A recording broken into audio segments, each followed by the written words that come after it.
Chapter 352 Interrogation. Once Yuan and Wang Xiuying nodded their heads, the middle-aged man began to speak. First question. How did you two use the teleport formation to get here? We don't know. Wang Xiuying said, and she continued, we were standing on this formation, and before we knew it, we were already teleported to this place. After a moment of silence, the middle-aged man continued, second question. Where were you guys before this? Where is this formation that you spoke of? It was inside this building that is also within this place called the Mystic Realm. The Mystic Realm? The middle-aged man frowned and turned silent again. Third question, what is your purpose for coming here? As Wed already said countless times by now, we didn't come here by choice. We have no reason to be here. Yuan said. Last question. What are your backgrounds? The middle-aged man narrowed his eyes and stared at them with a sharp gaze. We're just disciples within the lower heavens. We were participating in this event that required us to enter the mystic realm, and after exploring the place, we ended up here. Wang Xiuying said. Sometime later, the middle-aged man turned around and prepared to leave the room. Wait. What about us? Wang Xiuying asked him in a nervous voice. You'll be staying here for a little longer while I verify some information. Don't worry, as much as I hate you, humans, I don't kill unnecessarily. The middle-aged man said to them before leaving the room. Phew. At least they won't immediately kill us. Wang Xiuying released a relieved sigh. Thus, the two of them continued to wait inside the jail cell. Meanwhile, outside the building, the middle-aged man made his way to this massive palace, which took him about an hour of flying. Captain Cheng. The guards at the bottom of this palace greeted this middle-aged man wearing silver armor. I'm here to see the royal family regarding the teleport formation that had recently been activated, he said. The royal family is already expecting you.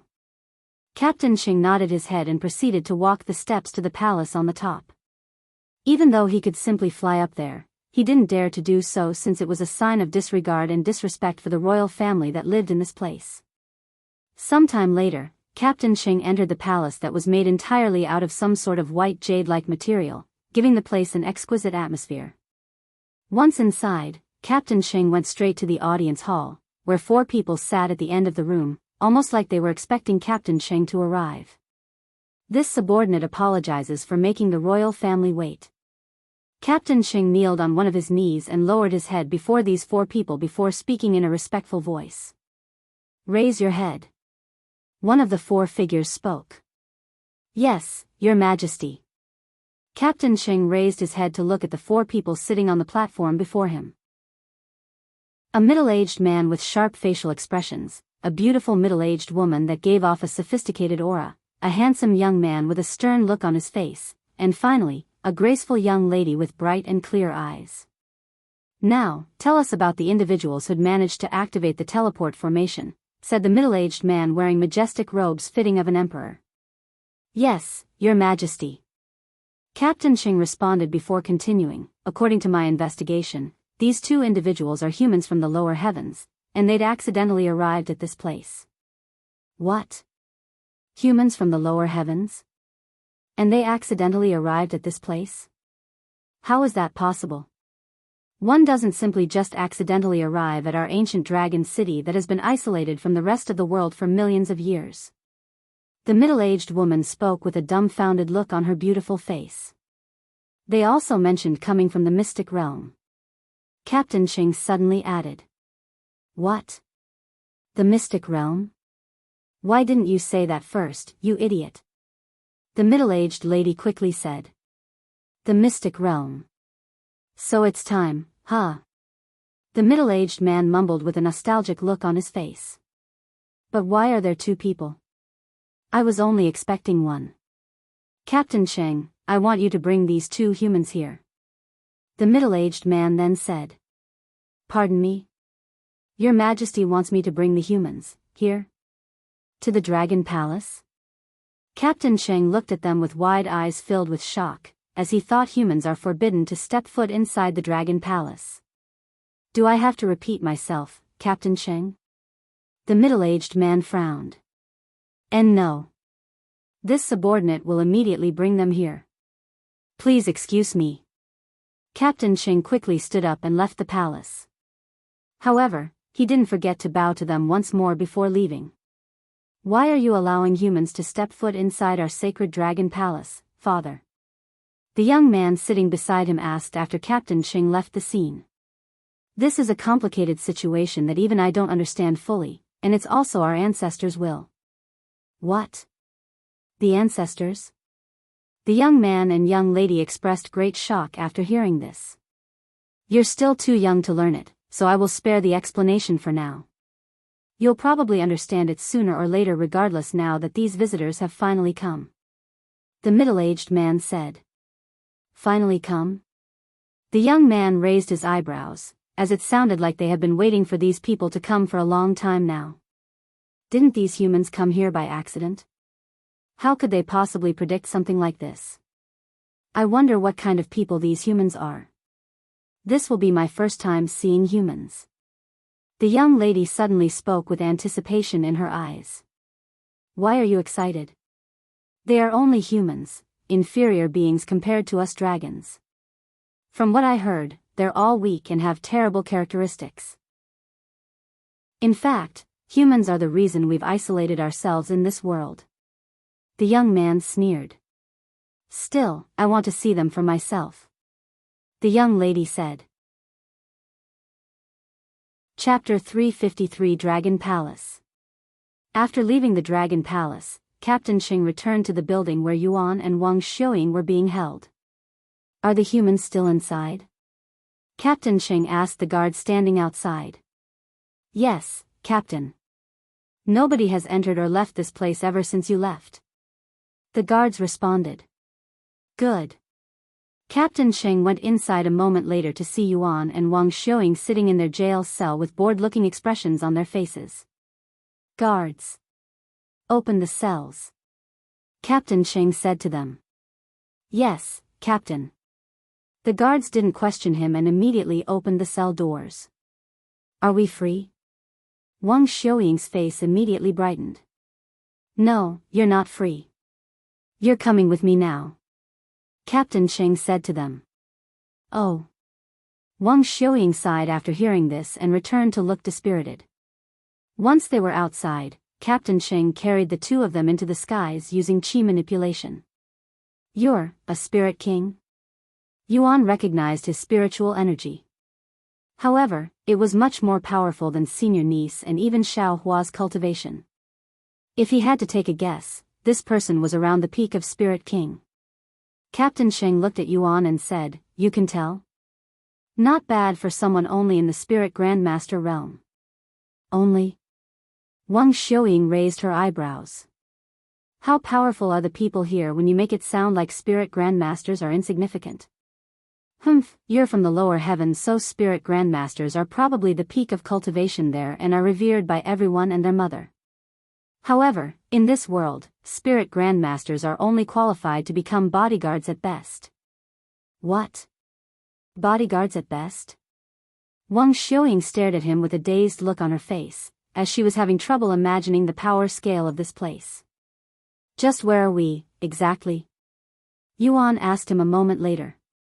You're currently in the ancient Dragon City, a place isolated from the 9 heavens. In other words, we don't belong to the 9 heavens. However, if we were, we would probably exist somewhere in the middle of the 9 heavens. So even higher than the spirit heavens? Amazing. Yuan expressed his admiration. Spirit heavens? Ha! That place is like a backwater area compared to our sacred place. Captain Xing laughed out loud. Sometime later, Yuan asked, By the way, where are we heading? We've been traveling for almost an hour now. It's a place that's too good for you humans, that's for sure. We're almost there. I'll explain it more once we get there. A few more minutes later, Captain Xing started descending from the skies. That's a palace? What a beautiful place. Yuan expressed his admiration for the palace made out of white jade. A breathtaking place, indeed. Wang Xiaoying mumbled with a dazed look on her face. Once they landed, Captain Qing said to them, "This is the Dragon Palace, where the royal family lives." The royal family? Wang Xiuying swallowed nervously. These people sound like incredible big shots. Why were they brought here? To meet the royal family? I will warn you now, and I will only warn you once. If you show even the slightest disrespect or hostility towards the royal family, I will immediately kill you on the spot. Captain Qing warned them with a stern look on his face. Do you two understand? Yes. They quickly nodded. Good. Then follow me. Captain Qing then led them to the staircase where other guards were stationed. Wow, they're really all spirit grandmasters. Yuan said to himself after seeing their cultivation. Once they climbed the staircase, Captain Qing brought them to the audience room, where the royal family was already seated. That's the royal family? They have such a powerful atmosphere around them. Wang Xiuying could feel a suffocating pressure around her body just from looking at them. Stop right there. Captain Qing suddenly said to them once they got within a certain distance from the royal family. Yuan and Wang Xiuying immediately stopped walking. Greet the royal family. He continued. Hello? The two of them greeted the royal family awkwardly, as they have never met royalty before, much less greet them. The audacity. Why aren't you kneeling on the floor when you're greeting the royal family? And what's with that greeting? Do you have a death wish? I even warned you right before we entered this place. Captain Qing roared at them before grabbing the sword by his side and raising it into the air, seemingly prepared to chop them to pieces. Ah! Yuan! Wang Xiuying shouted in a terrified voice. Yuan subconsciously responded to Wang Xiuying's voice, and he immediately summoned the Empyrean Overlord and stood between Captain Qing and Wang Xiuying, protecting her from him. Why you? How dare you point a weapon at me? A mere human. Captain Cheng's Spirit King cultivation base exploded from his body. Wang Xiuying coughed up a mouthful of blood after experiencing Captain Cheng's tyrannical cultivation base. Yuan wasn't much better. Even with his talents, the disparity between Spirit Grandmaster and Spirit King was simply too much. Furthermore, his opponent was a dragon. However, he wasn't just going to stand there and do nothing while Wang Xiuying was feeling pain. But before he could really do anything, the middle-aged man sitting at the end of the room suddenly stood up and shouted in a loud voice, "Halt!" A powerful aura that was far stronger than Captain Cheng's aura suddenly filled the place, yet it didn't hurt Yuan or Wang Xiuying. Instead, it cancelled out Captain Cheng's aura. Captain Qing immediately withdrew his pressure after hearing the middle-aged man's words. Who told you to treat the guests so roughly, Captain Qing? If you'd hurt them or worse, killed them, the death sentence would be the least of your worries. The middle-aged man exclaimed, shocking him. This subordinate was wrong. Captain Qing immediately kneeled on the ground and apologized. However, the middle-aged man ignored him and approached Yuan and Wang Xiuying. Be at ease, guests. Things had gotten out of hand just now, and it was never our intention. The middle-aged man said to Yuan with a friendly smile on his face. Chapter 354 Royal Family. Despite the middle-aged man's friendly approach, Yuan remained alert, keeping the Empyrean Overlord in his grasp. Captain Qing, get out of our sight. The middle-aged man turned to look at him. But I cannot leave these two here without any supervision. Do you really think we need supervision for them? The middle-aged man narrowed his eyes. This subordinate has asked a stupid question. Please excuse me. Captain Qing said before leaving the room with a reddened face. Once Captain Qing left the scene, the middle-aged man returned his attention to Yuan and said, Shi Xingma, also known as the Dragon Emperor, ruler of the ancient dragon city. Behind me is my royal family. The middle-aged woman nodded her head and said, Shi Mingzi, also known as the Dragon Empress. Dragon Prince, Shi Murong, said the handsome young man in a prideful tone. Hello. I am Xi Meili, the youngest child. I have always wanted to meet humans. The graceful young lady spoke with a bright smile on her face, complimenting her bright eyes. Yuan felt oddly at ease after Xi Meili's introduction, and he lowered his sword. He then turned to look at Wang Xiuying and asked her, "Are you okay?" "Why, yes. I am fine. I have experienced worse pain when I practiced my own medicine on myself." She nodded her head after wiping the blood from her lips. "Here, let me help you get these cuffs off." The Dragon Emperor snapped his fingers, causing the cuffs to open and fall onto the ground. Once the situation calmed down, the Dragon Emperor returned to his seat and said to them, "I have heard the situation from Captain Sheng. You two arrived here by accident after encountering a formation in the mystic realm, correct?" "That's right." Yuan nodded. After sitting there in silence with a pondering face, the Dragon Emperor spoke, "Come with me. I want to confirm something, whether it's all just a big coincidence or you're really the one." "Confirm what?" Yuan raised his eyebrows. The Dragon Emperor stood up and said, "Our ancestors had a prophecy, that one day, a human will arrive at our ancient dragon city and complete the ritual." "Ritual?" Wang Xiuying and Yuan looked at each other. This sounded dangerous in its own ways. "Come with me, I'll show you," the Dragon Emperor said as he walked out of the room. Yuan and Wang Xiuying followed him. Not that they really had a choice in the first place. "Hey, why are you wearing a mask?" The Dragon Princess, Xi Meili, suddenly appeared beside Yuan and asked him with a curious gaze on her pretty face. "Oh, I have my reasons. But if you want me to take it off, I don't mind, since that reason doesn't apply in this place," Yuan said. "I want to see your face if you don't mind," Xi Meili said. Yuan nodded and removed the mask on his face, revealing to them his handsome and young face. "Good enough?" "Yes, you look much better than I'd imagined," Xi Meili chuckled. "I'll take that as a compliment." Yuan smiled. "What's the outside world like? Are there a lot of humans?" Xi Meili then asked. "Yes, there are. The only thing different outside is that we're not surrounded by clouds like we're here. This reminds me, are we somewhere in the sky or something?" Yuan then asked. "Nope. That's just how this world is. The ground is made of clouds, and the sky also has clouds." "I see. What a mythical place." Yuan nodded. Sometime later, they arrived at the ritual site, which was a couple of miles behind the Dragon Palace. The ritual site itself wasn't anything too special. There were 9 dragon statues placed in a circle formation, and in the middle of this formation was a crystal ball shaped like a dragon's head. "What are we supposed to do here?" Yuan asked them. "Do you see that crystal ball in the middle?" The Dragon Emperor asked him, and he continued without waiting for a response, "That is the crystal of fate. If you drop your blood onto it, the crystal of fate will evaluate your talents, and the dragon statues will release a pillar of light that corresponds to your talents.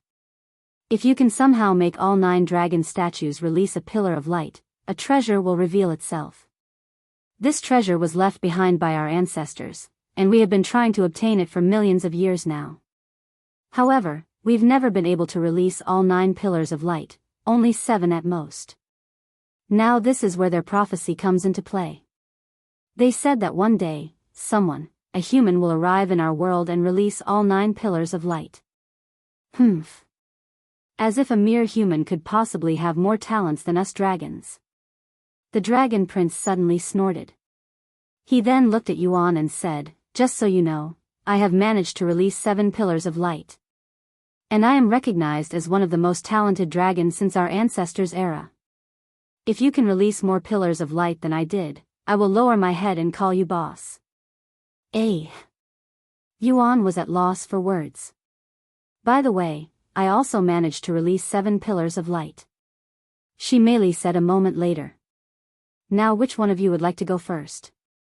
The prophecy only mentioned a single human, so I wasn't expecting 2. The Dragon Emperor said to them. Yuan then said, "If we help you in this ritual, will you help us return to our own place?" "As in return to the mystic realm?" That's going to be a little tricky since it's been a long time since anyone has left this world, but we'll try to assist you to the best of our abilities. I understand. Yuan nodded, then he turned to look at Wang Xiuying and asked her, do you want to go first? I do. Wang Xiuying immediately nodded her head. Chapter 355 Dragon Awakening Ritual. Okay, then this young lady shall go first. The Dragon Emperor nodded his head at Wang Xiuying. Wang Xiuying then approached the crystal ball in the middle of the formation. I just need to drop some of my blood onto this crystal ball, right? She asked for confirmation. That is correct. You may use the dagger beside the crystal of fate to release your blood. Just a few drops will be enough. The Dragon Emperor nodded. Wang Xiuying grabbed the cool-looking dagger with a dragon design on the handle and poked a small hole on the tip of her finger. She then squeezed a few drops of blood onto the crystal ball. The crystal ball immediately absorbed her blood and began glowing a subtle golden light. A few seconds later, one of the dragon statues emitted a golden aura before shooting into the sky. A few more seconds later, a second dragon statue released a pillar of golden light into the sky. Then, a third pillar of light appeared in the sky for all of the people in the city to see. Someone is partaking in the Dragon Awakening ritual? Who could it be? The people in the city stopped whatever they were doing to spectate the ritual like they always do. However, the ritual ended sooner than the people had expected, as the pillars of lights had stopped at 3. Ha ha ha. Which trash is participating in the ritual? 3 pillars of light? That's pathetic. When was the last time someone released only 3 pillars? I don't remember. The people spectating the ritual from afar burst out laughing when they saw the results. Meanwhile, at the ritual site, Xi Meili slapped his thighs and laughed out loud. 3? Ha ha ha. How laughable. I guess you're not the one. The Dragon Emperor shook his head at Wang Xiuying, who returned with a somewhat embarrassed expression on her face. Don't mind it, young lady. Releasing 3 pillars of light is actually very good for someone from the lower heavens. You should be proud of yourself. Xi Meili approached Wang Xiuying to comfort her. Thank you, Dragon Princess. Wang Xiuying said with a slight smile on her face. I am serious, young lady. Releasing 3 pillars of light is an incredible feat for a human. This Dragon Awakening ritual is meant for dragons. If other humans in the lower heavens were to take this ritual, they might not even be able to release a single pillar. Xi Meili reassured her that it was nothing to be embarrassed about. If you say it like that, I guess. The smile on Wang Xiuying's face became less stiff and more genuine. Young man, it's your turn. The Dragon Emperor looked at Yuan. Since Wang Xiuying failed, it was very likely that Yuan is the person mentioned in the prophecy, but there is also the chance that neither of them has anything to do with the prophecy and that they truly arrived in this place by accident. Sometime later, Yuan approached the crystal ball shaped like a dragon's head and took a deep breath. He then dropped some of his blood onto it. Once the crystal ball absorbed his blood, it immediately began to glow golden, and it was emitting a light that was noticeably more colorful than Wang Xiuying's attempt. A few seconds later, the first pillar of light was released, piercing straight into the heavens. The second pillar appeared a few more seconds later, as did the third and fourth. Look! Someone else is partaking in the Dragon Awakening ritual. 4 pillars, huh? At least this person is already better than the last one. Obtaining 3 pillars will guarantee that they will reach Spirit Grandmaster. 4 pillars mean they have the talent to reach Spirit Lord. A few seconds later, the 5th pillar appeared. 5 pillars. This person will reach at least Spirit King. Not bad. Oh. 6 pillars. Someone has managed to obtain 6 pillars. This person is, without a doubt, a genius. Spirit Emperor is guaranteed for this person as long as he or she lives long enough. Heavens. 7 pillars. This person has managed to get 7 pillars. He's on the same level as the children from the royal family. Whoever this person is, his future is looking great. 7 pillars. Xi Meili, the dragon prince, swallowed nervously upon seeing this, and an ominous feeling appeared in his guts. However, the 8th pillar didn't appear after the 7th pillar, at least not within just a few seconds like usual. Just as Xi Meili sighed in relief that Yuan stopped at 7 pillars of light, the 8th dragon statue began emitting a golden aura before shooting it into the skies, shocking the spectators. E8. 8 pillars. Whoever this individual is, he's managed to rival the ancestors in terms of talents. The spectators were shaking in excitement when they saw this. The Dragon Emperor also trembled with excitement and anticipation when he saw this. He's the one. There's no way he isn't the one in the prophecy. The Dragon Emperor was almost certain at this point that Yuan was the one they had been waiting for, the one who'll help them reveal their ancestors' treasure. A whole minute after Yuan released the 8th pillar of light, the ancient dragon city suddenly began to shake, which shook the residents greatly, as they have never experienced an earthquake in this world before. In fact, natural earthquakes cannot happen in this world, so this was a phenomenon caused by something unnatural. What's happening? The earthquake was so powerful that it knocked many people onto the ground. A few moments into the earthquake, the 9th dragon statue suddenly began to emit a golden aura. However, what came out of the 9th statue wasn't a pillar of light. Instead, the hologram of a dragon appeared from the statue and flew towards the sky before circling around the world like some kind of guardian. In fact, this dragon somewhat resembled the dragon that appeared at the Dragon Essence Temple after Yuan cleared all 100 floors of the carp leaping over Dragon's Gate Tower. Chapter 356 Dragon Ancestor. The moment this dragon appeared in the sky, the Dragon Emperor and his family could feel their blood reacting to the dragon. Ancestor. The Dragon Emperor and the others immediately kowtowed on the ground and bowed to the dragon in the sky. If one were to see the ancient dragon city from above right now, one would see that every person in this city was kowtowing at this moment. Unexpectedly, the ancestor of the royal family had been summoned after awakening the 9th dragon statue. This dragon looks familiar. The Great One? Yuan sort of recognized this dragon in the sky, as it resembled the Great One he has met multiple times by now. After circling around the sky above the ancient dragon city exactly 9 times, the golden dragon stopped flying and turned to stare at the city with its powerful gaze that sent chills down everyone's spine. The dragon ancestor then narrowed its eyes at the area behind the dragon palace, or more specifically, the individual who was standing in the dragon awakening ritual, Yuan. So you have finally returned. The dragon ancestor spoke. And it continued, oh, before you respond or ask me anything, I am merely a recording, so I won't be able to answer your questions. After a moment of silence, the dragon ancestor continued, the fact that you've summoned me means you've finally made it to my humble world. You may or may not remember anything, but this is proof that you're on the right track. However, coming here is just the beginning. You still have a long journey before you will accomplish your goals. And just like we have arranged, I have left behind for you a small gift. I hope to see you soon at the peak. After a small pause, the dragon ancestor continued, now as for my family. I don't know who is in charge right now or what you're doing, but I want you to treat my little friend here right. Consider this request my will or something like that. You won't regret it, I promise. Until next time, my friend.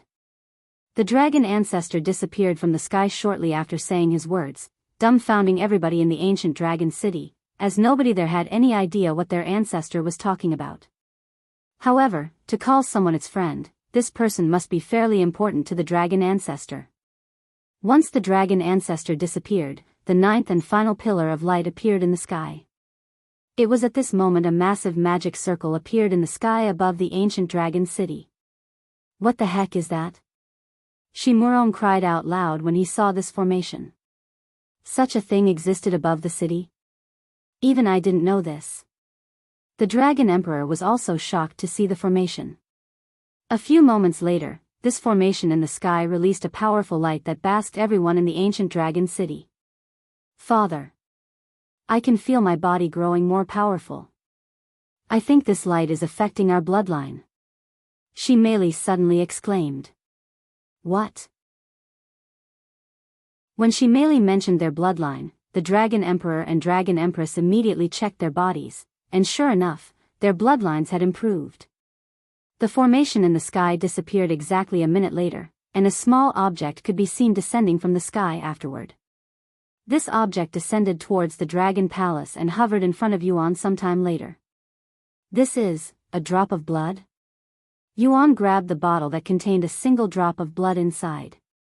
You have completed the hidden quest, Dragon Awakening Ritual. You have obtained Dragon Ancestor's blood essence. You have obtained fame plus 500. Peace quickly returned to the ancient dragon city, but the people there were still filled with shock and disbelief about the events today, and they will remain that way for the next couple of days. Why, young man, what was your name again? The Dragon Emperor looked at Yuan with a complicated look on his face. Yuan. Do you think I can take a look at that treasure, Yuan? Don't worry, I won't take it from you. The Ancestor has already spoken. That treasure belongs to whoever manages to release all 9 pillars of light. The Dragon Emperor reassured him that they won't take away the treasure. After all, if they went against their ancestors' wishes, it might affect their bloodline, and no treasure in this world is worth more than their own bloodline. Yuan nodded and handed him the bottle. The royal family gathered around the Dragon Emperor and looked at the drop of blood inside the bottle. My bloodline is reacting to this drop of blood. Xi Meili said. Mine as well. Xi Meili agreed. I think this drop of blood belongs to the Ancestor. The Dragon Emperor said. If that's true, this drop of blood is too precious to be given to a human. We cannot give it to him. It'll be worth more in our hands. Xi Meili said. Pap. Ah. Xi Meili suddenly cried out loud in a painful voice when the Dragon Empress slapped him. She then said with a frown on her face, Were you asleep just now when the Dragon Ancestor spoke? The Dragon Ancestor wants this treasure to be given to Yuan, so it will be given to him. No questions asked. Unless you want to challenge the Dragon Ancestor. I don't dare. Xi Meili quickly said. Challenge the Dragon Ancestor who dominated the 9 heavens and created this utopia for them? He'd be cursed to death by everyone around him regardless of his status as Dragon Prince. Sometime later, the Dragon Emperor handed the bottle back to Yuan and said to him, Please take care of this treasure, Yuan. This drop of blood is worth more than you can possibly fathom. It's not something a human being should hold if I have to be completely honest with you. I understand. Thank you. Yuan nodded and accepted the bottle of blood. Do you have something I can use to hold it? I don't have my spatial ring with me. The Dragon Emperor nodded and said, Of course. We have plenty of those. Come with me. Chapter 357 Xi Meili. Sometime later, Yuan and Wang Xiuying followed the royal family back into the Dragon Palace. Congratulations, Yuan. You've managed to obtain a treasure that even immortals would kill for. Xi Meili said to him. Immortals? How powerful are immortals? Yuan asked. Real immortals are extremely powerful. They're so powerful that even my parents cannot do anything to them despite their cultivation bases. Xi Meili said, and she continued, By the way, my parents are 1 realm above spirit emperors, spirit sovereigns. I see, but what can I do with this drop of blood? Can I consume it? Yuan then asked. After all, he's already consumed phoenix blood before. Yes. You can consume it to increase the grade of your bloodline. And depending on your bloodline, it might increase the grade of your bloodline by more than 1 grade. Crazy, right? Humans would go to war for this drop of blood. Xi Meili said. How lucky, Yuan. You have once again obtained something incredible. Wang Xiuying congratulated him. And she continued, in beginning to understand how you were able to achieve the things you had achieved. It just happens, Yuan said with a smile on his face. Sometime later, the Dragon Emperor handed Yuan a spatial ring. Here, you can use this to store your treasures. Dragon Spatial Ring, Grade, Heaven, Mental Strength Required, 25,000, Description, a pouch that contains its own space. Much larger than normal spatial rings. Can hold a few hundred watermelons inside. Thank you. Yuan accepted the ring before storing the dragon ancestor's blood essence inside. Now, regarding your way back to the lower heavens. We can try to activate the teleport formation you guys came from, but that will require some time and research since it's been a very long time since we last used it. The Dragon Emperor said to them. How long do you think it'll take, Senior Xi? Wang Xiuying asked him. At least a week, he responded. A week, huh? As long as we can get back before the Mystic Realm event ends. Xi nodded. You can stay here in the meantime. I will assign some servants to you, I will do it. Xi Meili suddenly interrupted, even volunteering for the job. You will? Her father looked at her with raised eyebrows. You guys don't mind, right? I want to spend as much time as I can with you two before you leave this place. Who knows, maybe this will be my last time seeing humans. Xi Meili said. I don't mind, Yuan said. Me neither. Wang Xiuying agreed. Great. Lunch is about to be served, so we can decide what you want to do afterward. Maybe I can show you around the city or something. Xi Meili suggested. That sounds like a great idea. As someone who loves to explore, Yuan agreed with her suggestion. Xi Meili then brought them to the guest room, where they drank tea and talked about random things until lunch was prepared. What's life like here? You can't leave this place, right? It reminds me of the people inside the mystic realm since they also cannot leave that world. Yuan asked Xi Meili. It's not that we cannot leave this place. We can leave whenever we want, but nobody really wants to go outside. Xi Meili revealed to him. Really? Why? Aren't you bored of staying in this one place for the rest of your life? Yuan then asked. Although I don't know how big the outside world is, I was told that the ancient dragon city was comparable to an entire continent outside. And while it does get boring sometimes, at least we're safe in this world. I heard from my parents that the outside world is incredibly dangerous with life-threatening existences roaming everywhere. In this world, people rarely die from unnatural causes, and everyone can live for tens of thousands of years without any worries. What an incredible place. It sounds almost like a paradise. Wang Xiuying said, feeling a little envious of their peaceful life. Yes. Xi Meili nodded her head with a bright expression on her face, and she continued to speak. Furthermore, everyone in this world is from the dragon race, so we don't have to worry about arguing with the other races, which is incredibly common in the outside world from what I heard. I see. By the way, what cultivation are you? I cannot sense your cultivation base. Yuan suddenly asked her, as he has been wondering about this for a while now. Me? I'm a spirit emperor, she casually said. Spirit emperor? If you don't mind me asking, how old are you? Wang Xiuying asked her. I will be 10,169 years old next month. 10,000 years old? You don't look that old. Wang Xiuying said, feeling a little envious of Xi Meili. If only she could be 100 years old and look like she was in her early 20s, much less 10,000 years old, that would be the dream of every female in the real world. Old? I'm still very young. My brother is almost 30,000 years old. As for my parents, they're well over 100,000 years old. Xi Meili said. What's the average lifespan for an ordinary dragon? Yuan asked out of curiosity. About 50,000 years, but that number increases drastically with cultivation. 50,000 years. Yuan mumbled in a dazed voice. The cultivation world is truly unfathomable and filled with wonders. What about you two? How old are you? Xi Meili asked them next. I'm 18 years old. Wang Xiuying said. I'm also 18 years old, Yuan said. Wait. You're only 18 years old? Xi Meili looked at Yuan with a gawking expression on her pretty face. Yes? Yuan said in a questioning tone. And you're already a spirit grandmaster? As expected of someone who managed to release all 9 pillars of light. Your talents are truly terrifying. Xi Meili said. Sometime later, a servant notified them that lunch was prepared. Let's go eat for now. We can talk more later.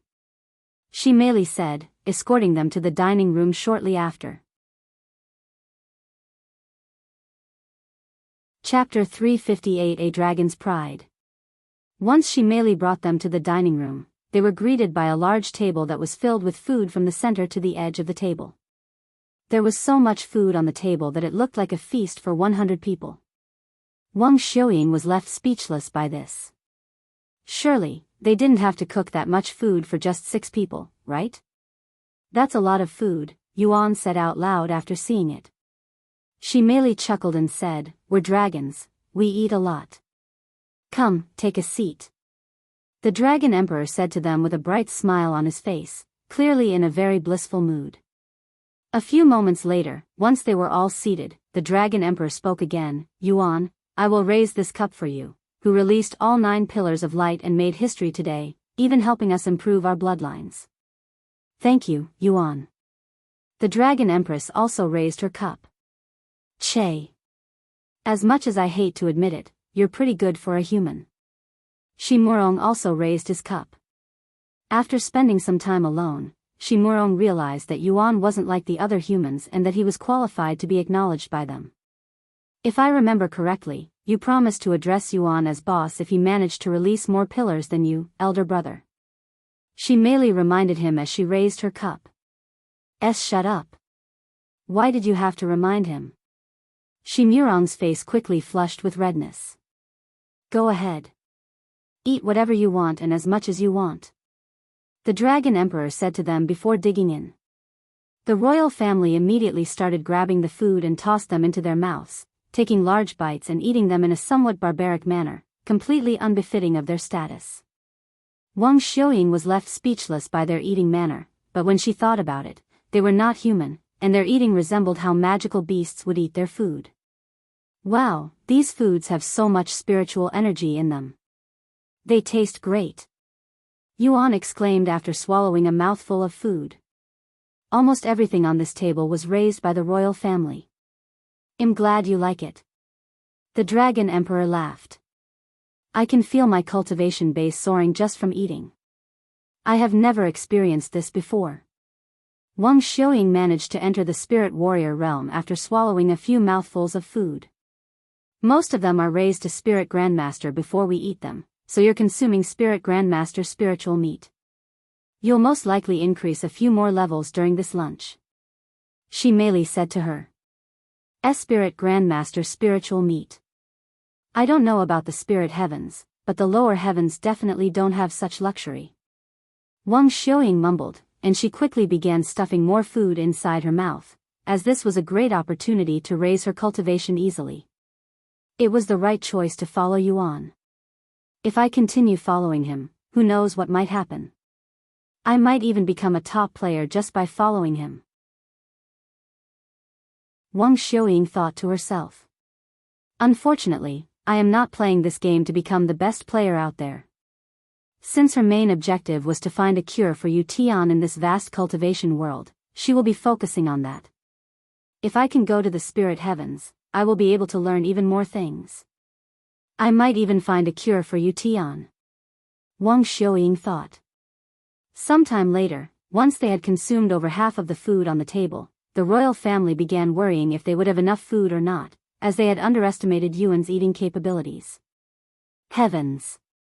This human's appetite is as big as us dragons. And dragons are known for having huge appetites compared to the other races. Xi Murong cried inwardly when he realized how much Yuan had eaten. Meanwhile, Wang Xiuying had stopped eating long ago, and she was on the verge of collapsing from eating too much. However, she had managed to increase her cultivation base to 9th level spirit warrior from her effort. Tell the cooks to bring us more food. And tell them to not stop cooking until I say so. The Dragon Emperor commanded the servants there, as he wasn't going to risk running out of food, which would be an embarrassment for their family.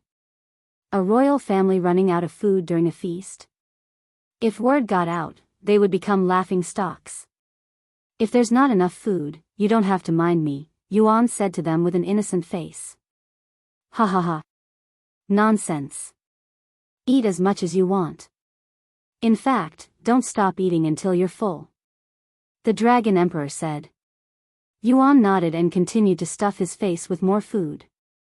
When Xi Meili saw this, he quickened his eating pace, not wanting to lose to Yuan for a second time. Although you might have beaten me in terms of talent, I will never let you beat me when it comes to eating. My pride as a dragon is on the line here. Xi Meili cried inwardly. A few hours and a couple 100 pounds of food later, Yuan patted his round stomach and finally stopped eating. I am full, he said with a satisfied look on his face, as it has been a long time since he'd been this full. Yes. I won, Xi Meili said with a somewhat sick look on his face. Huh? Yuan looked at Xi Meili, who was looking in his direction with a prideful look, unaware of the battle they just had. Are you sure you're really human and don't actually have a dragon bloodline? Xi Meili chuckled. I'm pretty sure I am human. Yuan smiled. Anyways, it's getting late, so I'll have to visit the city tomorrow. I'll show you the guest rooms now if you're ready to move. Xi Meili said to them. Give me a few minutes, Yuan said while pointing at his round belly. Me too, Wuxia also said. Don't worry. Take all the time you need. I'll go prepare your rooms now, Xi Meili said to them before leaving the dining room. Chapter 359 Rivals. While Xi Meili went to prepare their rooms, the Dragon Emperor remained in the room with them and spoke. Yuan, if you have any questions for me, now is the best time. Now that you mention it, I have had something on my mind ever since I saw the Dragon Ancestor. Just who is the Dragon Ancestor? And is he related to the Great One? Yuan asked. The Dragon Emperor immediately frowned upon hearing Yuan mention the Great One, and he spoke in a serious voice. Where did you hear about the Great One? Oh, I met him a few times. Well, not actually in person, but I have spoken with his illusions a couple of times, Yuan said. I see. The Dragon Emperor closed his eyes for a moment before speaking. The Dragon Ancestor and the Great One are not related at all. The Dragon Ancestor is an incredibly powerful divine beast who has existed since the primordial era with multiple empires across the 9 heavens, and this ancient dragon city is merely one of them. As for the Great One, he was born in the same era as the Dragon Ancestor, and they were rivals of sorts, both racing to the peak. Rivals, huh? Do you know who won? Yuan asked. Sorry, but I can't tell you, as I don't have the answer to your question.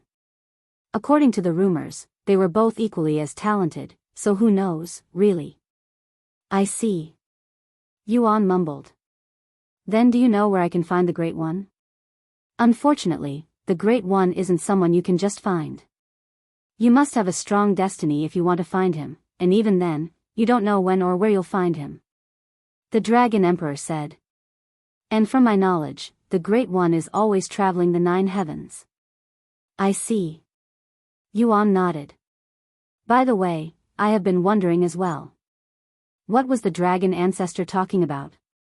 They had anticipated your arrival and even expected that you'd release all 9 pillars of light. It seemed like they had arranged for everything that happened today. Honestly, I also have no idea. This is my first time in this place, and I have never met any dragons besides the Great One before coming here. Yuan shrugged. How weird. The Dragon Emperor mumbled. The Dragon Ancestor definitely expected Yuan's arrival, even speaking to him as though he was very familiar with Yuan. Of course, it was only a recording, but something felt odd about this situation.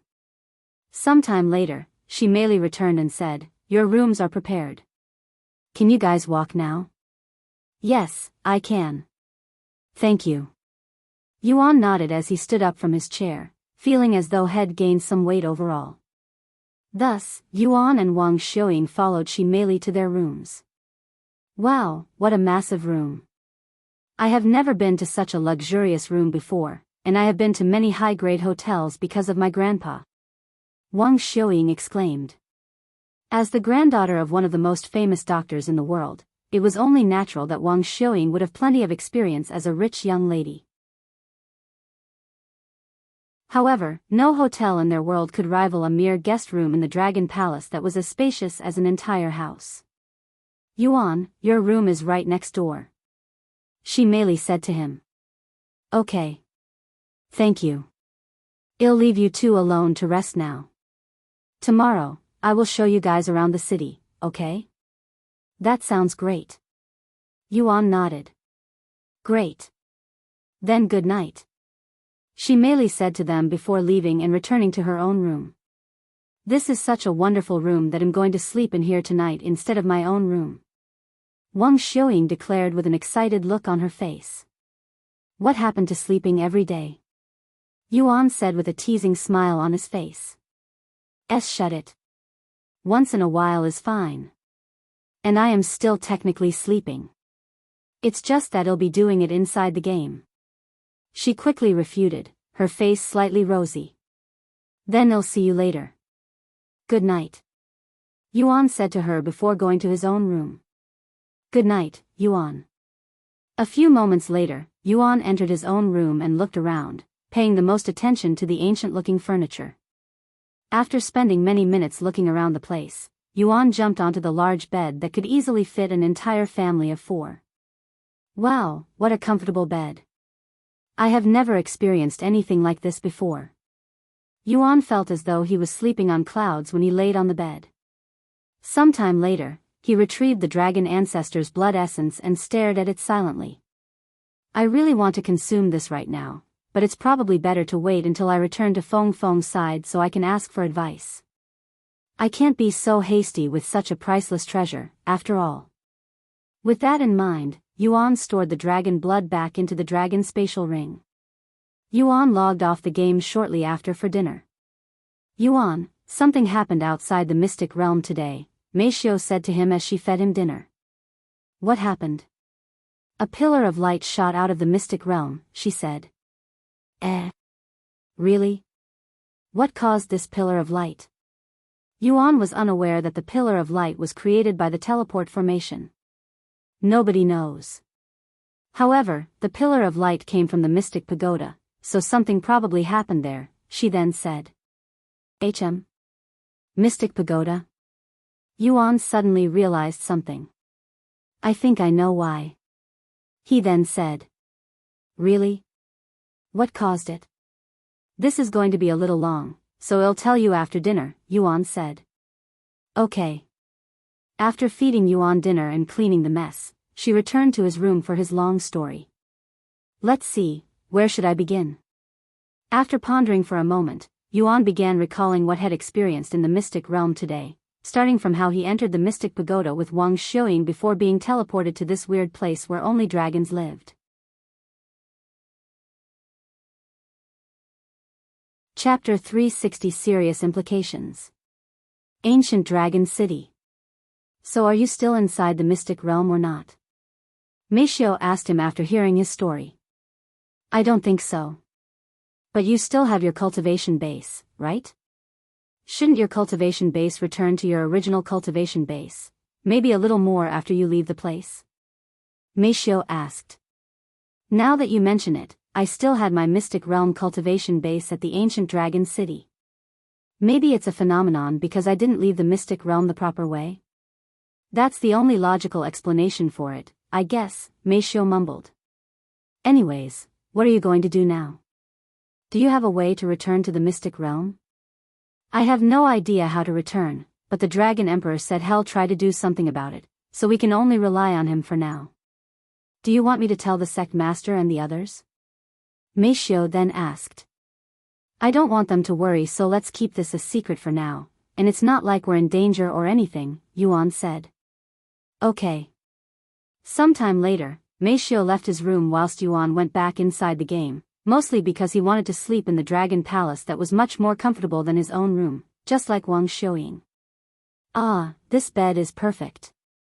Yuan closed his eyes and fully indulged himself in the comfort, feeling as though he was surrounded by fluffy clouds, and he quickly fell asleep. The following morning, Yuan was woken up by a knock at the door. Yuan, are you awake? Xi Meili's voice resounded from outside. Yes. I am awake. Yuan responded in a sleepy voice. I just want to let you know that breakfast will be ready soon, so if you're hungry, just go to the dining room in about an hour. Okay. It'll be there. Yuan said to her. Shortly after waking up, Yuan logged off for Wuxia's breakfast. By the way, Dr. Wang texted me this morning. He said that he'll be here in a bit. Okay.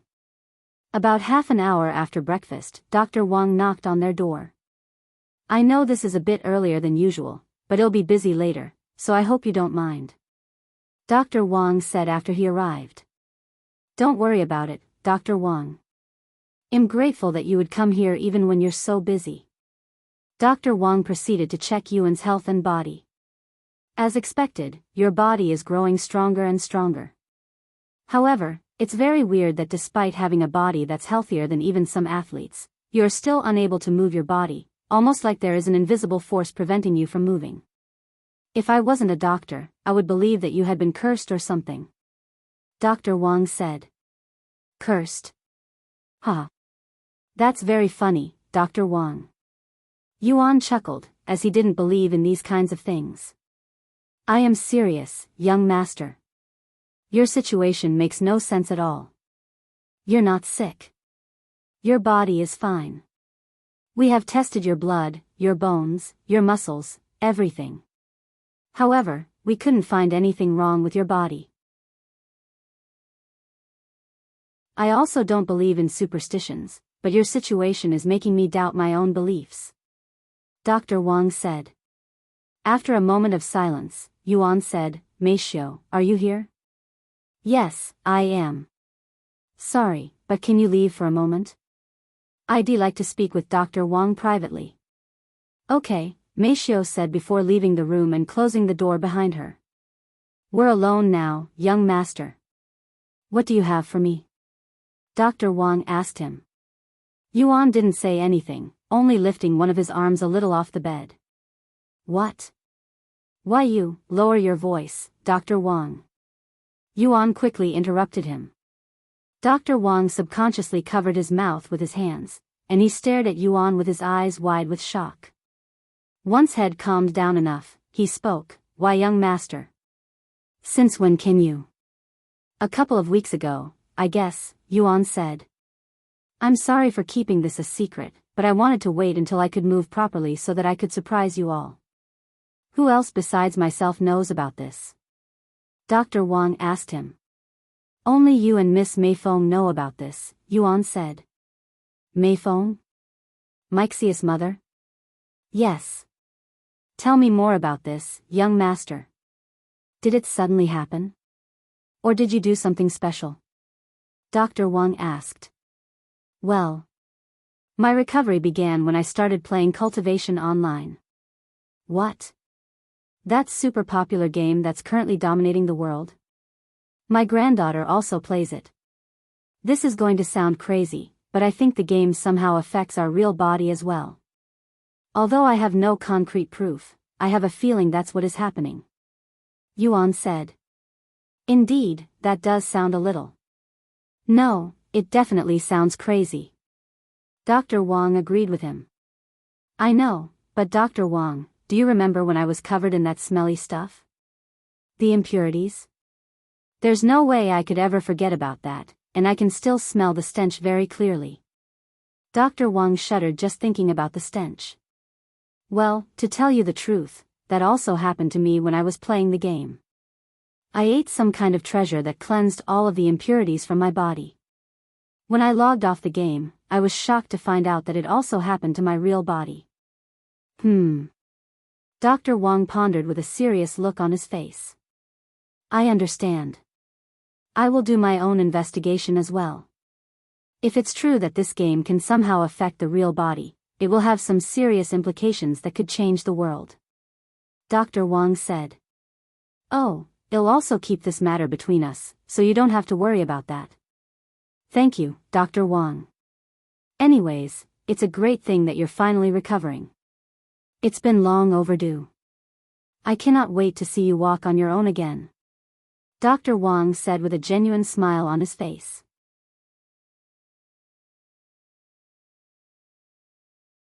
Chapter 361 Changing Diet. By the way, I am thinking about changing your diet back to normal.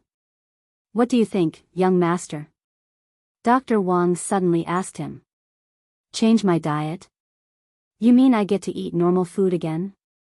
Yuan asked him in an excited voice, as it has been many years since he had last tasted real food, in the real world at least. Yes, but it will be in small portions since your body will need to get adjusted to eating such food again. Also, you will need to speak with Meishiu about this, since she will be the one cooking it. Dr. Wang said, and he continued, shall we get Meishiu back in here? Yes. Sometime later, Dr. Wang called Meishiu back into the room. So I have decided to change the young master's diet and see if he can eat real food again. Are you okay with that, Meishiu? You'll be the one preparing all of the food, after all. If you need help, there are paid services out there that will help you cook the food and deliver it to your door. Dr. Wang explained to her.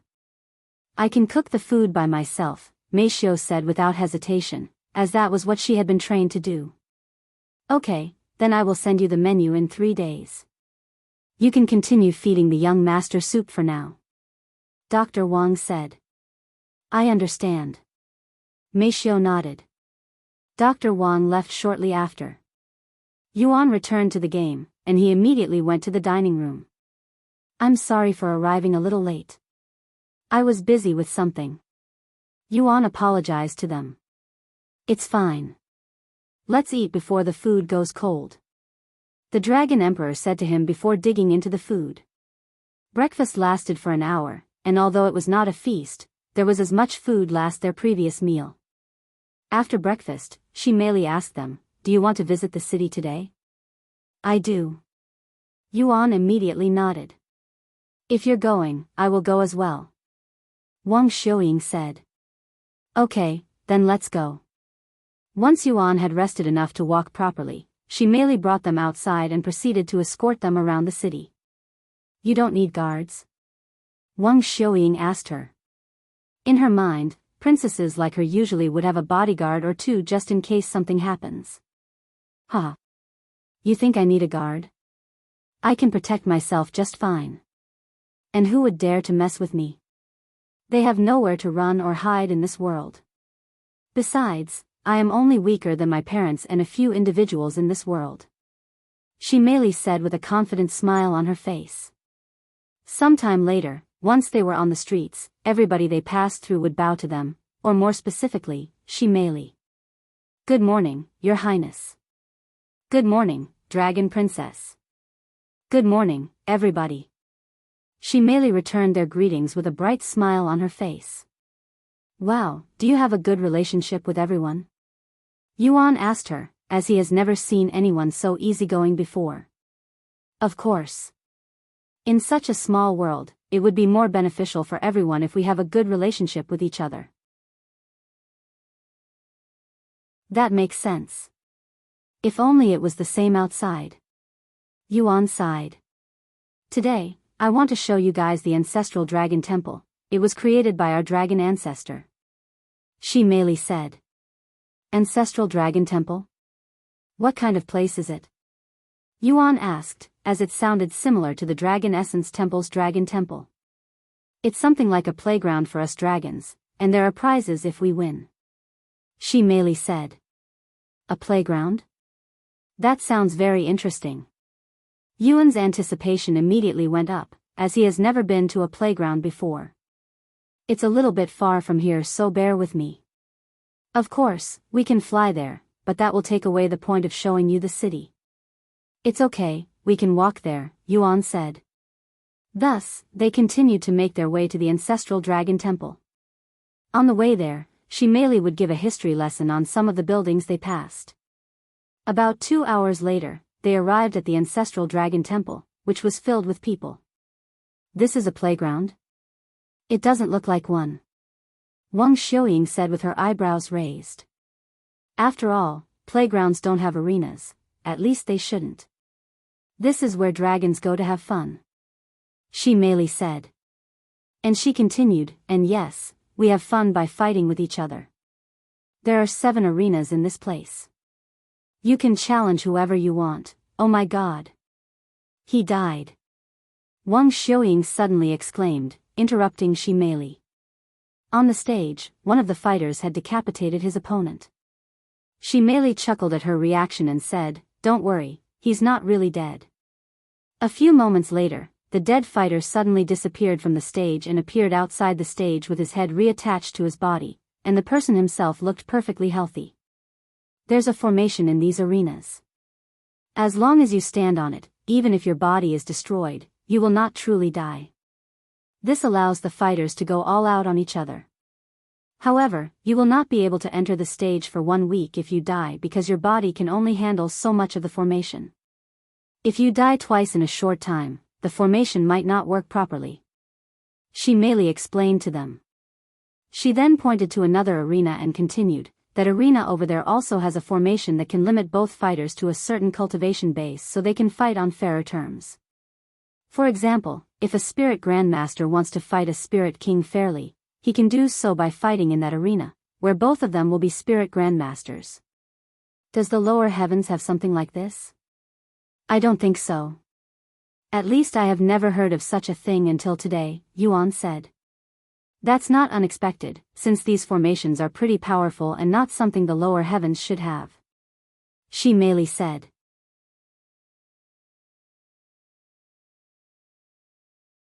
Chapter 362 Ancestral Dragon Temple. Look. It's Her Highness, Princess Xi. Good morning, Princess Xi. When someone there noticed her presence and announced it, everyone there turned to bow to her, and even the fighters on the stage stopped fighting momentarily just to bow to her. Morning, everybody. Please, continue what you're doing. Don't mind us. Xi Meili waved at them. Princess Xi, are you here to fight today? There is a line of people waiting to exchange techniques with you. One of the judges there suddenly said to her. Ha ha ha. There's always a line. Another judge laughed out loud. One would expect a graceful princess like Xi Meili to avoid such things, but to one's surprise, Xi Meili loved to fight, and she was a regular at the Ancestral Dragon Temple. Not only that, but she also accepts a fight from anyone no matter their background. Of course, she has yet to experience a single defeat in the Ancestral Dragon Temple. Sorry, but I am not here to fight today. I am just showing my new friends around the city. Xi Meili said. And then she thought of something. She turned to look at Yuan and said, unless you want to try it? You don't have to worry about getting hurt, and you get rewards if you win. What kind of rewards? Yuan asked. From spirit stones to treasures, I guess. The spectators can bet on the match, and if you win, you get a portion of it. The fighters can even gamble their treasures in a match. They won't die even if I kill them, right? Yuan wanted confirmation. Yes, you don't have to worry about hurting anyone. Xi Meili nodded. Okay, I will participate in a match. Yuan then agreed. Great. Oh, one more thing. Xi Meili approached Yuan until her face was right beside his ears, and she whispered, don't tell them you're a human for now. Pretend you're a dragon. Okay. He nodded. Won't they recognize him by his smell like the guards did? They knew we were humans right away. Wang Xiuying suddenly said. Not everyone in this world knows the smell of humans. In fact, most of them have never seen humans before, so you'll just smell a little funny to them. The guards are a little special because they're trained to detect humans. Xi Meili said. Smell funny? I don't think I like how that sounds. Wang Xiuying said. It's not a bad smell, at least I don't think so. I even think you smell pretty nice, especially Yuan. You have a unique smell that gives me a pleasant feeling whenever I smell it. Xi Meili said with a smile on her face. Judges. My friend here would like to participate in a match. Xi Meili then said to one of the judges. Oh. Sure. Which stage would he like to fight in? One of the judges then asked. What do you think, Yuan? Do you want to fight as a spirit grandmaster? You can even fight as a spirit master or spirit warrior. I'd like to fight as a spirit master, Yuan said, as he was more familiar with his own strength as a spirit master than a spirit grandmaster. Judge. Spirit master. Xi Meili then relayed his response to one of the judges. Go to stage number 7. He can go after this fight. The judge then said to her. Although there were people in line, who would dare make the dragon princess wait? The fighters didn't voice any complaints either, as they were used to this favoritism for her. Thank you. Thus, they began waiting for the fighters on the stage to finish their fight. Purple Dragon Fist. Iron Dragon Claws. Boom. A ripple of spiritual energy swept the area as these two fighters' techniques collided. Ah! One of the fighters flew off the arena a second later. Match ends. The winner is Long Yanjun. The judge announced. Do you want to continue fighting? The judge then asked the fighter. Who is my next opponent? He asked. The judge pointed to Yuan, who was standing beside Xi Meili. The dragon princess friend. Oh. Princess Xi's friend? Now that's something you don't see every day. Long Yanjun smiled before nodding his head. All right. I'll fight him as well. Come on the stage, young man. The judge said to Yuan. Yuan nodded and approached the stage. Many spectators that had been spectating the other stages suddenly left their stage to spectate Yuan's match, as they did not recognize him, and they were curious about his capabilities, especially since he was Xi Meili's friend. Does anyone recognize him? I don't think I have seen him before. One of the spectators asked out of curiosity. I don't recognize him either. Me neither. First time seeing him as well. Does nobody here know him? How is that possible? Although the ancient dragon city is as big as an entire continent, it was by no means a big place, especially when everyone could live for thousands of years with ease, so most of the people in this world already know each other one way or another. Therefore, it was incredibly rare for someone to remain as a nobody, especially if that person is a friend of the dragon princess, one of the most recognized individuals in this world. What's your name? I'm Long Yanjun. The fighter on the stage introduced himself. You can call me Yuan, he responded. Yuan? I haven't heard of you before. Where did you come from? Long Yanjun asked him. The Dragon Essence Temple? Yuan said. Dragon Essence Temple? I have never heard of this place. Long Yanjun raised his eyebrows. Why yeah. It's a pretty small place so not many people know it. It's also in a secluded area very far away from this place.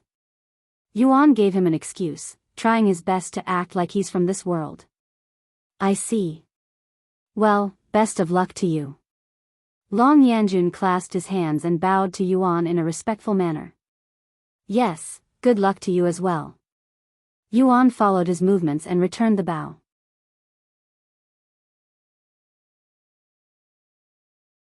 Chapter 363 Let me fight him. I will assume that this is your first time here since I don't recognize you, so give me a minute to explain to you the rules. The judge said to him. 1. You cannot use any treasures. 2. Under any circumstances, if you leave the arena, it will be your loss. Anything else goes. Since I cannot use my treasures, will there be weapons provided to me? I usually use a sword or dagger. Yuan said. I don't mind if he uses his treasures. Long Yanjun suddenly said. Are you sure? The judge asked him for confirmation. If that's what he's comfortable with, I don't mind. It wouldn't be fair to him if he cannot fight without his weapons. The judge nodded and said, okay, you can use your treasure. Wait, you're going to be fighting me with your fists? But that wouldn't be fair at all. Yuan said. Long Yanjun laughed and said, don't worry, my fists are my treasure. They won't lose to even heaven-grade treasures. Even if you say that, it just doesn't feel right fighting someone bare-handed with a weapon. It's okay, I will eventually have to learn how to fight without my weapons since I shouldn't rely on them too much. Yuan said, refusing to use his treasures. Are you sure? Long Yanjun asked him, admiring his strong integrity. I am sure. Yuan nodded. Good. Then I shall let you have the first strike. Long Yanjun said to him before standing there in a defensive position. Go ahead. I won't attack you unless you strike. Yuan nodded, but he didn't immediately attack. Instead, he pondered how he should fight Long Yanjun. After a moment, he thought of something. I can simply use Qi manifestation and use it as though it's my weapon. He thought to himself. It'll be striking now, Yuan warned him since he was kind enough to give him the first strike. Go ahead. Long Yanjun said with a confident smile on his face. After taking a deep breath, Yuan used Qi manifestation and covered his fist with thick spiritual energy. What? How can you use Qi manifestation at that level? Long Yanjun was shocked when he saw what Yuan was trying to do. The spectators were also shocked. Both Yuan and Long Yanjun have their cultivation limited to the first level of Spirit Master, and although they have seen geniuses who can use Qi manifestation before Spirit Grandmaster, they were always around the peak of Spirit Master. This is their first time seeing someone use Qi manifestation at the first level. Heavens! How does he have the spiritual energy to use Qi manifestation at the first level? This guy is a monster. Where on earth did he come from? There's no way such a talented individual is a nobody. Meanwhile, Yuan used a movement technique to instantly close his distance with Long Yanjun. Fast. Long Yanjun crossed his arms and prepared to block Yuan's strike. Boom. Fuck. Long Yanjun cursed out loud as he was sent flying out of the stage. Before Long Yanjun left the stage, both his arms had been completely crushed by Yuan's casual and even somewhat inexperienced punch, but after he left the stage, his injuries immediately healed, almost like his injury never happened in the first place. Once he was outside the stage, Long Yanjun's peak spirit lord cultivation base returned, allowing him to regain control over his own body. What a powerful punch. He looked at his arms that were trembling from shock. He then turned to look at Yuan and clasped his hands together. I had underestimated you. I'm sorry. It's my loss. He defeated Long Yanjun in a single strike. Even though it was a free attack, it is still shocking. Long Yanjun has a 90% win rate with over 1,000 victories and only 100 losses. The spectators saw Yuan in a more serious light now. Do you wish to stay on the stage for another fight? The judge asked him afterward. The fight ended too fast. I'd like to do another one. Yuan said. Okay. Then who would like to fight this young man next? The judge looked at the spectators. Immediately, over a dozen people raised their hands. I want to fight him. No, let me fight him. Pick me. Pick me. The judge looked at Yuan and asked him, you can pick your fighter. Pick me, young man. I also use the sword. One of the fighters there said, and he was emitting the aura of a peak spirit king. Really? Yes. Really. Look. This individual then retrieved a red sword that was emitting a profound aura that could only be emitted by divine-grade treasures. Okay. Let's fight. Yuan nodded with excitement.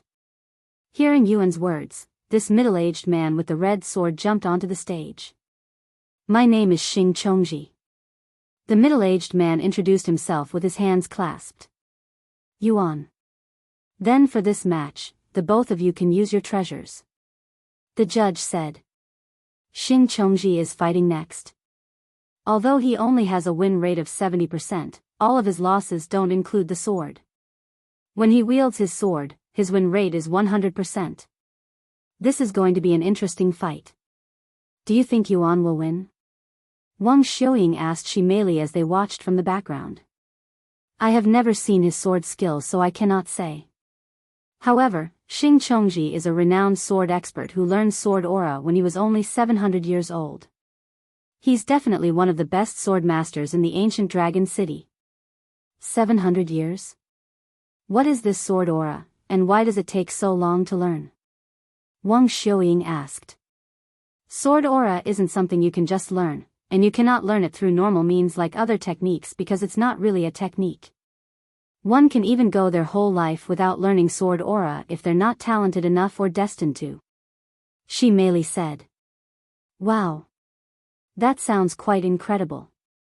Wang Xiuying said as she looked at Yuan, wondering how hell defeats someone who knows such a powerful skill.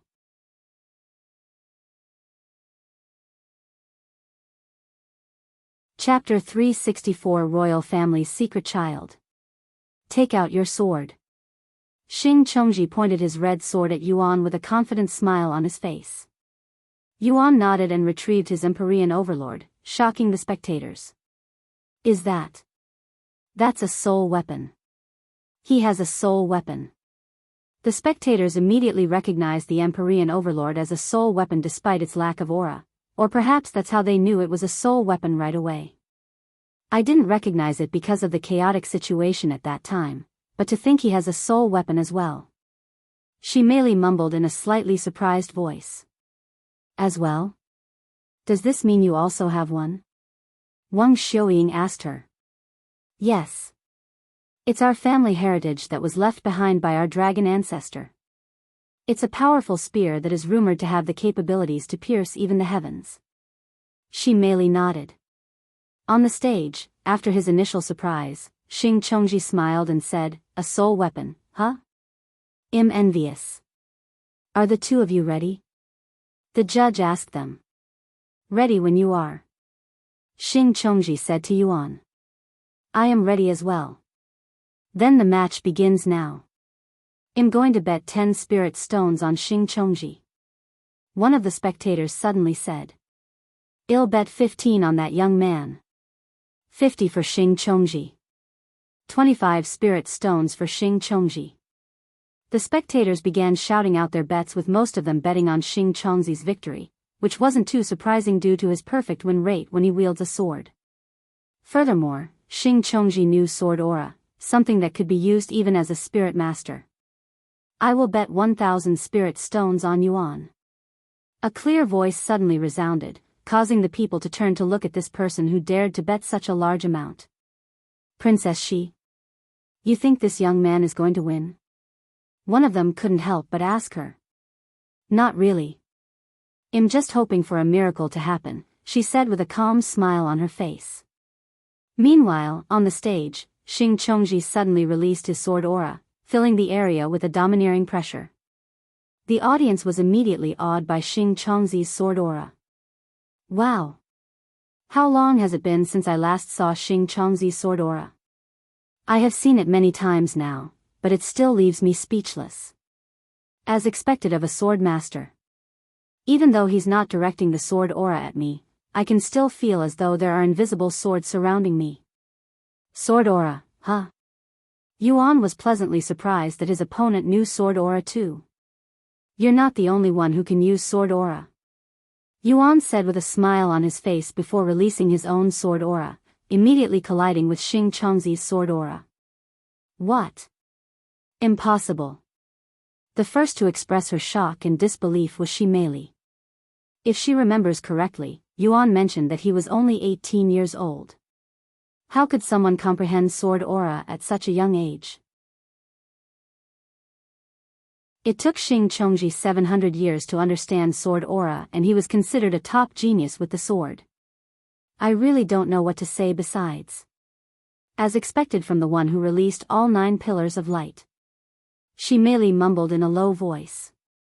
Meanwhile, the other spectators were shocked speechless, and they could feel invisible swords touching their neck after Yuan released his sword aura, which was clearly more devastating than Xianxia's sword aura. On the stage, Xianxia stared at Yuan with a gawking look on his face, looking like he was looking at ghosts for the first time in his life. How old are you, again? Xianxia decided to ask him, completely forgetting about their match. I'm 18 years old, Yuan responded.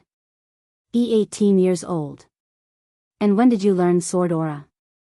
A little over a week ago, I guess, Yuan said. Why, you learned sword aura a week ago? And it's already this powerful?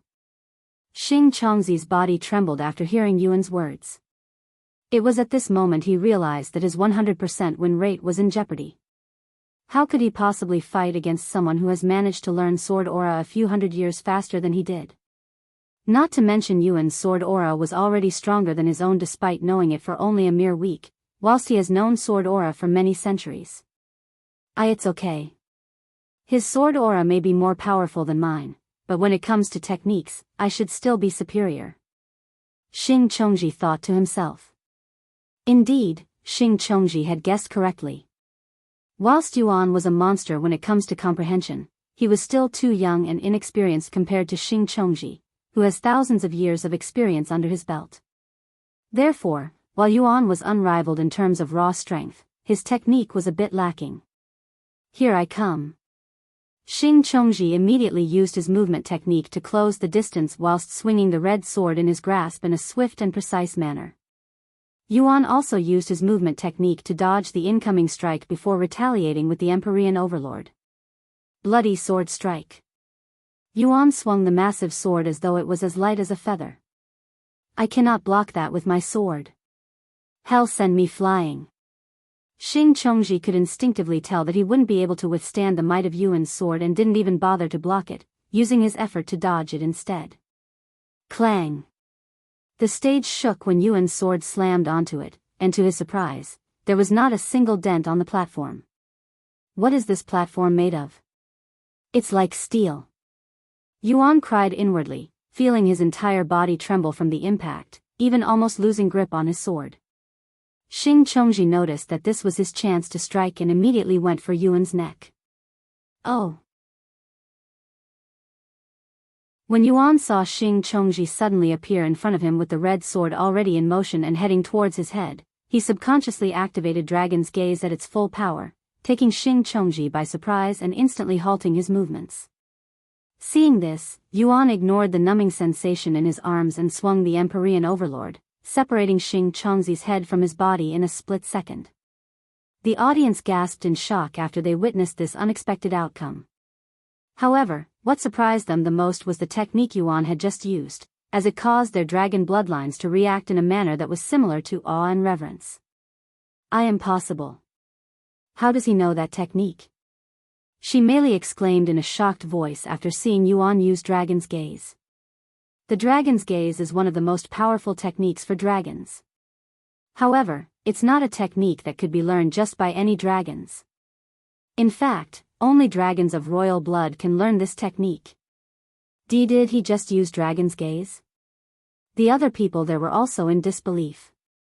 I think he did, he's from the royal family. But I have never seen him before. Don't tell me that he's the royal family's secret child. The audience immediately began to speculate about Yuan's background.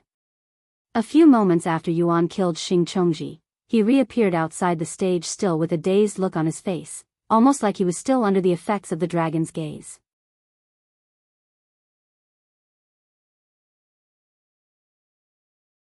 Chapter 365 Human.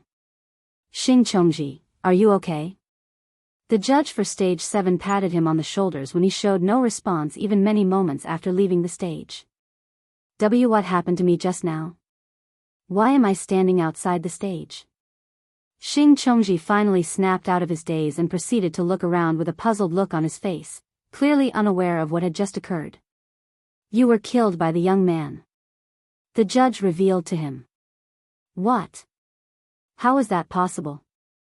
I was pretty sure I had him at that moment. Xianxia expressed disbelief. In his mind, had successfully connected his strike, killing Yuan. Nobody there blamed him for his reaction, as it was a normal response for someone who just experienced the Dragon's Gaze at point blank. The judge shook his and began explaining everything that had happened, shocking him even further. Dragon's Gaze? What? Xianxia turned to look at Yuan, who was still standing on the stage, with a flabbergasted look on his face. You are part of the royal family? Xianxia asked him, as everyone knew that only the royal family could learn such a profound technique. No. Yuan said. You're not? Then how did you learn the dragon's gaze? That's something only the royal family can learn. Xianxia and the other spectators only became more puzzled after hearing his words. However, before Yuan could respond, Xi Meili suddenly said, "He's from the royal family." Both Yuan and Xianxia turned to look at Xi Meili, and on Yuan's face was a surprised look. Since when did he become part of the royal family? Yuan, just follow along with me for now. I'll explain to you later. Xi Meili's voice suddenly resounded inside Yuan's head. Yuan nodded while looking at her before clearing his throat and speaking out loud, That's right. I am actually from the royal family. I wasn't sure whether I should reveal my identity or not before." The spectators gasped in shock after learning this. To think the royal family had a third child. He may be from the royal family, but he isn't related to our royal family in the way you're thinking. Xi Meili suddenly said, clearly that misunderstanding. What? The spectators' thoughts went wild with theories, and they could only think of one thing after pondering for some time, that Yuan had married into the royal family. In other words, he was Xi Meili's husband. "See, congratulations, Princess Xi." The people there suddenly bowed to her. Xi Meili raised her eyebrows, wondering what they were thinking. "You have finally found your partner after 10,000 years. Congratulations." The spectators congratulated her again. What? Xi Meili's eyes widened with shock. How in heaven's name did they get to that conclusion? That's wrong. He's not my husband. We're just friends. Xi Meili refuted their claims with a flushed face. And she continued, furthermore, he's a human. Wait. What? He's a human? How is that possible? Everybody there turned to look at Yuan with shocked looks on their faces. How the hell did a human appear in their ancient dragon city? And how could a human belong to the royal family? Nothing about his background made sense. His situation is a complicated one. Do you guys remember the 9 pillars of light that occurred not long ago?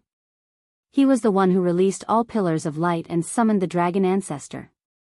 Xi Meili revealed to them the truth. What?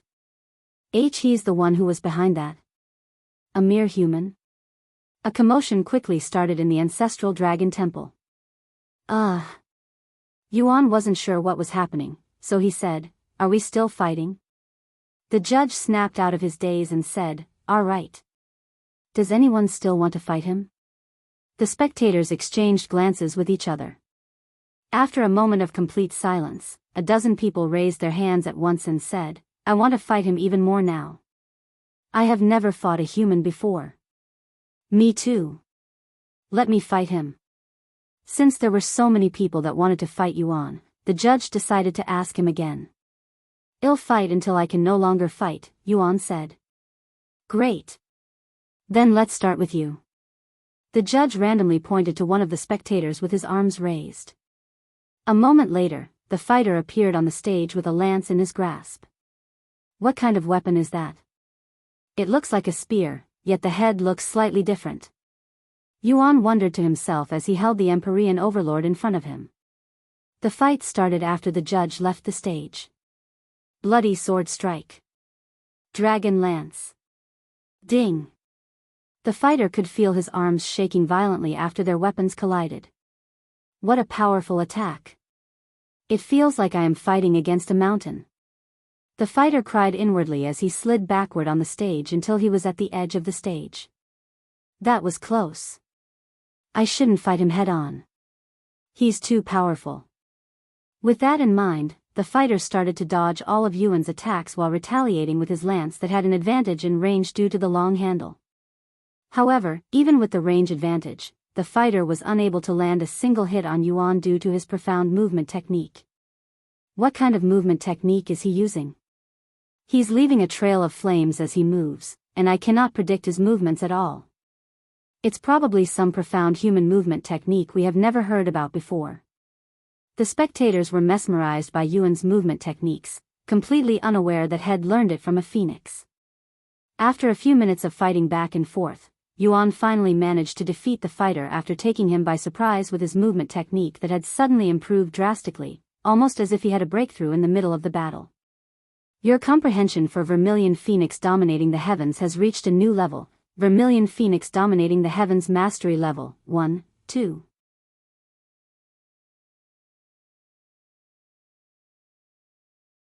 Chapter 366 Staring Contest. After defeating the fighter with the lance, Yuan proceeded to fight the other participants that wanted to fight him, and because of his profound movement technique that only got more ridiculously hard to predict after his skill had reached a new level, none of his opponents was able to even touch his shadow, leading to Yuan's victory inevitably. Is there anyone else that would like to fight me? Yuan asked with his body soaked in sweat as he defeated his 30th opponent in a row, setting a new record at the Ancestral Dragon Temple. Fuck. Is he really human? Where does he get his stamina from? The dragons there refused to believe Yuan was a human.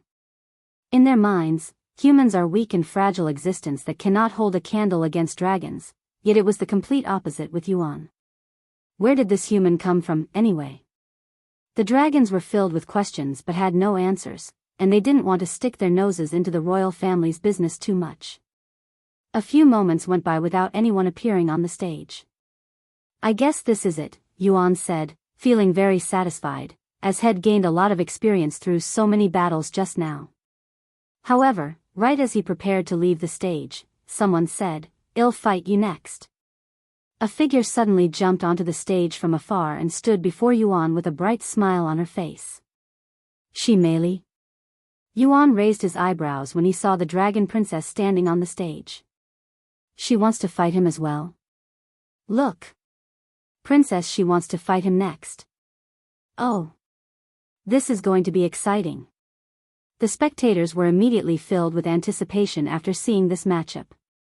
By now, pretty much everybody in the Ancestral Dragon Temple was watching their fight, leaving the other stages completely empty. I just couldn't hold my excitement back after seeing you fight and defeat so many people, so I decided to fight you as well, Yuan. I hope you don't mind. Xi Meili said to him. I don't mind. Yuan nodded. Thank you, Yuan. However, I will admit that I won't be able to defeat you in a normal fight, so let's do something different in this match. Xi Meili then said. Something different? What do you have in mind? Yuan tilted his head slightly. Dragon's Gaze. We're going to see which of us can use Dragon's Gaze better. Like a staring contest. How does that sound? She suggested. You can use the Dragon's Gaze as well? Yuan looked at her with wide eyes, as this was a pleasant surprise. Of course. The Dragon's Gaze is a technique taught to everybody in the royal family. Xi Meili nodded, and she continued. It is one of the most ancient techniques out there for our dragon race, and it was created during the primordial era. I know this may be unfair to you, who has only lived for 18 years while I have almost 10,000 years of experience with the technique, but I really want to see how powerful your dragon gaze is. I don't mind it. I also want to see your dragon's gaze. Yuan nodded with a smile on his face. Great. Then at the count to 3, we'll both use dragon's gaze simultaneously. Whoever is overwhelmed first will be the loser. Judge, you will do the counting. Xi Meili said. I understand, Princess Xi. Ready when you are, Yuan. I am ready. The judge began his count to 3 once both of them were ready. 1, 2, 3. On 3, both Yuan and Xi Meili activated Dragon's Gaze, and their eyes immediately glowed gold. Whoosh! A massive pressure suddenly enveloped the place, causing the spectators to take steps back and away from the stage. Not bad, Yuan. Xi Meili said with a smile on her face as she stared at Yuan directly into his eyes. However, this isn't my full power.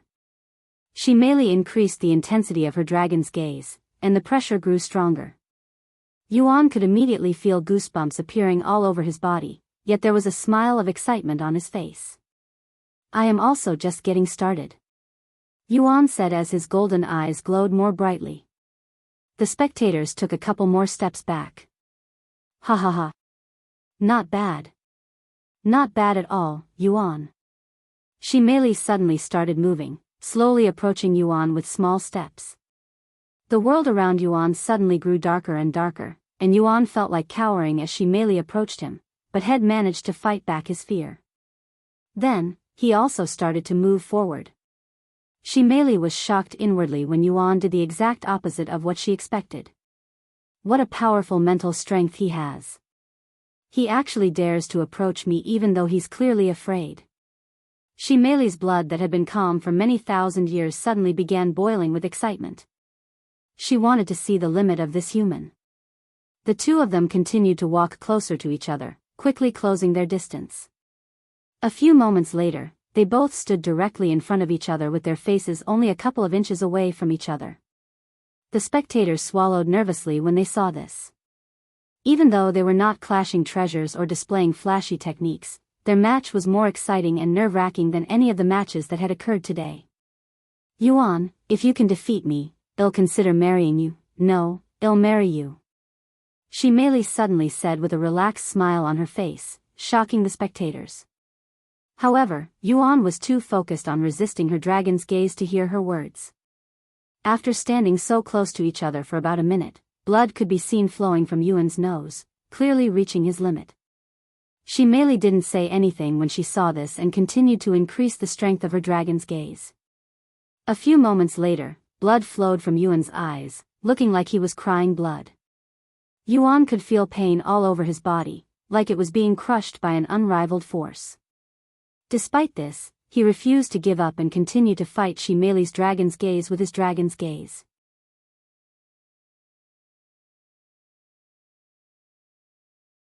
Chapter 367 Returning to the Dragon Palace. Cough. After resisting Xi Meili's dragon's gaze for another minute, Yuan suddenly turned his head to the side and coughed up a mouthful of blood before closing his eyes and losing consciousness. When she saw Yuan's body beginning to fall, Xi Meili quickly used her slender arms to catch his body, hugging his body afterwards so that he didn't fall. Yuan. Wang Xiuying rushed onto the stage with a worried look on her face. He's okay. He only sustained minor internal injuries and lost consciousness due to the tremendous stress his mind had endured. His injuries will heal once he leaves the stage, but he'll probably remain unconscious for a little bit longer. Xi Meili said to Wang Xiuying to calm her down. Xi Meili then carried Yuan like a princess and said, I'll cut our tour today short and bring him back to the Dragon Palace with me for now. Thank you all for your time today. Xi Meili said to the spectators and the fighters before flying away while carrying Yuan in her arms and Wang Xiuying with Qi manifestation. The people in the Ancestral Dragon Temple remained still and silent for a good moment even after Xi Meili and the others left.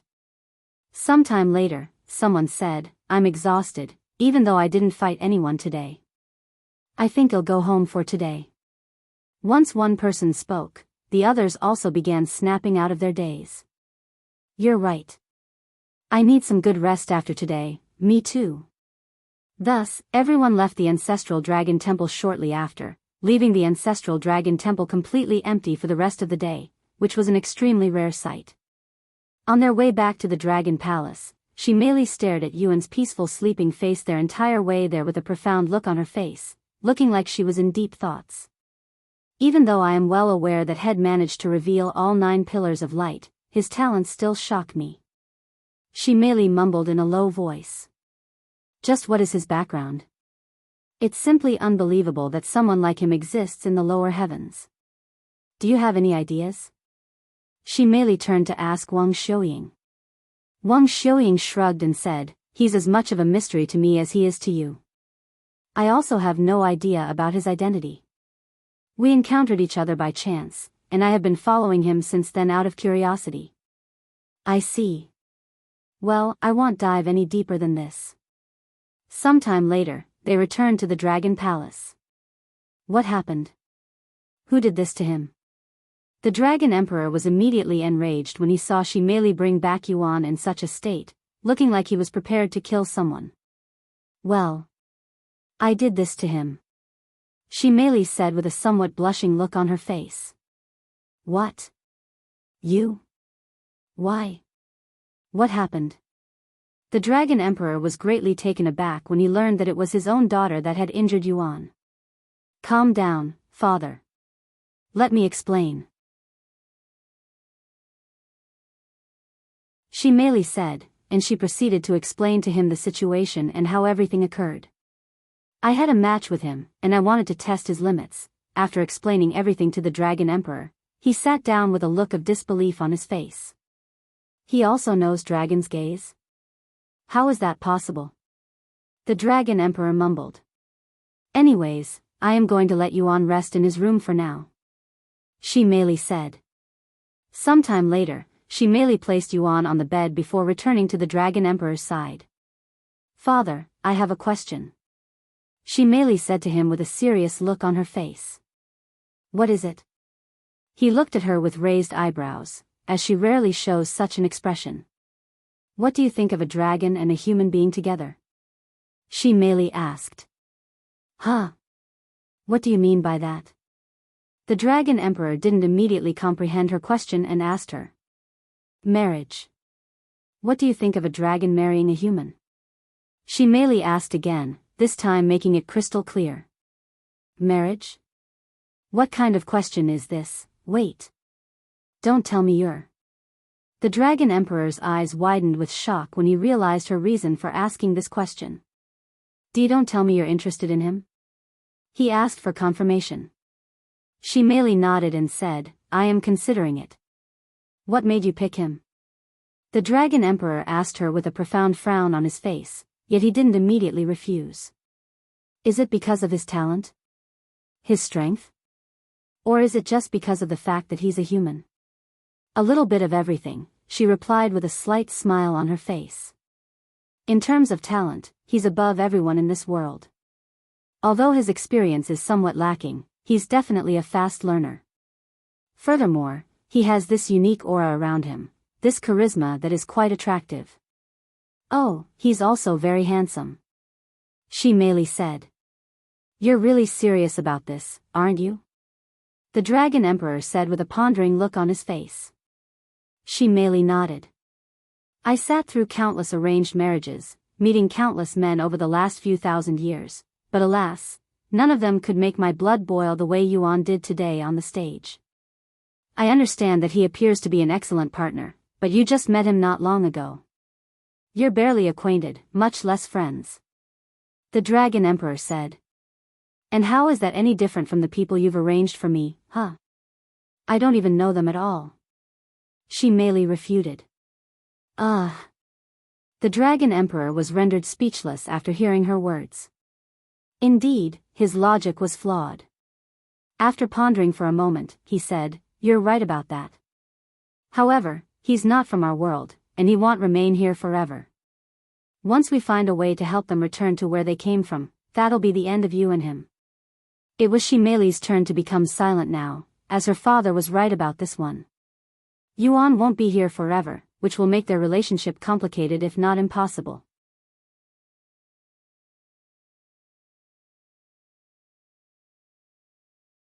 Chapter 368 First Defeat.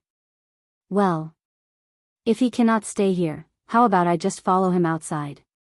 Xi Meili suddenly suggested. I have always been interested in the outside world, anyway. You want to go outside? Are you crazy? The humans will hunt you for your blood. It's too dangerous. The Dragon Emperor immediately refused. That's only what our ancestors taught us, but they have also never been to the outside world before. If there are humans like Yuan and Wuxia outside, I don't think it'll be that bad. After a moment of silence, the Dragon Emperor said, Unfortunately, that's impossible, not because I don't want to let you go outside with him. Your cultivation base is simply too high to follow him back to the lower heavens, where Spirit Grandmaster is the limit. You're simply asking to be punished by the heavens for doing so. Oh, right. He's from the lower heavens. Xi Meili sighed, completely forgetting about that for a second. Meanwhile, inside Yuan's room, Wuxia checked his pulses just to make sure he was okay. Seeing him sleep like this, he really reminds me of you, Tian. Wuxia said as she stared at Yuan's sleeping face with a somewhat dazed gaze. The more she looked at Yuan, the more she felt like she had seen him before. NNN. Yuan suddenly opened his eyes slowly. Where am I? He mumbled in a dazed voice. Oh, you're awake, Yuan. We're at the Dragon Palace in your room. Xi Meili took us back after you fell unconscious during the match. Wang Xiuying explained to him what had happened. I see. So I lost the match, huh? A smile on Yuan's face as he realized the situation.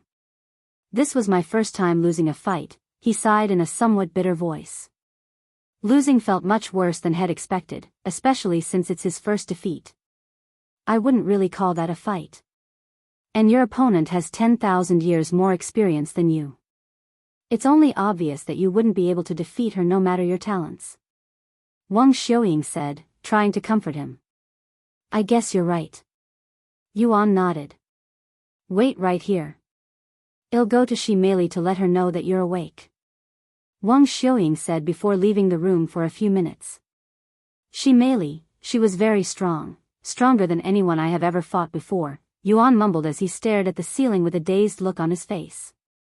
Sometime later, Wang Xiuying returned with Xi Meili and the Dragon Emperor. Are you okay, Yuan? Are you hurt anywhere?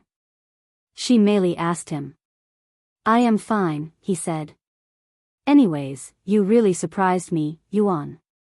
You're only 18 years old, yet your comprehension for the dragon's gaze is already as strong as mine. Xi Meili immediately praised him afterward. A bittersweet smile appeared on Yuan's face. As strong? That's not true. I was completely defeated by your dragon's gaze. Yuan, if you don't mind me asking, where did you learn the dragon's gaze? And how long has it been since you learned it? The dragon's gaze is a secret technique only available to the royal family. The Dragon Emperor suddenly asked him. Oh, I learned it from the Great One. And it was probably around a month ago when I learned it, he said. The Great One? The Dragon Emperor exclaimed. 1 month? Xi Meili was shocked for a different reason. To think Yuan could comprehend the dragon's gaze to such an extent in a mere month whilst it took her thousands of years to reach her current level. The disparity was too large. Can you tell me more about it? How did you learn it from the Great One? The Dragon Emperor continued to ask. Yuan nodded and explained to him how he learned it from the Tablet of Comprehension, where he met the illusion of the Great One. I understand it, but I cannot believe it. The Great One is teaching the secret technique to random people? Just what is he thinking? The Dragon Emperor could feel a headache coming. It would be a disaster if their secret technique was revealed to the public, but luckily for them, according to Yuan, only 2 people have learned the dragon's gaze, and he was one of them. Is it really that bad if an outsider learns the technique? Yuan couldn't help but ask them. The Dragon Emperor nodded and said, since ancient times, only the royal family can use the dragon's gaze, and it's already well established that whoever learns the dragon's gaze is royalty in the dragon race. If someone who isn't part of the royal family learns this technique, it'll create massive confusion and chaos amongst us, the dragons. There are multiple royal families out there, and we're just one of many. Although we don't really care that much about an outsider learning the technique since we're in this isolated world, the other royal families in the upper heavens may not react so kindly to an outsider learning their technique, something they are extremely proud of. Xi Meili added, they consider the technique as sacred as their bloodline, as both of them were given to them by the dragon ancestor. In other words, you shouldn't use your dragon's gaze so lightly, especially in front of other dragons. I see. I didn't know about this since the Great One never told me about it when I learned the technique. Yuan said. Anyways, there's nothing we can do about it now that you've learned the technique. Just make sure you're not around dragons when you use that technique, as it will definitely cause misunderstandings. The Dragon Emperor said to him. I understand. Yuan nodded.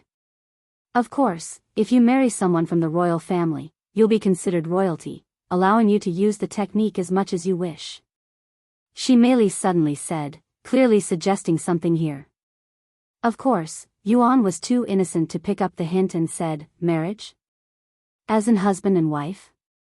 But I don't think it's right to marry someone just to use a technique. Xi Meili smiled after hearing his words. I think so too.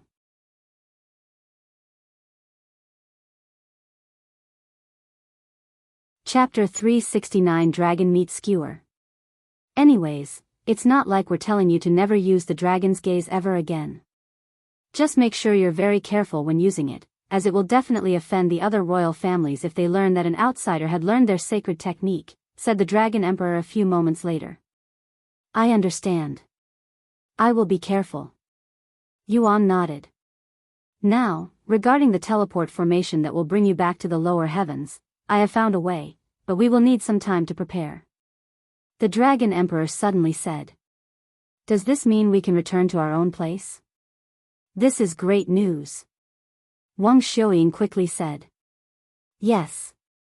However, it will still take around a week. That's fine. As long as we return before the event ends. Yuan said. Sometime later, the Dragon Emperor left the room and returned to prepare for their departure. What do you want to do now? Xi Meili asked them afterward. Do you still want to look around the city? Or do you want to do something else? I still want to look around, Yuan said. Okay, but you only have 1 week, so we won't be able to see much. Maybe you'll come back next time for much longer. At that time, I will show you around the entire ancient dragon city. Xi Meili said to him. Even if I want to come back, how can I do that? Yuan asked. I don't know, but if you've already managed to come here once, you'll definitely find yourself here a second time.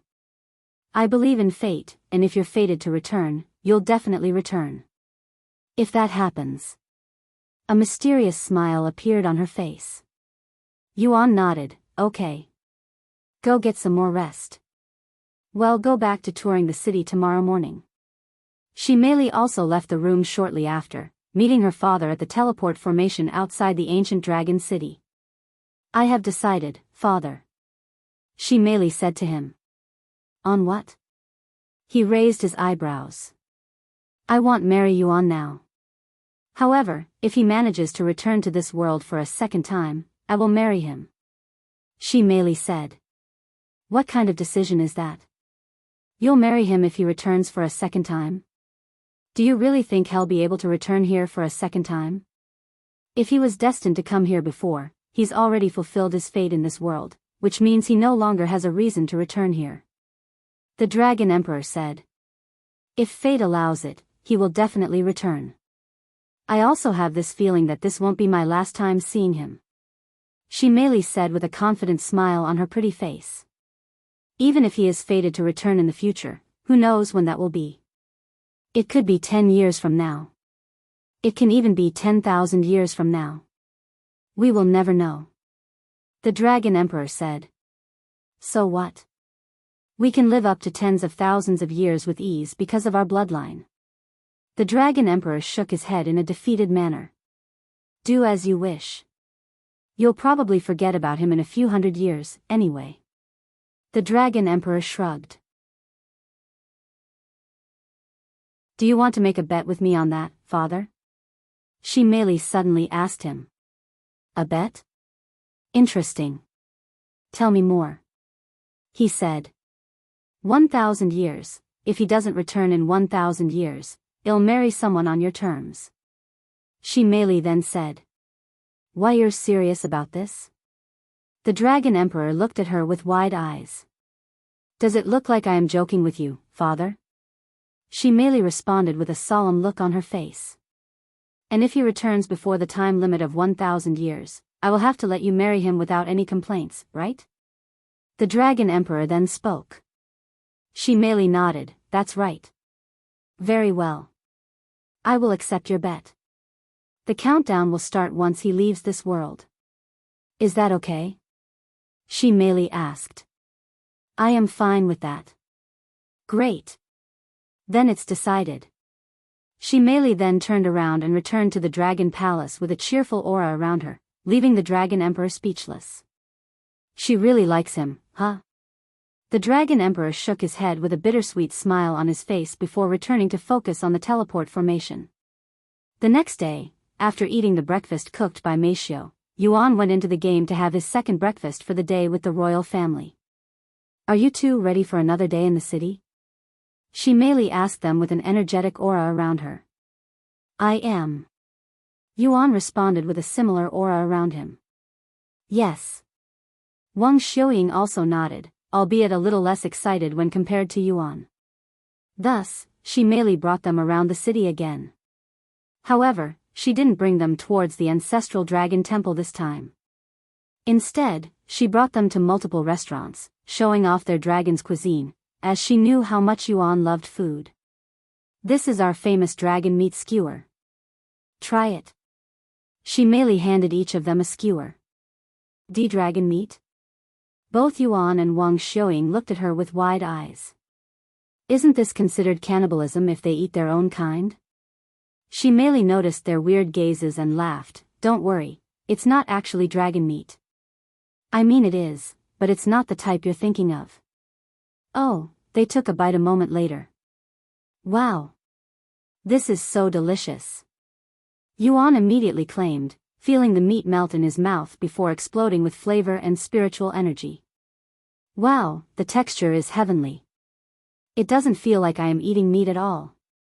I wonder if this is what it would be like eating clouds if we could eat them. Wang Xiuying said as she finished the entire skewer in just a few seconds. Can I have some more? She then asked. Me too. I also want some more. Yuan said. Are you sure?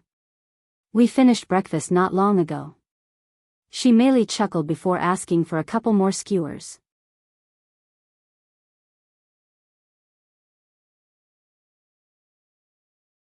Chapter 370 Spirit Stone Cave. Here you go, Princess Xi. These are on me. The man selling these skewers said to her. After handing the skewers to Yuan and Wang Xiuying, Xi Meili handed a spirit stone to the man and said, Don't worry about it. My friends enjoyed it, so I will pay for it. You can keep the change as well. Thank you very much, Princess Xi. The man gladly accepted the spirit stone. After eating the skewers in a few minutes, Wang Xiuying said, That pretty stone you just gave the man as payment, it's called a spirit stone, right? I have seen them before, but I never understood them. Just where do people obtain them? Or are they like treasures, something you find naturally in the wild? You don't know where spirit stones come from? Hee hee. Then I know exactly where to bring you tomorrow. Xi Meili said with a smile on her face. As for your question, I shall wait until tomorrow to answer it. For now, let's just continue what we're doing. Wang Xiuying nodded, but her curiosity piqued. Thus, Xi Meili continued to show them restaurants and different foods. By the end of the day, they had eaten so much that dinner wasn't necessary. In the real world, Yuan asked Meishiu, What are the other participants doing now? The same as usual. They're trying to reach the Mystic Pagoda while improving their cultivation at the same time. Some people have reached the place, but none of them have been able to open it.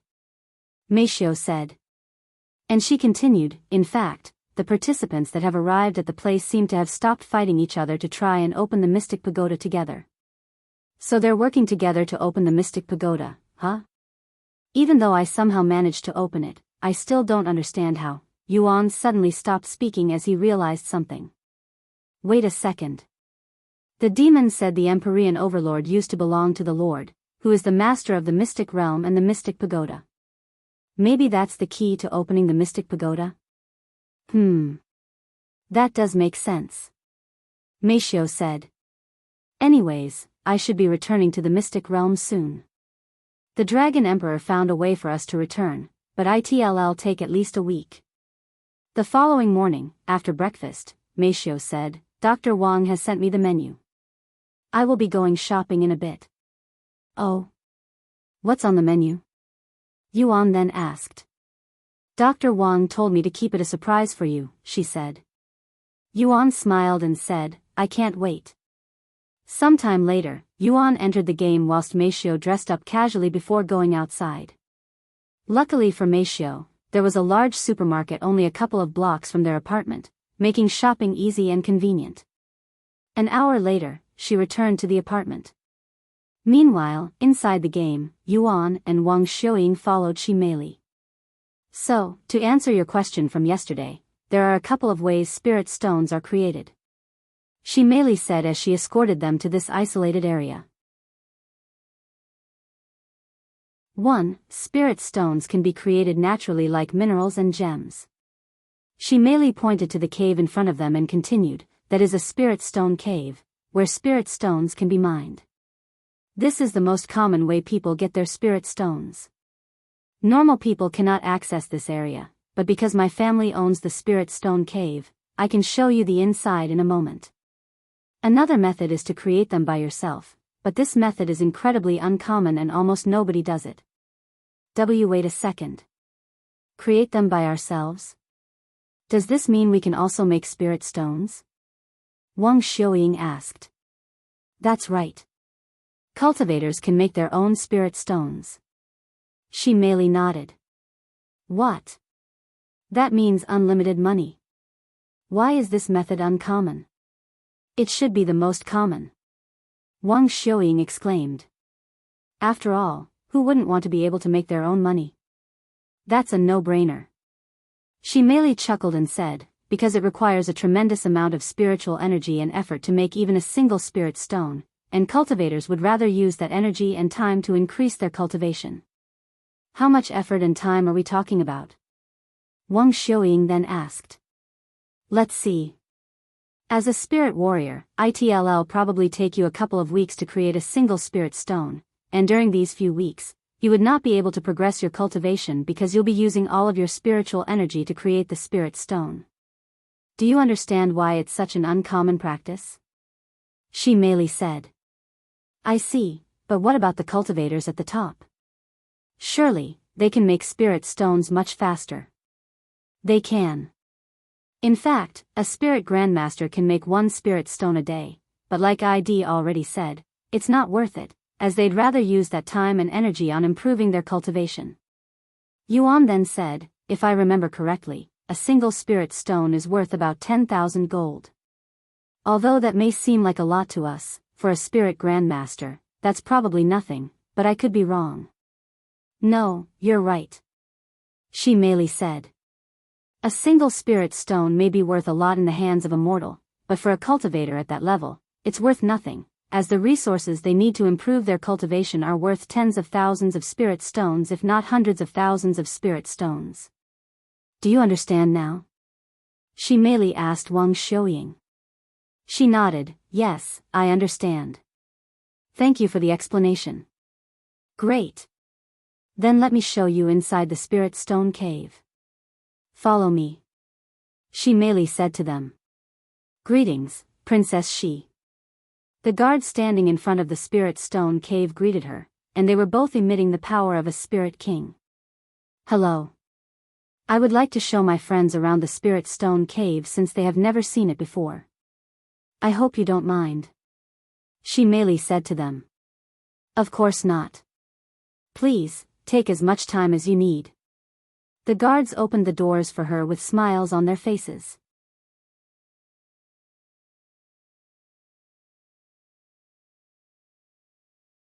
Chapter 371 Beef Stew. Follow me. Xi Meili said to the two of them before walking into the cave that was brightly lit despite having no obvious sources of light, almost like the walls themselves were glowing. The cave was incredibly long, as they'd walked for over 10 minutes without seeing anything. How deep is this cave? Wang Xiuying couldn't help but ask. A few thousand miles, I guess, she casually responded. What? That's incredibly long. How is that even possible? Do not underestimate spirit stone caves. Each of them is incredibly spacious but only contains a few 100,000 spirit stones, and if you mine them all, it will require 100 years for them to return. Xi Meili said. Did you realize that the spiritual energy in here is vastly different from the outside? This is a special type of spiritual energy that gives birth to spirit stones. If you ever come across this kind of spiritual energy, make sure to look around, as there will be a spirit stone cave nearby, and those are worth a fortune, so make sure you remember this feeling. Xi Meili said to them. Wang Xiuying and Yuan nodded before engraving this spiritual energy into their heart. Hopefully, they'll run into a spirit stone cave of their own one day. About half an hour later, they could finally see some spirit stones, and they were sticking out of the wall like crystals. Wow, so this is what spirit stones look like in nature. How cool. Both Yuan and Wang Xiuying stared at them as though they were fascinated. We make sure to leave some behind so that they can regrow in the future. They can regrow? They looked at her with raised eyebrows. Xi Meili nodded and said, as long as we don't mine everything, they will eventually grow back. Though, that will take at least 100 years. Anyways, this is the furthest we should go. But it's not because we cannot be there. It's simply because there won't be anything to see unless we travel a few hundred miles out, which could take hours, and I don't want to waste your time. Xi Meili said. And she continued, if you really want to see it, just imagine a large chunk of spirit stones stuck in the wall. Do you have any questions? Wang Xiuying then asked, does mining a larger chunk of spirit stone increase its effectiveness? Why do I only see spirit stones the size of a pebble? Great question. There's actually a reason why they're so small and not bigger, and it's simply because having a bigger size doesn't mean it'll have more spiritual energy. A fist-sized spirit stone and a pebble-sized spirit stone will have the same amount of spiritual energy, it's just how the heavens made it work. However, that doesn't mean you can make the spirit stones extremely small, as spirit stones will lose effectiveness if they become too small. After millions of years of practice and experience, the cultivators have figured out the perfect size for spirit stones, and that has become the standard. I see. Sometime later, they left the spirit stone cave. What should we do now? Yuan asked her. There's nothing to do besides looking around the city. Xi Meili said. Then what do you normally do? Wang Xiuying asked her. I train, all day. I rarely go outside, she said, surprising them, as she looked like the type that really enjoyed going outside.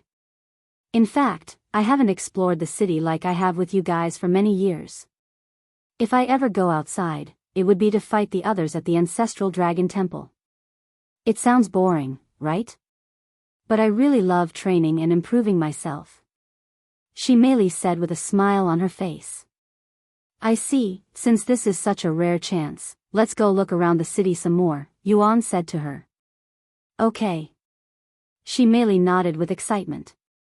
Thus, they made their way towards the city and began another round of exploration whilst trying new food whenever they would encounter them. Time passed extremely quickly, and in what felt like the blink of an eye, it was already dark. Yuan logged off the game after eating dinner with the royal family. The moment Yuan logged off the game and returned to his room, a strong and rich aroma assaulted his nose, making his mouth immediately salivate. Wow! What an amazing smell! What could Meisho be cooking? Yuan wondered inwardly, his imaginations running wild. Sometime later, Meisho entered his room and helped him sit up on the bed. What's for dinner? Yuan quickly asked her. Beef stew, she responded in a calm voice. And she continued, although it's still somewhat like soup, there are large meat chunks in there, and it comes with rice. As long as I can chew on it, I won't complain. Yuan said. Give me a moment. Meisho then placed a blanket in front of him just in case any food was to fall, and she proceeded to feed him beef stew. This food is amazing. The meat is tender, like that dragon meat skewer I had not long ago. I didn't know you were such a good cook. Of course, your soup tastes good too, but this is a different level. Yuan praised her after a single bite. Thank you. Meisho said with a slight smile on her face, as she couldn't help but feel happy after hearing his praises, especially when she'd worked her butt off during training to reach this level. After dinner, Meisho asked him, how do you feel? Well, to be completely honest, I am not full. However, the food was great. Yuan said. Not full, huh? Well, this is what Dr. Wang advised, but I will let him know that you're not full. By the way, for reference, how much do you think you can still eat? I can probably eat 2 to 3 more meals of this size no problem, he said. Tea that much? Meishiu looked at him with wide eyes. Fortunately, they have plenty of money from selling the treasure, or it would be a struggle feeding him. Okay. After dinner, Meishiu relayed the news to Dr. Wang. Of course, Dr. Wang wasn't surprised that the meal wasn't enough for Yuan, as had purposefully made it so that Yuan wouldn't be full so that his stomach would adapt to the new diet. Continue feeding him this amount for the next 3 days, then you can slowly increase the amount. Dr. Wang instructed her over the phone. I understand. Thank you. Meishiu said to him. The following morning, Yuan and Wang Xiuying followed Xi Meili around the city again. And in the blink of an eye, another day passed. The 3 of them continued this until an entire week had passed. The teleport formation should be ready in 3 days. The Dragon Emperor said to them. 3 days, huh? What do you guys want to do? Continue looking around the city? But we've looked at pretty much everything. If only you guys had more time here, we could have gone further. Xi Meili asked them. This may sound weird, but I'd like to practice my dragon's gaze with you. Yuan suddenly said, dumbfounding her.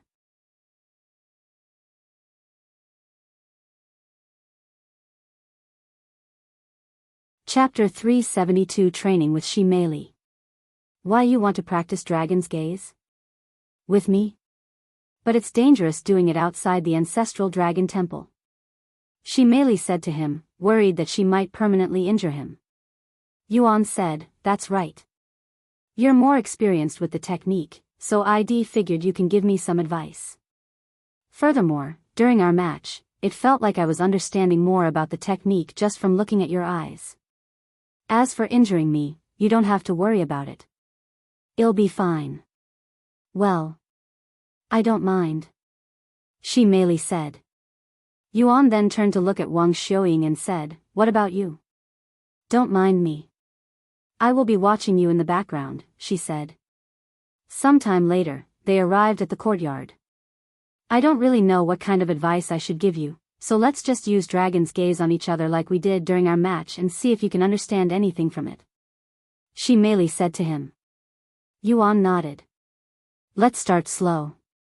Xi Meili then stood about 10 meters away from him. We're going to slowly approach each other like previously. Ready when you are. I am ready, Yuan said. Then we'll use our dragon's gaze on the count of 3, 2, 1, go. Whoosh. A profound pressure immediately enveloped the courtyard when Yuan and Xi Meili's dragon's gaze collided, giving Wang Xiuying a nostalgic feeling. However, this time, she made sure to stand all the way back where the pressure didn't affect her as much. A few moments later, once they were feeling a little comfortable, Yuan and Xi Meili began approaching each other. And with each step they took, they increased the strength of their dragon's gaze. Before they knew it, both of them were standing directly in front of each other again, silently staring right into each other's eyes like they wanted to see their soul.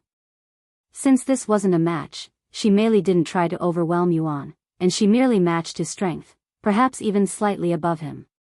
A few minutes later, Xi Meili asked him, well? Are you improving?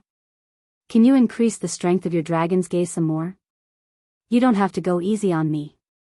Yuan said to her. After a moment of silence, Xi Meili suddenly increased the strength of her dragon's gaze. Although it wasn't quite as powerful as it was during the match, it was pretty close, and it was just enough to not injure him and enough to make him feel pressured. Yuan quickly began sweating under Xi Meili's powerful dragon's gaze, feeling as though there was an almighty being staring down at him as though he was an ant. A few minutes of pure silence later, once Xi Meili noticed Yuan reaching his limit, she closed her eyes and said, okay, let's take a rest here.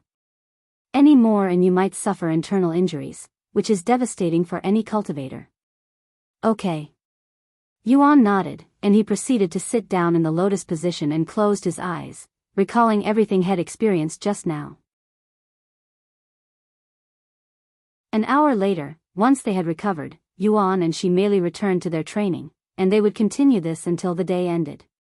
The following day, they also continued to do the same thing. On the third day, Yuan took a seat in the middle of the courtyard and closed his eyes to recall everything he's learned for the past 2 days. Meanwhile, Wang Xiuying and the royal family watched him in the background. What do you think? After 2 days of training, how is his progress? The Dragon Emperor asked Xi Meili. To be completely honest, he's terrifying, his talents. He absorbs all experience like a sponge absorbing water and greatly improves in a short time. I was able to see a clear difference and improvement in his dragon's gaze after every practice session. Xi Meili gave her judgment. If he continues to practice the technique, he'll most likely surpass me very soon. If only he wasn't born a human but a dragon instead. What a pity. Xi Meili sighed in a truly regretful tone. There's nothing wrong with being talented as a human, as talents don't favor a certain race. In the outside world, there are plenty of humans with talents that surpass even your father and me. The Dragon Empress spoke with a solemn expression on her face. Sometime later, a profound aura surrounded Yuan. When the royal family saw this, their eyes widened with shock. Enlightenment. He's experiencing enlightenment. Xi Meili exclaimed in a baffled voice. Shut your mouth. Don't you dare disturb him. The Dragon Empress immediately slapped the back of his head while lecturing him. What's an enlightenment? Wang Xiuying asked in a whispering voice. Enlightenment is a trance-like state where your mind and heart becomes crystal clear to focus on one thing, whatever caused the enlightenment. Xi Meili explained. And she continued, when that happens, one will improve drastically at whatever they are trying to gain enlightenment on. For example, Yuan's probably having enlightenment about the dragon's gaze. Once he's done, his understanding and mastery of the technique will improve drastically. I see. How long do enlightenments usually last? The Dragon Emperor said, it depends on the complexity of whatever he's having enlightenment about. If it's a simple technique, he can be done in a matter of minutes. However, if he's having an enlightenment about something complex, like dragon's gaze, he could be in that state for days if not weeks. Weeks? Wang Xiuying exclaimed in a low voice. What will happen to the mystic realm? And it's not like she could take him out of enlightenment. Don't worry, we have already prepared the teleport formation, so you can leave whenever. It doesn't have to be today. If you want, you can even return by yourself first. He can follow you after he's done. The Dragon Emperor said to her. However, Wang Xiuying shook her head and said, no, it's okay. I will stay here until the very last minute. We came here together, so we'll leave together, at least we'll try.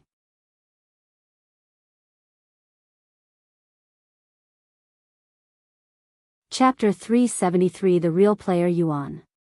I will stay here to watch over him. You guys can leave. Xi Meili volunteered to stay behind even though that wasn't necessary. However, she wanted to be here when he woke up so that she could congratulate him. Are you sure? This will take some time. We can simply block access to this area so that nobody could disturb him. The Dragon Emperor said to her. Yes, I want to stay here. Xi Meili nodded. Do as you please. The Dragon Emperor left with the others shortly after. What happened to her? It's like she's obsessed with him. The Dragon Empress asked her husband after they left, as she was unaware of the bet he made with Yuan. She likes him. The Dragon Emperor said with a slight smile on his face, and he continued, and she wants to marry him. What? Everybody there turned to look at him with wide eyes filled with shock, especially Wang Xiuying and Xi Meili.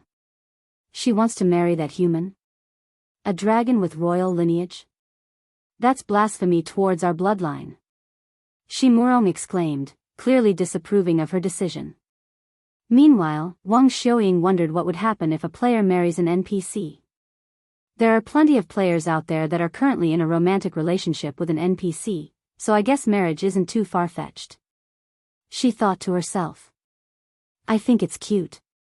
The Dragon Empress said, and she continued, I couldn't care less if she wants to marry a human or a dragon. I only care about one thing, his qualifications. And from my understanding, Yuan is more than qualified to join our royal family. Why you too, mother? Xi Meili looked at her with disbelief. Anyways, it's her decision, and I will respect it. The Dragon Empress said. Then she looked at Xi Meili and said, if you have a problem with it, why don't you confront her about it? I would rather not.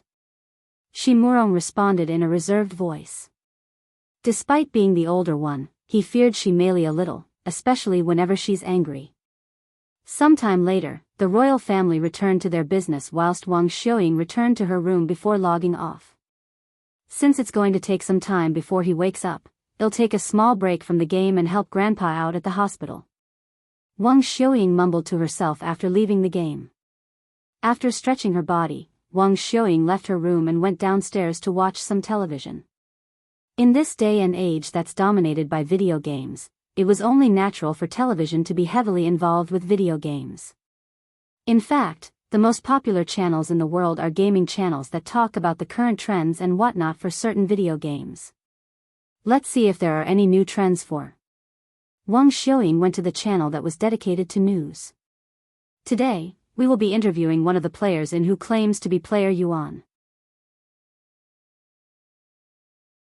The speaker on the television spoke while a young man wearing a black mask sat beside him.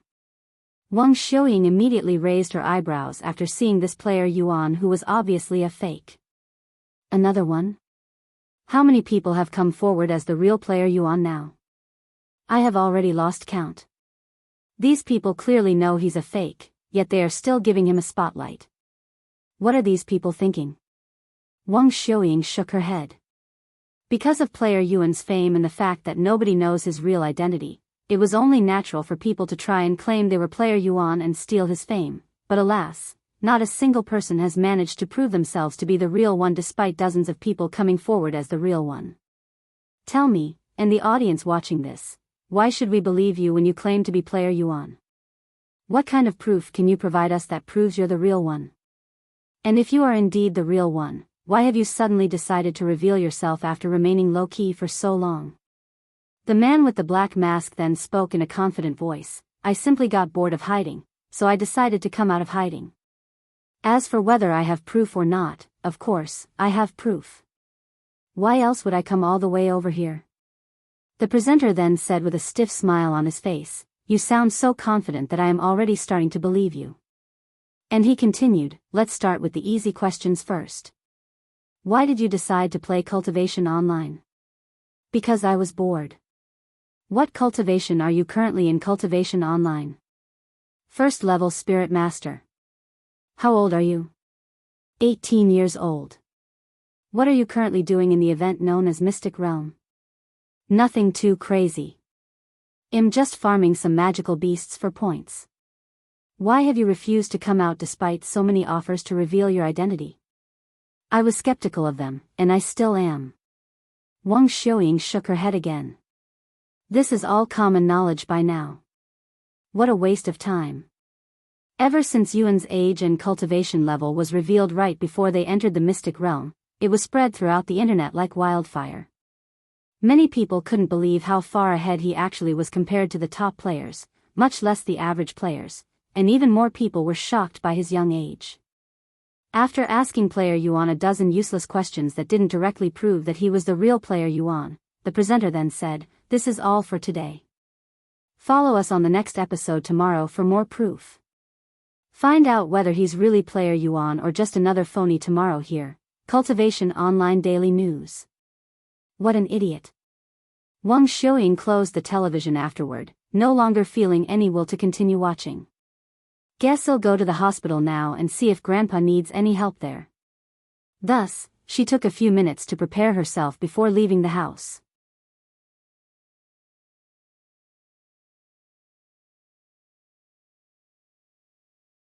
Chapter 374 Not Logging Off.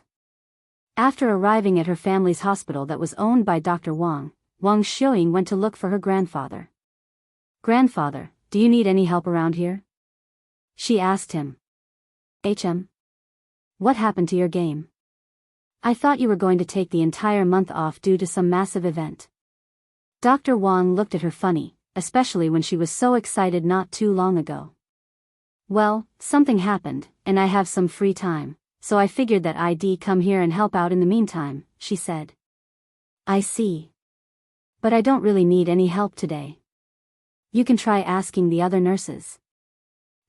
After a moment of silence, Wang Xiuying spoke. Grandpa, you visited Yuan recently, right? How's he doing? Considering how his family kicked him out. I'm kind of worried. The young master? He's doing perfectly fine. Dr. Wang said. Perfectly fine? Wang Xiuying raised her eyebrows. Yes. I even decided to change his diet, so he's no longer just eating soup for every meal. Oh, that's great. By the way, do you think I can go visit him at his new place? She suddenly asked. Why? It's been a while, that's all. And I feel like speaking to him. Dr. Wang pondered for a moment before speaking. I will have to ask them for permission before I say anything. That's fine. Dr. Wang called Meisho shortly after, but nobody picked up, so he left her a message about Wang Xiuying wanting to visit. Meanwhile, Wang Xiuying went to help out the others in the hospital. It wasn't until after Meisho logged off the game to prepare dinner that she saw Dr. Wang's message. Wang Xiuying wants to visit us. Meisho raised her eyebrows. I will ask him when he comes out of the game. She texted back to him. Okay. Thank you. Dr. Wang responded a minute later. However, Yuan didn't log off that night, missing his dinner. He must be busy inside the game. Once Meisho realized that Yuan was most likely going to stay inside the game for the night and miss dinner, she wrapped his food and placed them inside the fridge. Meisho wasn't too worried initially since this wasn't his first time forgetting to log off. However, when Yuan didn't log off for the second and a third day, she grew increasingly worried that something might have happened to him. She wanted to forcefully take him out of the game to ask him what was happening and why he hadn't logged off for so many days, but Shed resisted her urges, as she was worried that he might be doing something incredibly important in the game that wouldn't let him log off for whatever reason. Furthermore, she has been checking his pulses just to make sure he was still alive and well. If only I could see what he's doing. Meisho sat on the floor beside the bed and rested her head on it. I haven't cooked or done anything in 2 days. It's a new record. Meisho thought to herself. It was at this moment her phone rang. She looked at the caller. It was Dr. Wang. Are you okay? It's been 2 days since you texted me. Did you forget or something? Dr. Wang asked her through the phone. Sorry, it's not that. Yuan, he hasn't logged off the game yet. She revealed. What? How is that possible? It's been 2 whole days. That can't be healthy. Dr. Wang said. I would go over there now to check his condition, but I have an important meeting in a few minutes, so if you don't mind, I will send my granddaughter over to check his condition. Don't worry, you can trust her skills. Dr. Wang said. Okay. Meisho quickly agreed. She knew that Yuan and Wang Xiuying were on good terms, so he most likely wouldn't mind her visiting, especially if it's for a valid reason. Furthermore, Yuan told her that he was with Wang Xiuying inside the game, so maybe she knows something about his situation. I'll send her the address right now. The connection closed shortly after, and Dr. Wang immediately contacted Wang Xiuying and told her about the situation. Yuan hasn't logged off for 2 whole days and Meisho is worried? Okay, I will immediately go there now. What's the address? Wang Xiuying spoke with a serious look on her face. Although she was initially happy that Dr. Wang told her to visit Yuan, her excitement quickly subsided after hearing about the situation. After receiving the address, Wang Xiuying grabbed her tools and made her way to Yuan's apartment. This is where he lives now? Wang Xiuying raised her eyebrow at the apartment before her. Sometime later, she entered the elevator and went to the 17th floor. Wang Xiuying stood before 17F a moment later, and she knocked on the door. Hello. It's me, Wang Xiuying. Meisho opened the door a few moments later to let her inside. I'll save the greetings for another time, Meisho. Where's Yuan? Wang Xiuying asked her. Here, Meisho led her into Yuan's room. Wang Xiuying didn't say anything and immediately checked his pulse. His pulses seemed perfectly fine. Wang Xiuying released a sigh of relief after confirming that he wasn't in danger. So did he tell you what he was doing the last time you spoke to him? Do you know why he hasn't logged off? Sometimes I also lose track of the time and stay inside the game for longer than I would like. However, 2 whole days is a little too much, especially since he knows that you'll be cooking food for him. Wang Xiuying said. I was hoping you could answer that question. Meisho said to her. What do you mean? Wang Xiuying tilted her head. Meisho took a deep breath and said, he told me that the 2 of you were playing together, so I was hoping you know why he's not coming out. In her mind, Yuan's well-being was more important than his identity in a video game, so if she had to reveal his identity to make sure he was okay, she would do it without any hesitation. Furthermore, Wang Xiuying is Dr. Wang's granddaughter and Yuan's #1 fan, so Meisho felt that she could trust her with Yuan's identity.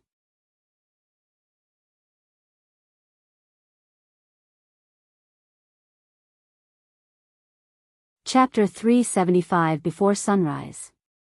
Huh? What do you mean I'm playing with Yuan? Wang Xiuying's head remained tilted in a puzzled manner. The person I am playing with currently is. Wang Xiuying's eyes suddenly widened when she realized what Meisho was trying to tell her. She then slowly turned her head to look at Yuan, who was sleeping peacefully on the bed with the console on his head. Although the console was blocking half of his head, she could still see some resemblance between Yuan and Yuan.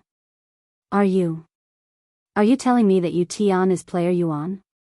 Wang Xiuying asked her for confirmation, as she was in disbelief.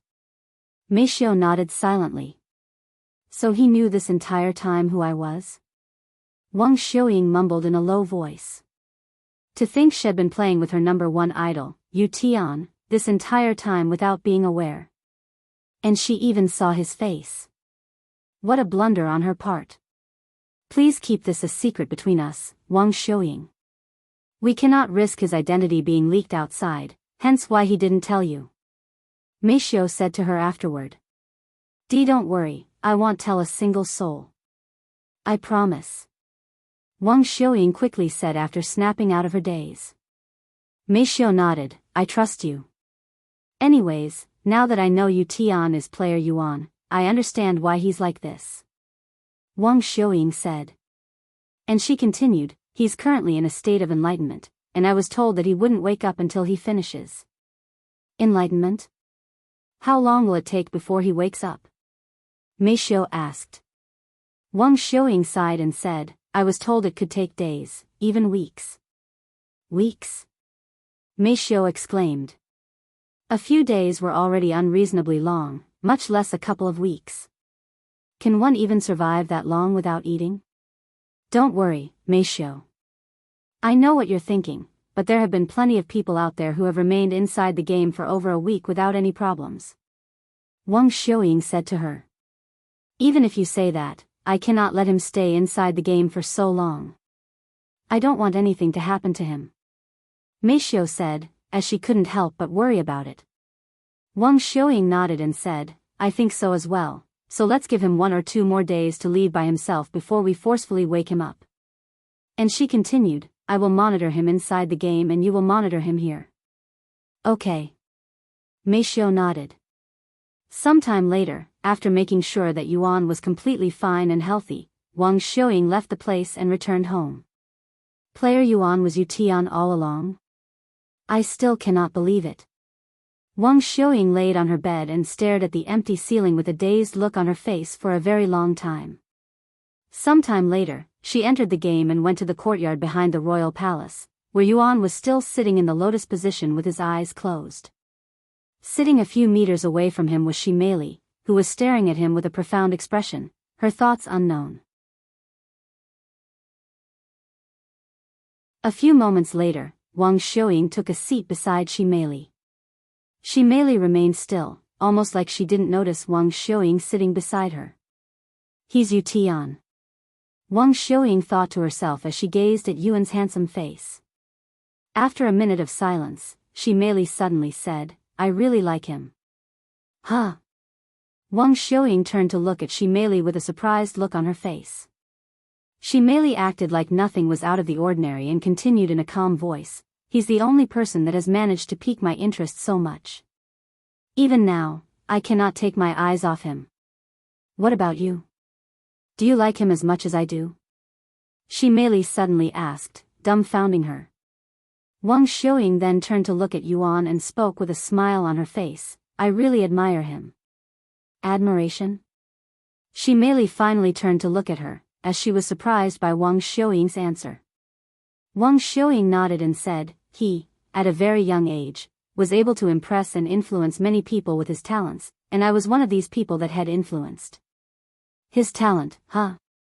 I kind of understand that feeling, as he has also influenced me just by showing off his talents. Xi Meili nodded. Wait a second. I thought you didn't know him, since you said that you'd followed him on a whim. Xi Meili suddenly realized this.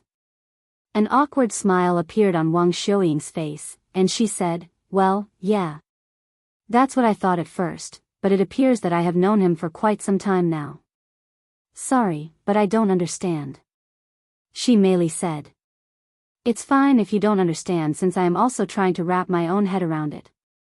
The two of them returned to being silent shortly after, and they continued to stare at Yuan with a silent gaze and their own thoughts. At the end of the day, right as Wang Xiuying prepared to log off the game, she noticed that the aura around Yuan was beginning to change. What's happening to him? She couldn't help but ask. Unbelievable, however, Xi Meili didn't respond and only mumbled with a look of disbelief on her face. Did something happen? Wang Xiuying became worried. No. It's just that. He's already reaching the end of his enlightenment. At this rate, he'll finish before sunrise. Xi Meili said in a nervous voice. It's only been 3 days since he started his enlightenment for the dragon's gaze, a deeply profound and complex technique for dragons, and he's already reaching the end. I can only describe his comprehension talents as godlike. For comparison, when I had an enlightenment of the technique, it took me 3 months to finish my enlightenment. 3 months? Wang Xiuying looked at her with wide eyes, as she cannot imagine anyone sitting there without moving for so long.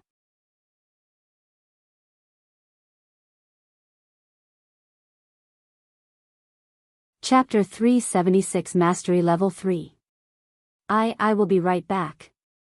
Wang Xiuying said to Xi Meili before logging off the game and picking up her phone. Hello? Meishiu quickly answered the phone after seeing Wang Xiuying's name as the caller. Hey, Meishiu, great news. I think Yuan will be done by sunrise, she relayed this news to her. Really? Meishiu asked. Yes, and I will stay inside the game tonight to let him know about the situation. Thank you very much, Wang Xiuying, Meishiu said to her. Don't worry about it. I am only doing what's natural. Then I'll speak with you again later. After hanging up, Wang Xiuying went back into the game and waited for Yuan to finish his enlightenment with Xi Meili by her side. Meanwhile, inside Yuan's mind, he could only see a pair of golden eyes staring at him from a distance that grew closer the longer he stared at it. This pair of eyes resembled Xi Meili's eyes, but it also gave him a feeling of the Great One. Although Yuan was not aware of it himself, he has been staring at this pair of eyes for the last 3 days inside his mind. Suddenly, a familiar sound echoed in his mind. Ding! Your comprehension for Dragon's Gaze has improved tremendously from enlightenment. Your comprehension for Dragon's Gaze has reached a new level, Dragon's Gaze Mastery Level 2, 3, Dragon's Gaze, Rank, Ancient, Mastery Level 3, Description, a technique created by the Great One. A single gaze will cause immortals to bow and the heavens to tremble in fear. Used by royal families of the dragon race. After the notification resounded, the pair of golden eyes inside Yuan's mind slowly closed itself before disappearing. Yuan slowly opened his eyes afterward. Congratulations on your enlightenment, Yuan. Xi Meili greeted him with a bright smile on her pretty face. Xi Meili? Did I just experience another enlightenment? He mumbled in a dazed voice. Another enlightenment? Why am I not surprised that this isn't your first time? Xi Meili said with a bittersweet smile on her face. How long has it been in that state? Yuan asked. However, before Xi Meili could answer that question, Wang Xiuying stood up and approached him with a serious-looking expression on her face. Wang Xiuying? What's the matter? Yuan asked her in a somewhat nervous voice because of the way she approached him. Yuan, or should I call you Tian? Wang Xiuying said to him. What did you just call me? Yuan's eyes widened with shock when he heard his real name come out of Wang Xiuying's mouth, or at least that's what he thought he heard. I know the truth, Tian. To think you were player Yuan all along. I feel foolish for not recognizing you earlier. Wang Xiuying sighed. How? How did you find out? Yuan asked her. Did she finally recognize him from his appearance? But even if he looked similar to his appearance in the real world, she didn't have solid proof that they were the same person. And judging by the way Wang Xiuying is speaking, it sounded like she was absolutely confident about his identity.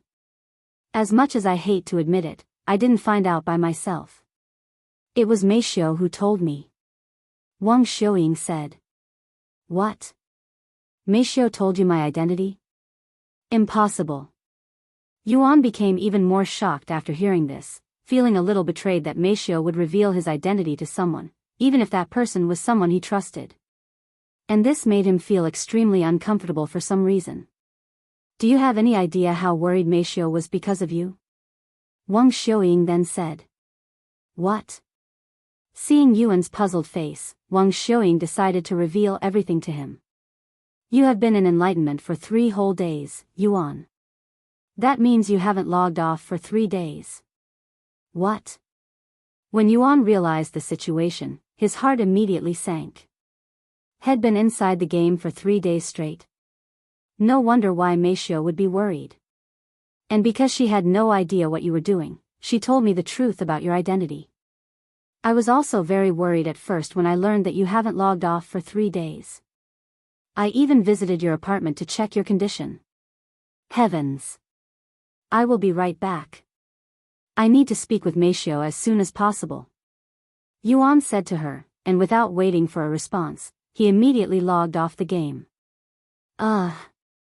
Xi Meili was left speechless by their confusing conversation just now, but when Yuan disappeared, her questions also disappeared, almost like she suddenly forgot about them. Meisho. Yuan called for her the moment he returned to the real world. Yuan. You're finally back. Meisho released a deep sigh of relief after hearing his voice again. I am so sorry. It was never my intention to stay inside the game for so long. I had another sudden enlightenment, which completely screwed with my sense of time. Yuan explained to her why he didn't log off for so long. It's okay, you don't have to say anything. I have already heard of your situation from Wang Xiuying. I am just relieved that you're okay. Meisho said to him. Even if you say that. I am really sorry for making you worried. I would be lying if I told you that I wasn't worried, but thanks to Wang Xiuying for telling me the situation, it wasn't too bad. Sometime later, once they calmed down, Meisho said, now it's my turn to apologize. I promised to keep your identity a secret, yet I revealed your identity to Wang Xiuying. I am sorry. What are you talking about? You had a legitimate reason to do so. Although I felt a little betrayed at first, I didn't know anything at that time. Just know that I don't blame you at all, Meisho. Yuan said to her. Okay. Meisho said. A few moments later, Meisho asked him, how is your body feeling right now? Do you feel hungry? It's been 3 days since you last ate, after all. Now that you mention it, I do feel a little hungry. I will go cook something right away, Meisho said before going outside to prepare for his breakfast.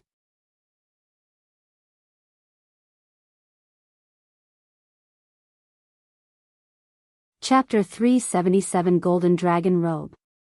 After cooking more breakfast than she's supposed to because Yuan hasn't eaten anything in 3 days, Meishiu slowly fed Yuan. Sometime later, after breakfast, Yuan said to Meishiu, "I should be returning to the mystic realm today." Then, he returned to the game whilst Meishiu cleaned the dishes. "Welcome back," Wang Xiuying said to him. "I'm really sorry for the trouble I have caused you too, Wang Xiuying," Yuan said. "Don't worry about it anymore. We're already long past that.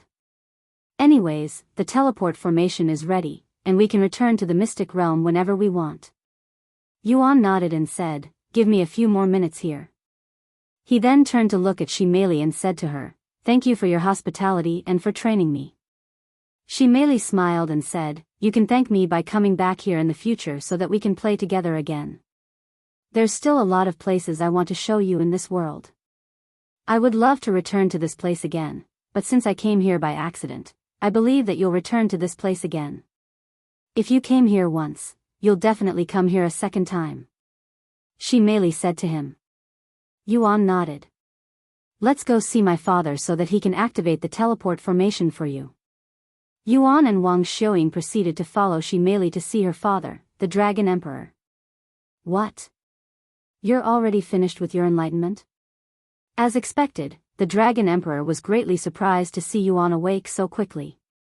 After his initial surprise, the Dragon Emperor brought Yuan and Wang Xiuying to the teleport formation, the same one they came to this world from. "It was very nice meeting the two of you. It's like a breath of fresh air in our monotonous life," the Dragon Emperor said, and he continued, "If you ever have the chance, you should come back." "I will try." Yuan nodded. "Good. Then stand on the teleport formation," the Dragon Emperor instructed them. Yuan and Wang Xiuying followed his instructions and stepped onto the formation. "Wait a second," Xi Meili suddenly said. "Before you leave, accept this small gift from me." She then handed Yuan a storage pouch. "Don't open it now," she said afterward. "Thank you," Yuan said after accepting the storage pouch. "You too, Wang Xiuying." Xi Meili handed her a storage pouch as well. Thank you." Wang Xiuying gladly accepted the gift, silently wondering what was inside. "I'll activate the teleport formation now," the Dragon Emperor then said. "Goodbye, everyone," Yuan said to the royal family. "Bye-bye. Good luck out there, you too," the Dragon Empress said to them. "See you next time," Xi Meili said. The Dragon Emperor then dropped a single drop of his blood onto the teleport formation, causing it to shine brightly. A few seconds later, a familiar feeling enveloped Yuan and Wang Xiuying as they disappeared from the teleport formation and left the ancient dragon city.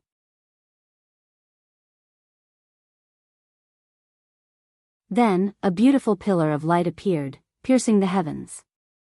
Meanwhile, in spirit heaven, the same pillar of light appeared from the heavens and shot downwards into the ground, acting the complete opposite compared to its previous appearance.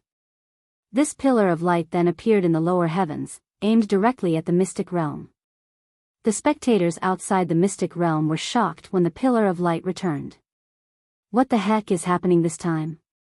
someone there exclaimed his frustration. The pillar of light lingered for a minute before disappearing. Inside the mystic realm, Yuan and Wang Xiuying returned to the 10th floor of the mystic pagoda. "We're really back."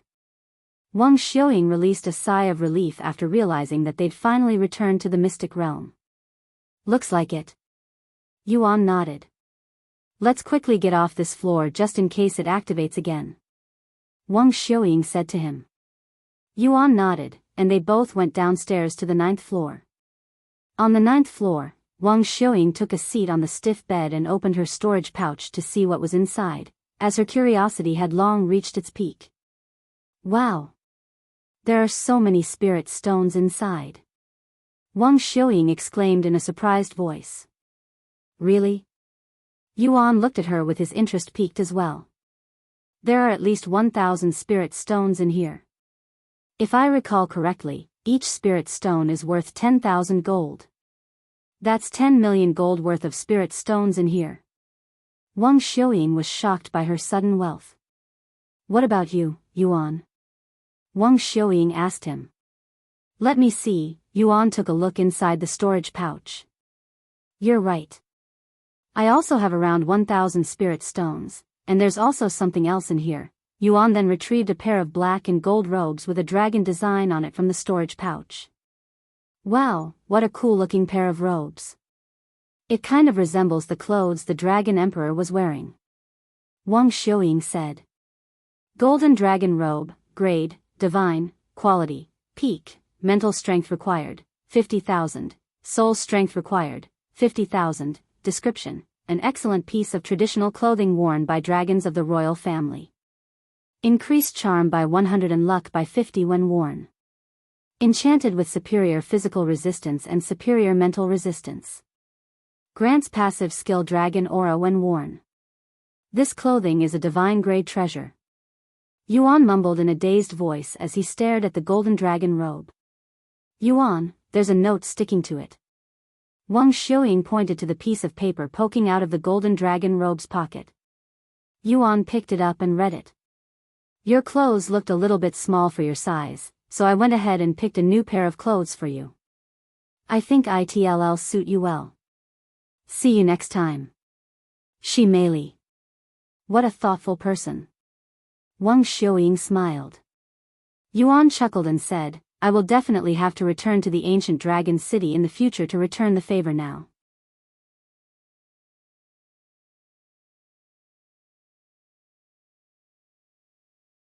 Chapter 378 Exiting the Mystic Pagoda. It's going to be hard to repay this favor though since it's a divine grade treasure. Yuan mumbled. Wait. It's a divine grade treasure? This clothing? Wang Xiuying's eyes widened with shock after hearing this. Yes. Yuan nodded. Wang Xiuying was speechless.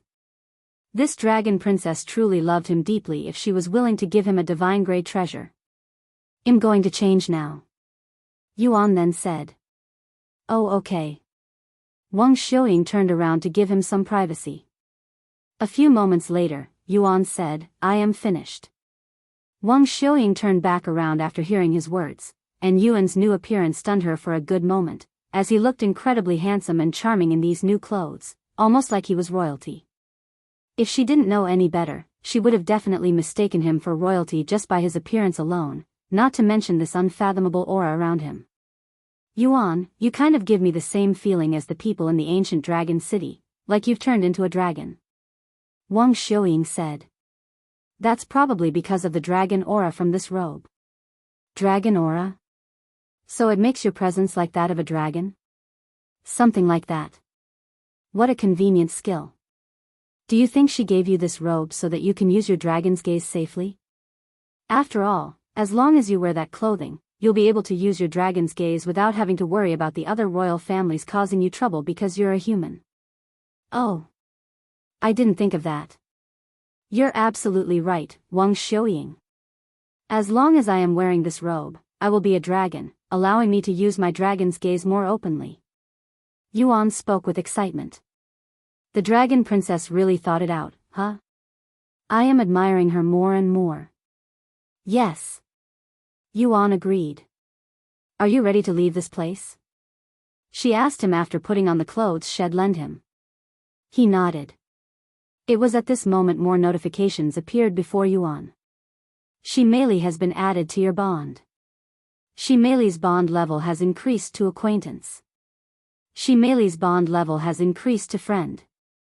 Royal family she has been added to your associations. Because of your performance at Ancient Dragon City, your relationship with the royal family she has increased drastically. Due to your actions at Ancient Dragon City, your fame has increased by 50. The bond system? It's been a while since I last saw it. I wonder how it works. Yuan thought to himself. The last time the bond system activated was at Pang City. Yuan? Wang Xiuying called out to him when he stood there with a dazed face. Sorry, I'm coming. The two of them proceeded to go downstairs.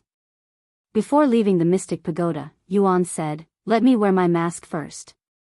Wang Xiuying nodded and watched him put on his black mask that complemented his black robes perfectly. Okay, I am ready. The two of them approached the door, which opened automatically. Meanwhile, outside the Mystic Pagoda, most of the remaining participants had gathered there, and all of them had agreed to work with each other to figure out how they could open the Mystic Pagoda. However, an entire week had passed without any progress, as the Mystic Pagoda remained sealed. What was that light just now? That was the second time I have seen it. One of them asked when a pillar of light suddenly descended from the skies and landed on the Mystic Pagoda. I have no idea, but it's definitely related to this place. If we can figure it out, perhaps that'll be the key to opening this damn place. Another one said. But we have already searched every nook and cranny in this area. What else can we do at this point?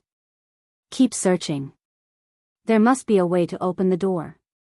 While the participants tried everything to open the Mystic Pagoda, completely unbeknownst to these people, 3 figures had been watching their every action for the past week from the skies. Look at these outsiders dirtying our Lord's Mystic Pagoda with their filthy presence.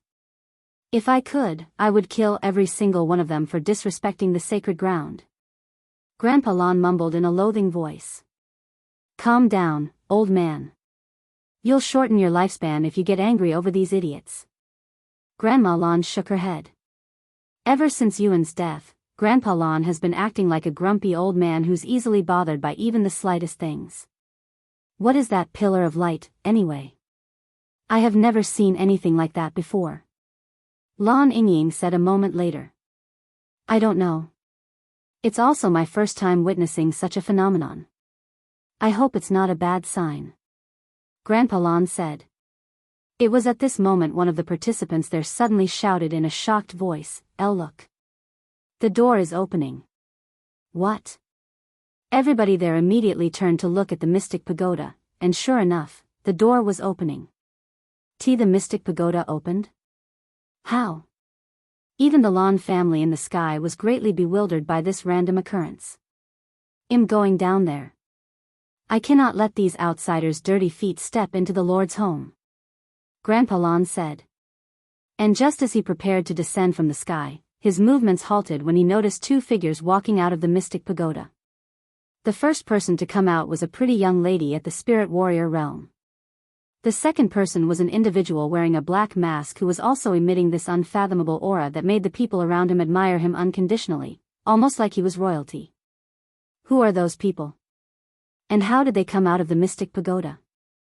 Grandpa Lan was baffled by their mysterious presence, especially when he saw the person in the black mask and clothes, as the aura he gave off resembled that of a beast rather than a human.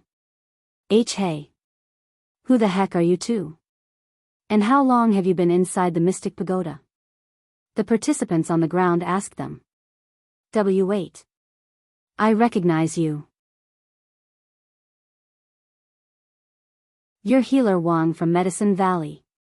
One of the participants who was also a player recognized Wang Xiuying's pretty face. Whoa. There are so many people here.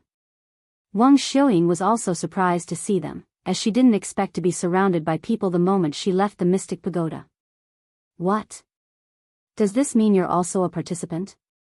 How did you enter the Mystic Pagoda? The participants immediately began questioning her. Wang Xiuying took a few steps until she was standing behind Yuan. Answer us. How did you enter the Mystic Pagoda, and how long have you two been inside? The participants slowly surrounded them, sealing even the smallest path so that they couldn't escape. Are all of you participants? Yuan asked them in a low voice. That's right. One of them answered. Good. Yuan didn't say anything else and retrieved the Empyrean Overlord, his intentions clear. Wait.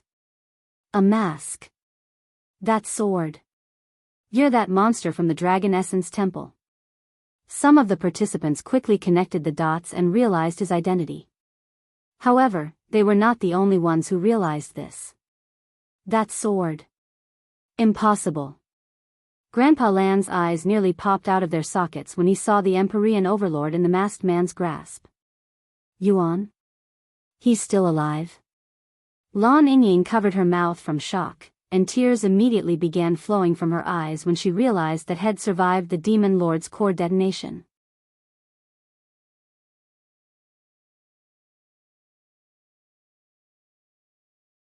Chapter 379 Beauty Falling from the Sky.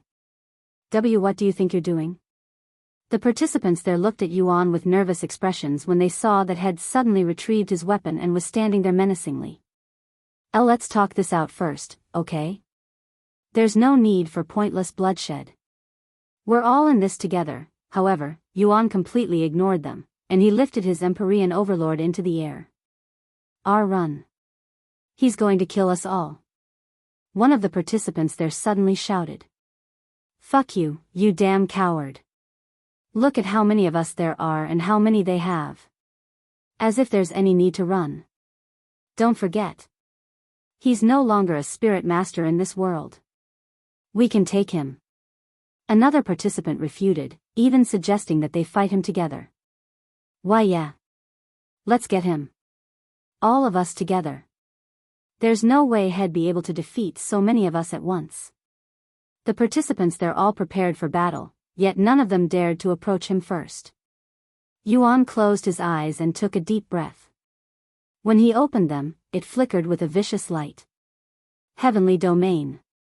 The place was suddenly assaulted by a tyrannical pressure that caused all of the participants there to feel as though they were carrying mountains on their back whilst their bodies were chained down, completely sealing their movements. What is this? I can't move my body. One by one, the participants there began lowering their bodies until their knees were kissing the ground.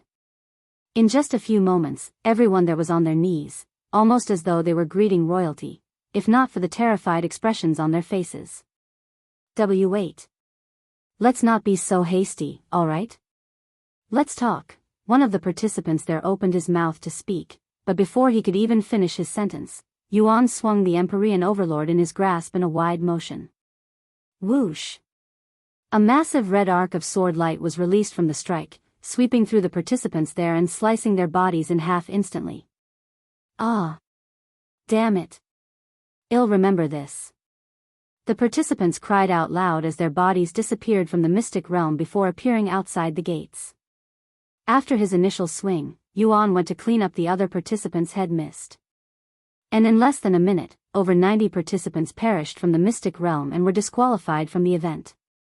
Meanwhile, outside the mystic realm, the spectators were shocked speechless by what they'd just witnessed. Is that the young master? He looks somewhat different. Feng Yuxiang mumbled in a dazed voice as she stared at his figure in the mirror. Brother Yuan. Xiaohua released a sigh of relief after seeing that he was fine. However, they were only able to see Yuan for a brief moment. Once Yuan killed all of the participants in the mystic realm, the mirror no longer spectated him anymore. This baffled Senior Nia and the others. What the hell is going on with the mystic realm this year? How come the treasure isn't spectating that participant? And how did he open the mystic pagoda? Senior Nia was filled with questions inside his head. Who was that masked figure just now? Is he also a participant? And did he just come out of the mystic pagoda? The elders in spirit heavens were also greatly shocked by Yuan's presence, and they immediately bombarded Senior Nia with questions. He's a participant from the Dragon Essence Temple. Although his appearance is different from when he first entered, I cannot forget that soul weapon. However, I have no other information regarding his identity besides that. Oh yeah, he was also a spirit master before he entered the mystic realm, and he's apparently only 18 years old. Senior Nia added.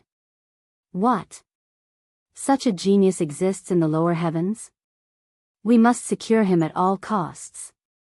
One of the elders said. I think so too.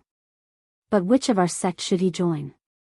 He'll be joining my sect, of course. Someone then said. Nonsense. Why should he join yours? Another one refuted. Because he's using a sword, and we're a sword sect. Why else? So what if he's using a sword? He can still join other sects. I have plenty of sword cultivators in my sect that focus on other weapons. A second person refuted. The experts began fighting over who would get to take Yuan in as their disciple. Senior Nye shook his head and said, "You guys. You can discuss that after he agrees to follow us back to spirit heaven." What? Isn't that a no-brainer? Who would refuse to ascend? Right? Who in their right mind would rather stay in this dump when they could ascend without any effort? If you're a true cultivator, you'd want to reach the peak.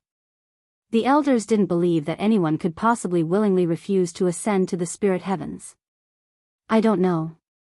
He seemed to be acquainted with that little girl who was a spirit king. I wouldn't be surprised if they don't really belong to the lower heavens and only came down here for whatever reason like I did. Really? Just what are their backgrounds? Only the heavens know. Senior Nye sighed. Ha ha ha. Do you see that? That's our Dragon Essence Temple's #1 genius. Long Yuan laughed out loud after seeing so many participants disqualified at once. The other sect masters looked at him in envy. Why don't they also have a monster disciple in their sect? Inside the mystic realm, after killing all of the participants, Yuan stows away the Empyrean overlord. I didn't know you could be this ruthless, Yuan. Wang Xiuying said with a smile. Well, Yuan. Just as Yuan opened his mouth, he heard a familiar voice resound above him, causing him to look up into the sky. And to his surprise, Lan Yingying was falling from the sky with her arms spread wide open and a blissful look on her face. Yuan instinctively opened his arms to catch her. A moment later, Lan Yingying landed in his arms and embraced him tightly. Thank the Lord. You're still alive, Yuan.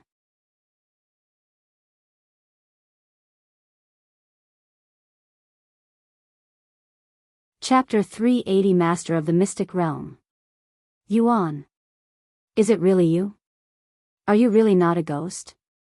Lan Yingying tightly embraced him to make sure that he was real. What is going on? Who is this? Wang Xiuying was surprised when a beauty suddenly fell from the sky. Miss Lan? What are you doing here? Yuan asked her in a dumbfounded voice after catching her from the sky. We came to the Mystic Pagoda to check up on the phenomenon that occurred here recently, but to think we'd see you here. Lan Yingying said. We? Yuan raised his eyebrows. A second later, 2 more figures descended from the sky. Grandpa Lan. Grandma Lan. Yuan was pleasantly surprised to see them as well. Are you really the young man? How on earth did you survive the Demon Lord's core detonation? And where have you been this whole time? Grandpa Lan asked him with a dazed look on his face, almost like he was looking at a ghost. Yuan then said, It's a long story, but I barely managed to survive the blast. And thanks to my regeneration skill that ID obtained from consuming the demon core, I was able to recover fully. Why you obtained a skill from consuming the demon core? They all looked at him with baffled expressions. Anyways, it's relieving that you have managed to survive that blast. Grandpa Lan said. Yuan, who are these people? Wang Xiuying asked him a moment later. They are the Lan family, and they're natives in the mystic realm. They were also the first ones I met when I came to this place, and they have helped me a bunch since then. Yuan introduced the Lan family to Wang Xiuying. Hello, I am Wang Xiuying, and I am a friend of Yuan. Wang Xiuying greeted them. Any friend of Yuan is our friend. Grandpa Lan nodded, seemingly in great spirits. Anyways, how did you open the Mystic Pagoda, young man? He turned to look at Yuan. Yuan shrugged and said, I honestly don't know. I think it has something to do with the Empyrean Overlord, but I don't have any solid proof. The door opens when I get close to it is all I know. I see. Interesting. Grandpa Lan began pondering. After a moment of silence, he spoke, If you don't mind, can you show us the inside? I have always wondered what the Lord's living quarters looked like. W8. Living quarters? This place? Wang Xiuying said in a dazed voice. That's right. This place belongs to the master of the mystic realm, who we call the Lord. Grandpa Lan confirmed. Unbelievable. To think this mysterious place that cannot be opened by normal means turned out to be a living quarter for some individual. And here I thought it was a special place filled with treasures and whatnot. Wang Xiuying mumbled. It is a special place, but probably not in the sense that you outsiders are thinking. Grandpa Lan said with a smile on his face. Sometime later, Yuan brought the Lan family inside the mystic pagoda, leading them from the first floor all the way to the 9th floor. During this whole time, Lan Yingying stayed close to Yuan like two peas in a pod. It was as though she was reluctant to leave his side after almost losing him once, and the grandparents found this cute of her. Wang Xiuying, however, was puzzled by Lan Yingying's seemingly intimate relationship with Yuan, and she wondered what happened between them. This place is much more spacious than I'd expected. And by that, I mean there's nothing in here. Grandpa Lan said after climbing all 9 floors. There seems to be another floor to this place. I thought there were only 9 floors. Lan Yingying said after she noticed the 10th floor. Let's check it out. Grandpa Lan said. Wait. Don't go up there. Yuan hastily said to them. Why not? They looked at him with their eyebrows raised. Because there's a teleport formation up there that will take you to this place called Ancient Dragon City, Yuan said, and he proceeded to explain the Ancient Dragon City to the Lan family. Is that so? No wonder why I can sense this inhuman aura around you. Grandpa Lan said afterward. So this is the feeling of a dragon. I don't know how, but the Lord is most likely related to the Ancient Dragon City in some way for him to have a teleport formation to that place inside his home. Yuan, look at this. There's a slit here. Lan Yingying suddenly pointed to the floor in front of the place where Yuan got his mask from. Oh, yeah. I noticed it before but didn't think too much about it. Yuan said. If you look closely at it, don't you think your Empyrean overlord would fit perfectly inside this slit? Lan Yingying said. What? Yuan looked at her with wide eyes, then he turned to look at the somewhat unnaturally wide slit in the ground. Let me try it. Yuan then retrieved his sword and inserted it inside the slit. And to his surprise, it was a perfect fit, almost like this slit was made for his sword. The moment the tip of his sword reached the end of the slit, Yuan felt a click. Suddenly, the entire mystic pagoda began rumbling as though there was an earthquake. What's going on now? The shaking lasted for a good moment before it calmed down. And when it did, ding! Congratulations! The mystic realm now recognizes you as its master. You have become the master of the mystic realm. You have obtained the title Master of the Mystic Realm. You now have full command over the mystic realm. I think I just became the master of the mystic realm, Yuan suddenly said, shocking everybody in the room. What? How? Grandpa Lan exclaimed. Probably because of this? Yuan pointed to the Empyrean overlord that was inserted perfectly into the floor. Good lord. To think you can become the master of the mystic realm in such a manner. Grandpa Lan mumbled in a dazed voice, and then he realized that unless one had the Empyrean overlord, it was literally impossible to become the master of the mystic realm.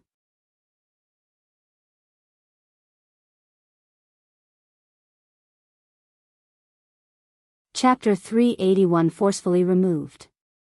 Now that I am the master of the mystic realm, what can I do? Yuan asked them. Literally anything you want.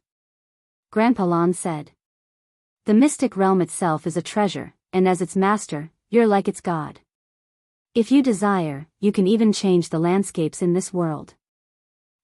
After pondering for a moment, Yuan spoke. I think I want to open up the mystic realm, allowing the natives of this world to go outside. What? Really? Grandpa Lan looked at him with wide eyes. Yuan nodded and said, You told me that the natives of this world dislike outsiders because of envy, right? That they're all stuck inside this world because of their ancestors' decision. If that's the case, I would like to free them. As someone who loved to go on adventures and visit new places, Yuan pitted these mystic realm natives that are secluded inside this world like birds in a cage. He then turned to look at Lan Yingying and said, you also told me that you're interested in the outside world, right? If I open the mystic realm, you'll be able to go outside and experience it for yourself. After a moment of silence, Grandpa Lan said, if that's your decision, you may do as you please. Yuan nodded, and he proceeded to ask, how do I open up the mystic realm, though?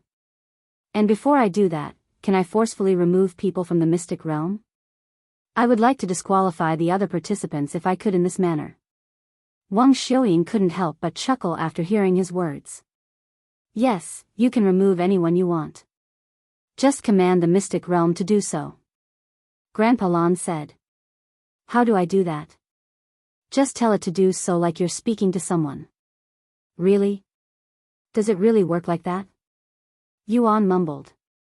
After taking a deep breath, Yuan said loudly, Mystic Realm, can you kick out everyone who doesn't belong in this world?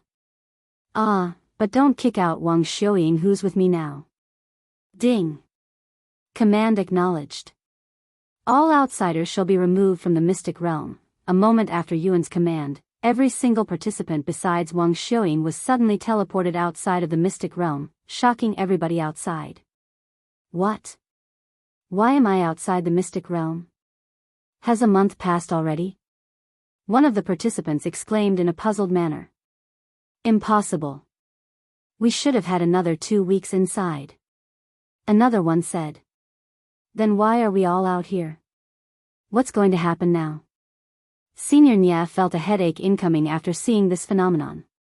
Just what in heaven's name happened? Why did all of the participants suddenly get kicked out of the Mystic Realm?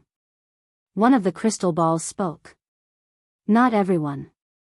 Senior Nia said, and he continued, there are 2 people missing. That genius from the Dragon Essence Temple and that girl from Medicine Valley. Senior Nia remembered all of the participants before they went inside, so he knew who was still inside the Mystic Realm. What should we do now? This year's Mystic Realm is a complete bust. After a moment of silence, Senior Nia said, let's wait until everyone comes out of the Mystic Realm before I decide. Meanwhile, amongst the participants that had been forcefully teleported out of the Mystic Realm, Gao Dongya and Xuejia looked around with disbelief on their faces, as they had been forcefully kicked out as well. What the fuck is happening? Gao Dongya cursed out loud, as they were extremely close to reaching the Mystic Pagoda. In fact, they were able to see the Mystic Pagoda in the distance right before getting kicked out of the Mystic Realm. This is why I said we should hunt some magical beasts for points. Look at us now. Besides increasing our cultivation base, we don't have any other points. If our rank is screwed up because of that, the sect master will kill us. Xuejia complained to him. Gao Dongya would normally have a comeback for her complaints, but he was speechless this time, as it was true that they didn't have many points. Where is Disciple Yuan? I don't see him out here. Xuejia suddenly realized that he wasn't with them. Perhaps he was disqualified before us. Gao Dongya said. Don't jinx it. Xuejia quickly said. Sometime later, Senior Nia said to them, everyone that just got kicked out of the Mystic Realm, you may return to your sect for now. I will announce the results once everyone is out. What? Does this mean there are still people inside the Mystic Realm? Why were we kicked out? Who decided that? The disqualified participants were speechless. Many minutes later, once the participants returned to their sects, Long Yijuan stared at Gao Dongya and Xuejia with a deep frown on his face, yet he didn't look angry at all. I'm sorry, sect master. We have failed you. Gao Dongya said with his head lowered. I'm sorry, sect master. Xuejia also apologized. After a moment of silence, Long Yijuan spoke, don't worry about it too much. Although I am also upset about the results, this situation was completely unexpected and out of control. Hopefully, Disciple Yuan, who is still inside the Mystic Realm, won't disappoint us. What? Disciple Yuan is still inside? Gao Dongya was surprised to hear this. Where was he this entire time? He was separated from us the moment we went inside. Xuejia said. I know. However, I don't know why he was separated from you two or where he went. All I know is that he's still safe and sound inside the mystic realm. In fact, he even managed to open the mystic pagoda. Long Yuan revealed to them. What? He opened the mystic pagoda? How? Gao Dongya exclaimed in a shocked voice, causing the other participants to look at him. Who opened the mystic pagoda? The participants that were not there to witness Yuan coming outside the mystic pagoda were unaware of the situation. However, they would soon come to learn about everything from the others, greatly shocking them as well.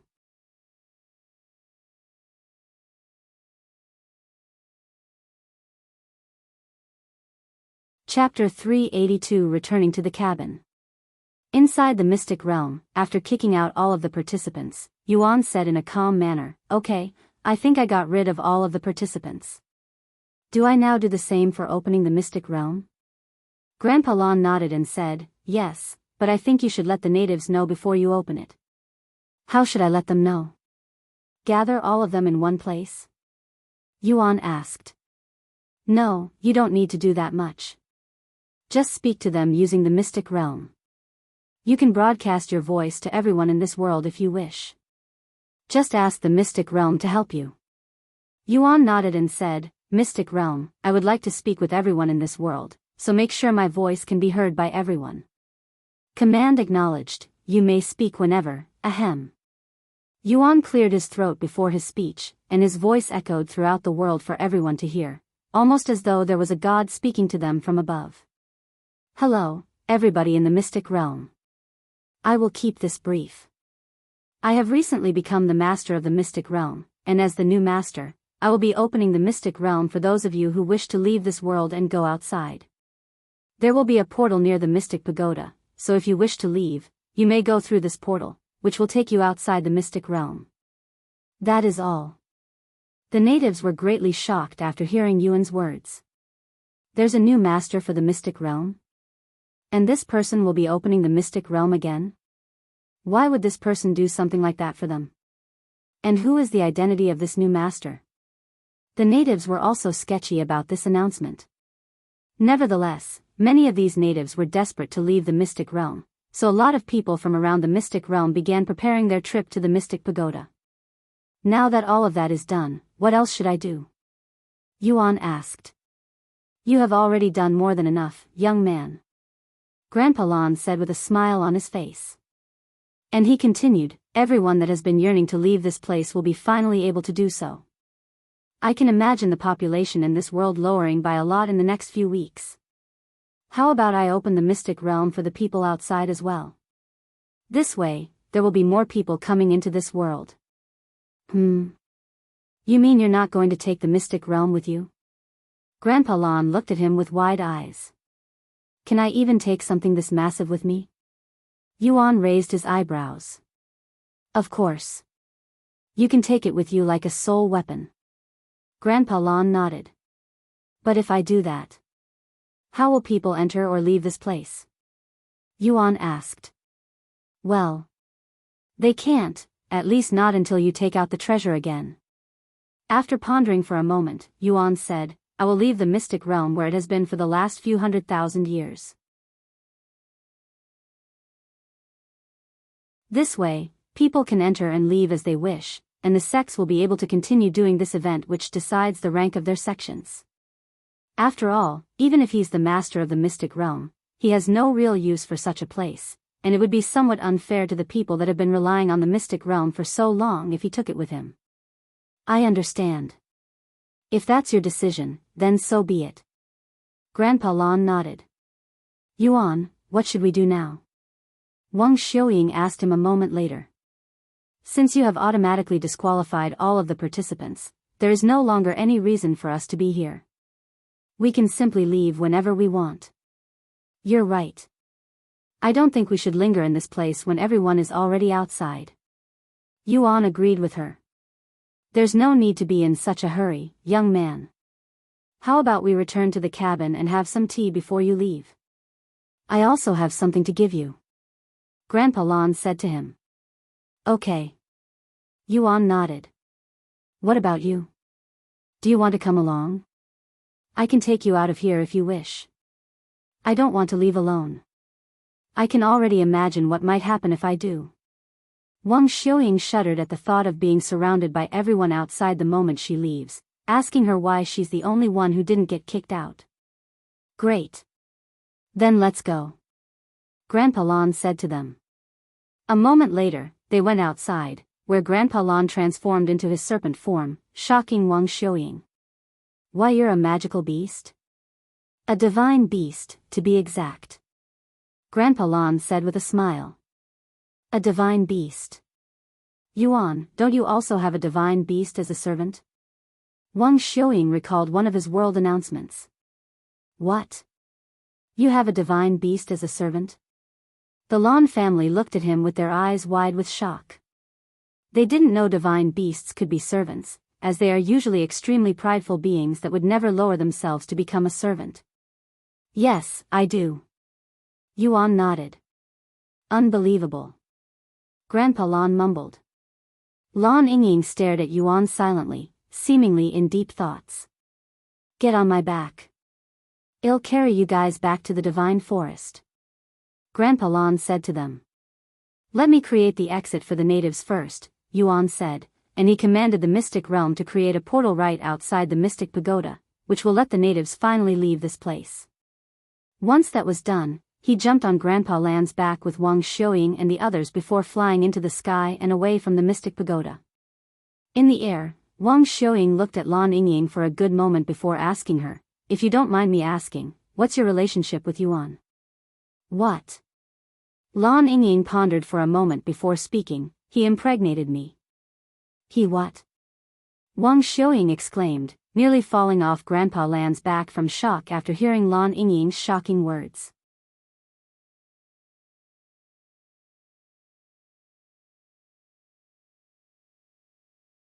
Chapter 383 Farewell Gift. Wei Yuan. Is that true? You impregnated this young lady? Wang Xiuying turned to him for answers, as she couldn't believe that someone as innocent as Yuan would do something like that to a woman had only recently met. Yuan nodded in a calm manner and confirmed, yes, she asked me to impregnate her, so I decided to help her. You unbelievable. Wang Xiuying stared at him with clear disbelief on her face. Finding out Yuan had impregnated another woman was akin to a hardcore fangirl finding out that her number one idol had a girlfriend for Wang Xiuying. The shock she felt was unique and different from what Meishiu felt when she first found out about it. After many moments of silence, Wang Xiuying spoke again, "WL. Congratulations. I cannot wait to see the baby in 9 months." Wang Xiuying was unaware that divine beasts had a much longer conceiving time. 9 months? Lan Yingying raised her eyebrows. She then said, it will take at least 1,000 years before I can give birth. Divine beasts are different. We cannot give birth so quickly unlike humans. Is that how it works? But 1,000 years. Well, be long dead by then, as long as you reach Spirit Grandmaster, you'll be able to live over 1,000 years comfortably. Grandma Lan said to her. Perhaps in this world, but alas. A bittersweet smile appeared on Wang Xiuying's face. Although Spirit Grandmasters can live to be 1,000 in this cultivation world, they are only inside a game. There's no such thing as cultivation in the real world, after all. Wang Xiuying thought to herself. A few hours later, they arrived at the cabin in the divine forest. Go ahead and make yourselves at home. I'll go brew some tea. Grandma Lan said to them. After they sat down, Grandpa Lan said, I will be right back. He then disappeared somewhere. Yuan, what are you going to do once you go back outside? Lan Yingying asked him. Well, I am going to return to my sect for a while. Then I am going to enter this place called Dragon Temple. Once all of that is done, I plan on leaving the sect so that I can explore the rest of the lower heavens before I decide to ascend through the stairway to heaven. Yuan laid out his plans. The rest of the lower heavens? That's going to take years, Yuan. Wang Xiuying said to him. And she continued, there are 4 continents in the lower heavens, and as far as I am aware, a single continent in this world is as big as all of the continents on Earth combined. Really? Then I guess I will just look around until I feel like going to the upper heavens. Yuan said. What about following that senior Nye to spirit heaven? You opened the mystic pagoda, so you automatically qualify to ascend with him. Wang Xiuying then asked. Nah. I'd rather ascend with my own effort. And there are still things I need to do in the lower heavens. Yuan said. Makes sense. Wang Xiuying nodded. Sometime later, Grandpa Lan returned with a small wooden box in his hands. He sat down in an empty seat before placing the box before them. I want you to have the thing inside this box. It's a farewell gift from us, the Lan family. Grandpa Lan said with a mysterious smile on his face. And he continued, you deserve it. What is it? Yuan couldn't help but ask. Open it up and see for yourself, he said with a smile. Yuan nodded and opened up the box, and to his surprise, there were two familiar-looking objects resting inside the box. There were two crystals, red crystals. This is demon cores? Yuan asked in a dazed voice. Yes.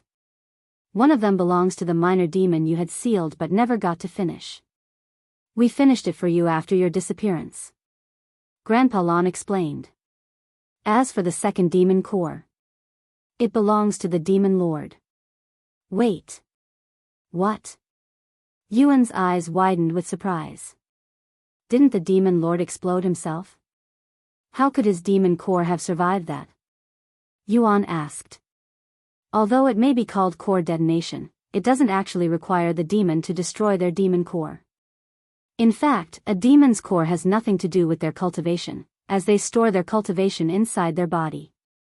So their blood, their muscles, their bones, every single cell in their body. This is one of the reasons for their near indestructible bodies, as their bodies are made mostly out of spiritual energy. If a demon core isn't their dantian, then what is a demon core? And why does it contain so much spiritual energy? Yuan asked. Unfortunately, I do not have an answer for that question, as I don't know that much about demons, to begin with. Grandpa Lan shook his head. I see. Yuan mumbled. Anyways, we found the demon lord's demon core at the place where he self-destructed. We were going to feed it to Yingying when she's actually pregnant so that the baby can feed off the spiritual energy and grow stronger, but seeing that you're still alive, we're going to give it back to you. Grandpa Lan said. Are you sure? Yuan asked. Yes. Lan Yingying nodded. I see. Thank you. Yuan accepted the demon cores and tossed them into his dragon spatial ring. Now, on to our next subject. Grandpa Lan said as his expression suddenly turned solemn. Yuan, what do you think about letting Lan Yingying follow you outside? What? Miss Lan? Yuan's eyes widened with surprise. Grandfather.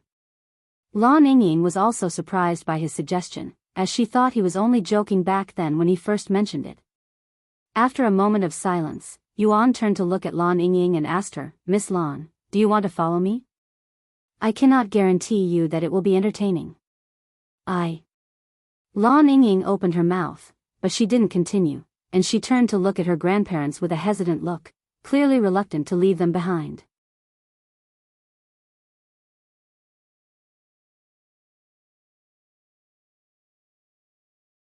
Chapter 384 Leaving the Mystic Realm. Why are you hesitating now, Yingying? Forget about us old folks and go have fun with the youngsters. You'll definitely enjoy the outside world more than this forest. Grandpa Lan said to her. Furthermore, you'll conceive his child in the future. It would be better for the child if the father is there during birth, don't you think so as well? Grandma Lan added. What about my duty? Lan Yingying asked. You're worried about that? Just leave it to us. We will continue to clean the Lord's tablet. Grandpa Lan said. After a slight pause, he continued with a smile on his face, in fact, starting today, you have a new lord. Wait.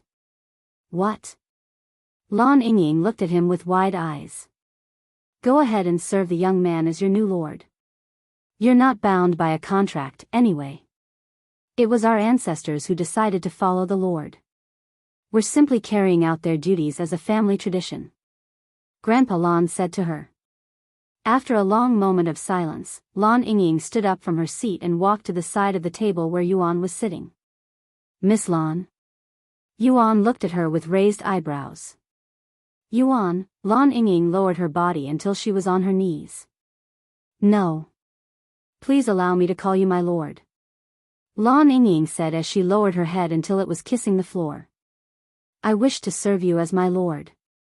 Lan Yingying repeated since Yuan didn't respond for a moment, mostly because he was speechless. Are you sure? Yuan asked her. I am positive. Lan Yingying nodded her head with a resolute expression on her face. Okay.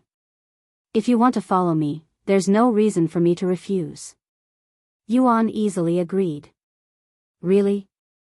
You don't mind? Lan Yingying's eyes flickered with excitement. Why would I mind? It's not like I dislike you. In fact, I really like you. Yuan said with a smile on his face. Great. Now let's make this official with a contract. Grandpa Lan said a moment later. You just need some of my blood, right? Yuan asked her, as this is what Feng Yuxiang needed. Lan Yingying nodded. Okay. Yuan retrieved the starry abyss, opened a wound on his finger, before finally offering it to Lan Yingying. Lan Yingying gladly accepted his hand and opened her mouth, putting his finger inside a moment later to suck his blood. Wang Xiuying swallowed nervously from the background, her face slightly flushed with redness, as this scene looked kind of erotic for some reason. Divine Serpent Lan Yingying has initiated a servant contract with you. My lord, this subordinate shall follow you forever and swear my loyalty to you. Lan Yingying said to him. Just call me Yuan, Miss Lan, Yuan said to her. I cannot. Lan Yingying shook her head. Young man, we take our tradition very seriously. Grandpa Lan said to him. It'll be easier on her if you let her address you as lord. Grandma Lan also said. Yuan nodded his head, fine. Call me whatever makes you feel comfortable, Miss Lan. Young man, you should stop calling her Miss Lan. It makes you sound distant from her. Just call her Yingying like we do. Grandpa Lan then said. Okay. Yingying, I will accept you as my servant. Yuan said. Ding. You have accepted Divine Serpent Lan Yingying as your servant.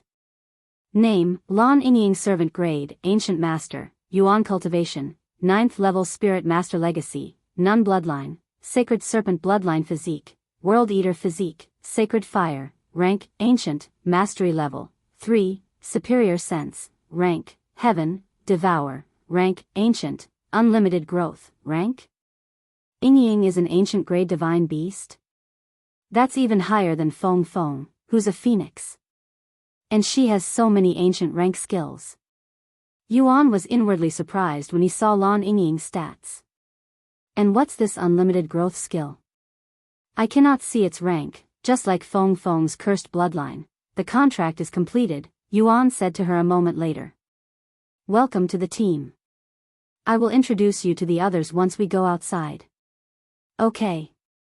Lan Yingying nodded with a blissful expression on her face. Ah. How they grow up so quickly. Grandma Lan said with a smile on her face. And she continued, let's all drink the tea before it gets cold. Thus, they sat down around the table and began drinking her tea. Meanwhile, outside the mystic realm, an announcement appeared in the sky. Congratulations. Player Yuan has become the first player to obtain an ancient grade servant. This announcement shocked every player currently online. In fact, many of these players are learning about the existence of Ancient Grade for the first time because of this announcement. Ancient Grade Servant. Meishio stared at the grand announcement in the sky with a dazed look on her face. What's the matter, Meishio? Feng Yuxiang asked her after noticing her blank stares into the sky. Yuan. He just obtained another servant. Meishio said to her. What? The young master? Is that why I felt a chill down my spine just now? Feng Yuxiang exclaimed in a shocked voice. What kind of magical beast is it this time? She then asked. Meishio shook her head and said, we will find out once he leaves the mystic realm. Inside the mystic realm, Yuan and the others spent a good hour calmly sipping tea and talking about random things casually. After they finished all of the tea, Yuan and the others prepared to leave the mystic realm. Stay safe, Yingying, young man, and young lady. Grandpa Lan said to them. We will be here if you ever decide to come to visit us. Grandma Lan said. Thank you for everything that you've done for me, Yuan bowed to them. Thank you, grandfather, grandmother, for taking care of me. I will never forget the time I have spent here. Lan Yingying also lowered her head. Grandpa Lan smiled and said, you can thank us by showing us our great-grandchildren. Lan Yingying nodded, I promise. After saying their final goodbyes, Yuan and the others entered a teleport that had created, leaving the mystic realm.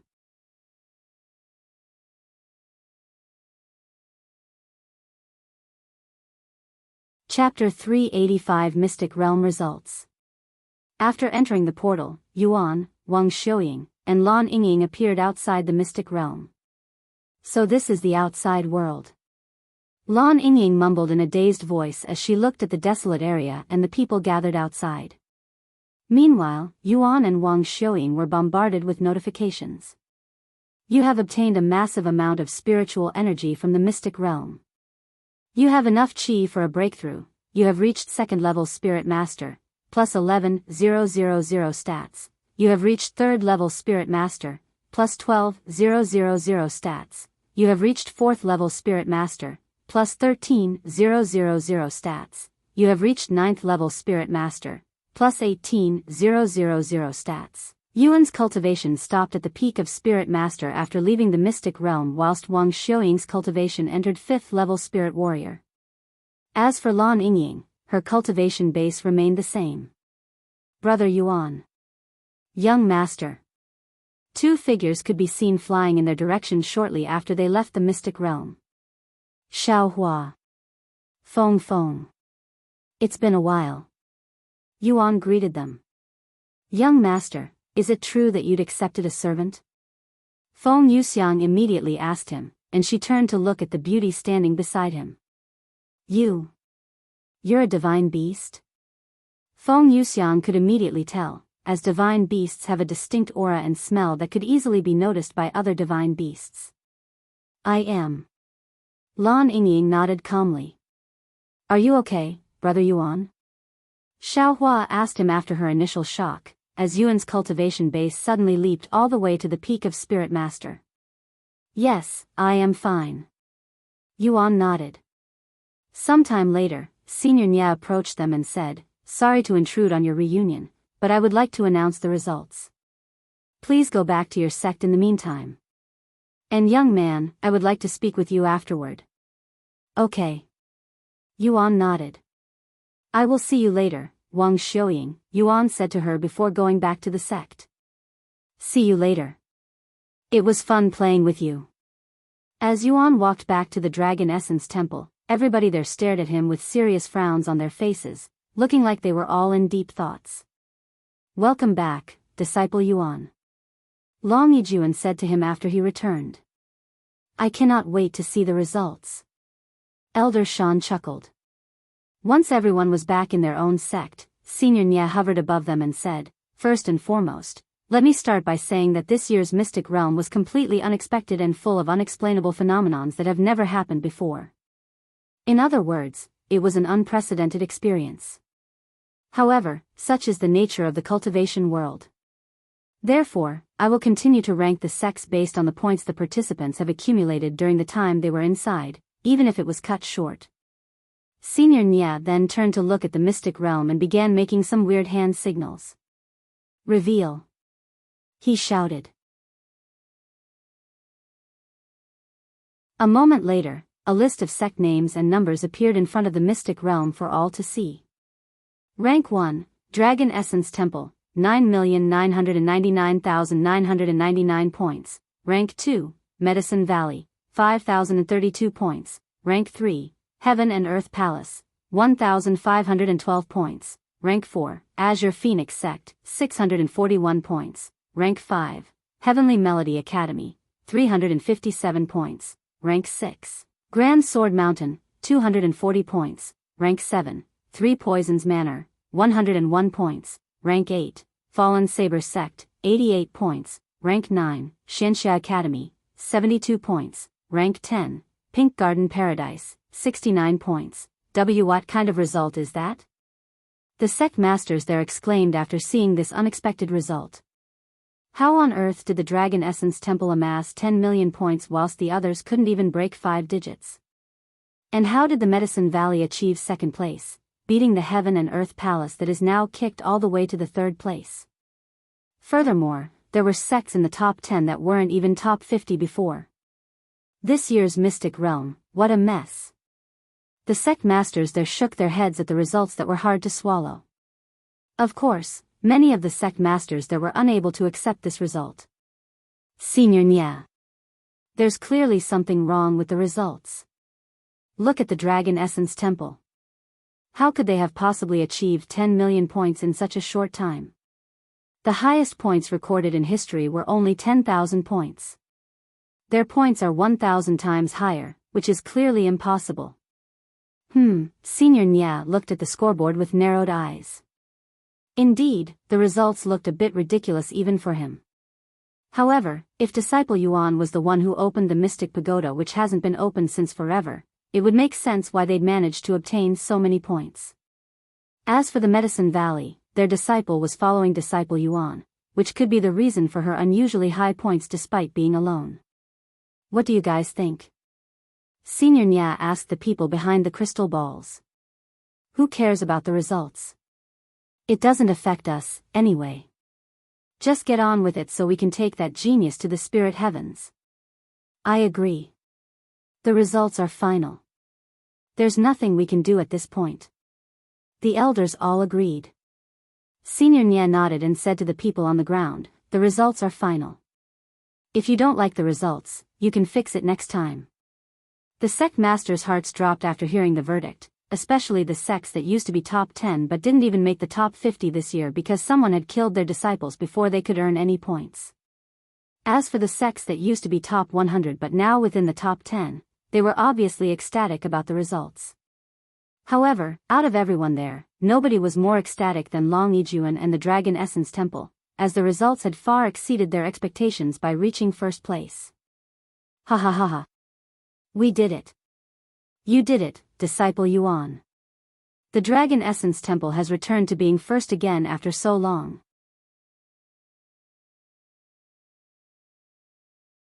Ha ha ha. Yuan could no longer hold his excitement and burst out laughing.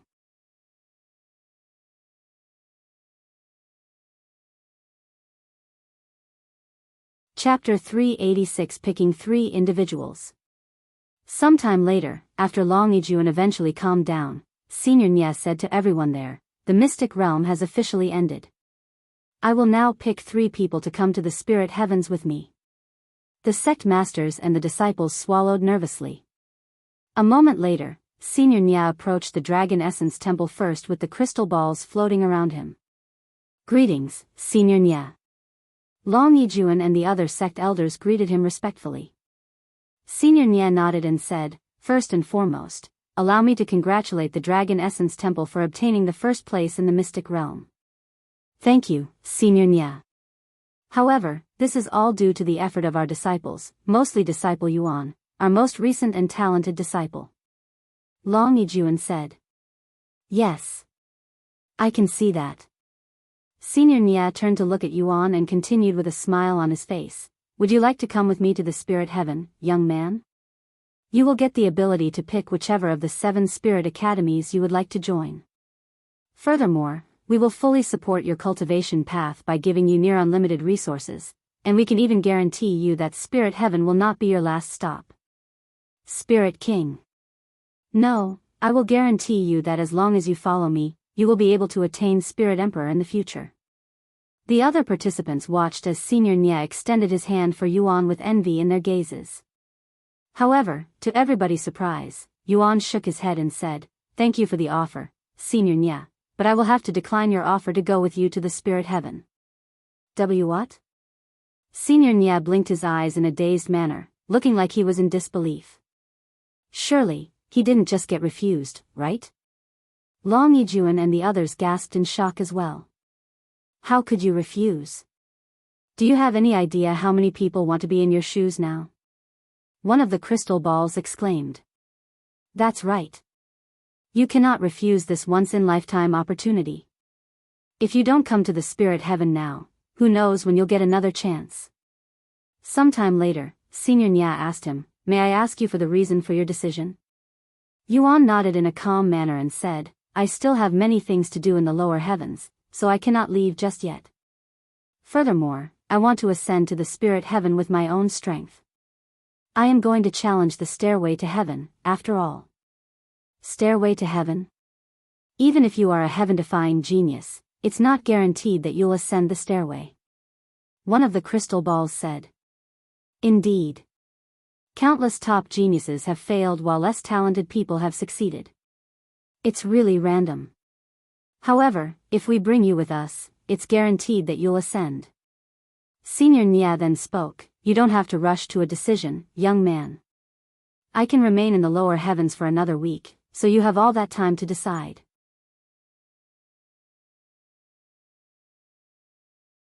However, Yuan shook his head and insisted, "You don't have to wait for me.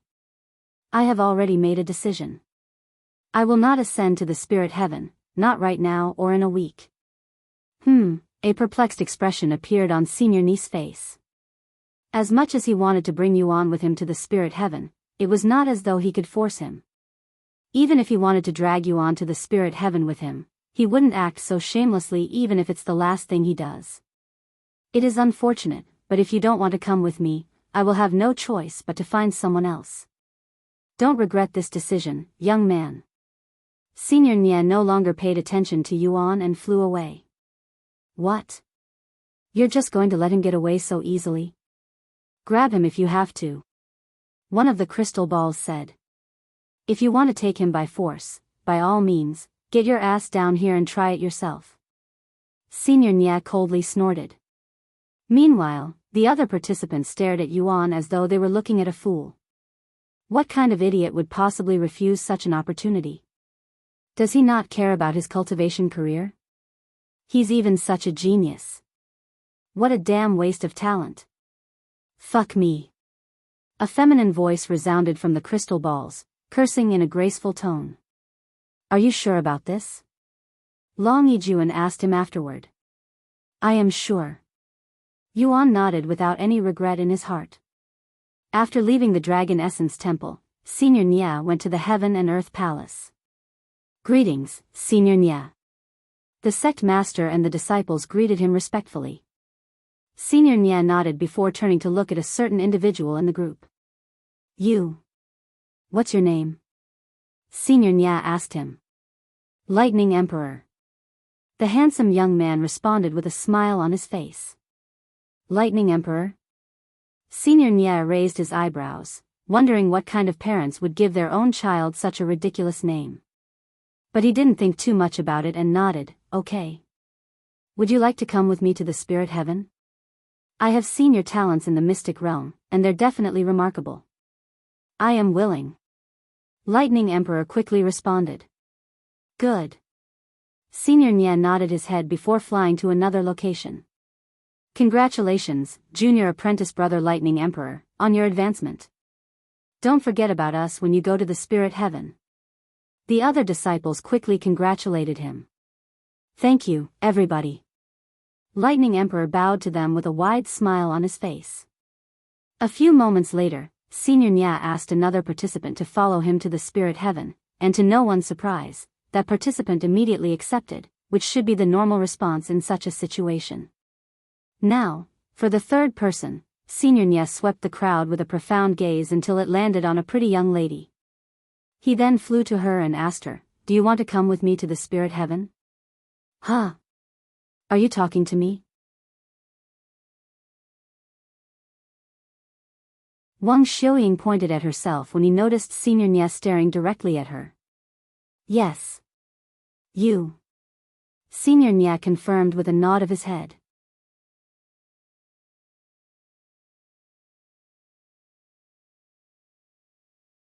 Chapter 387 Returning to the Dragon Essence Temple.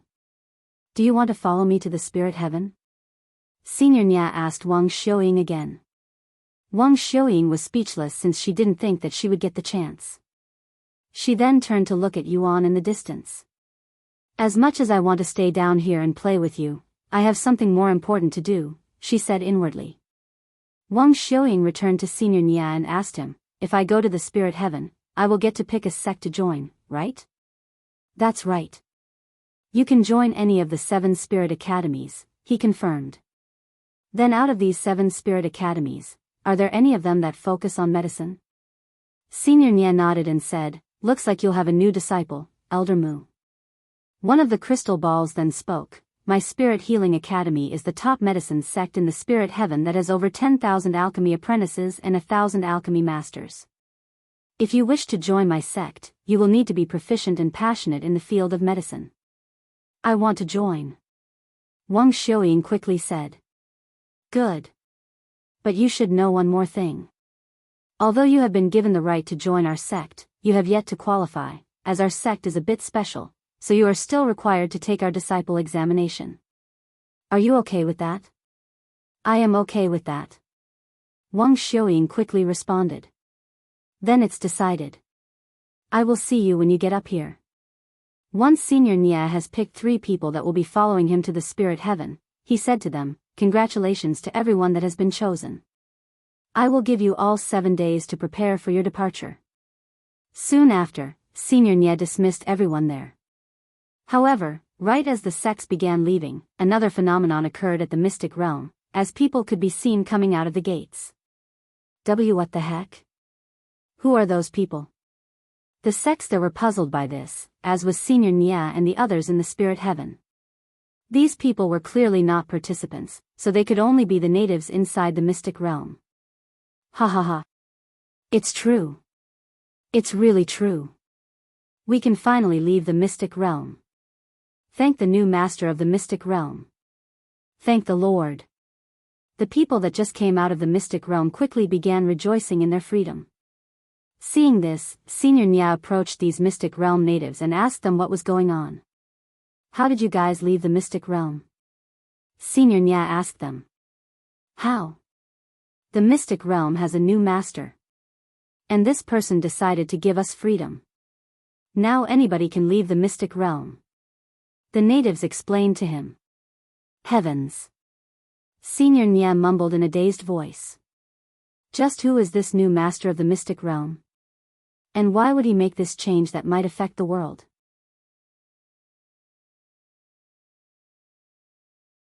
Actually, I can think of one person. Senior Nia recalled Yuan, who had somehow managed to open the mystic pagoda, but he had no concrete proof that he was the new master of the mystic realm. After answering all of Senior Nia's questions, the mystic realm natives left the scene and scattered around the lower heavens.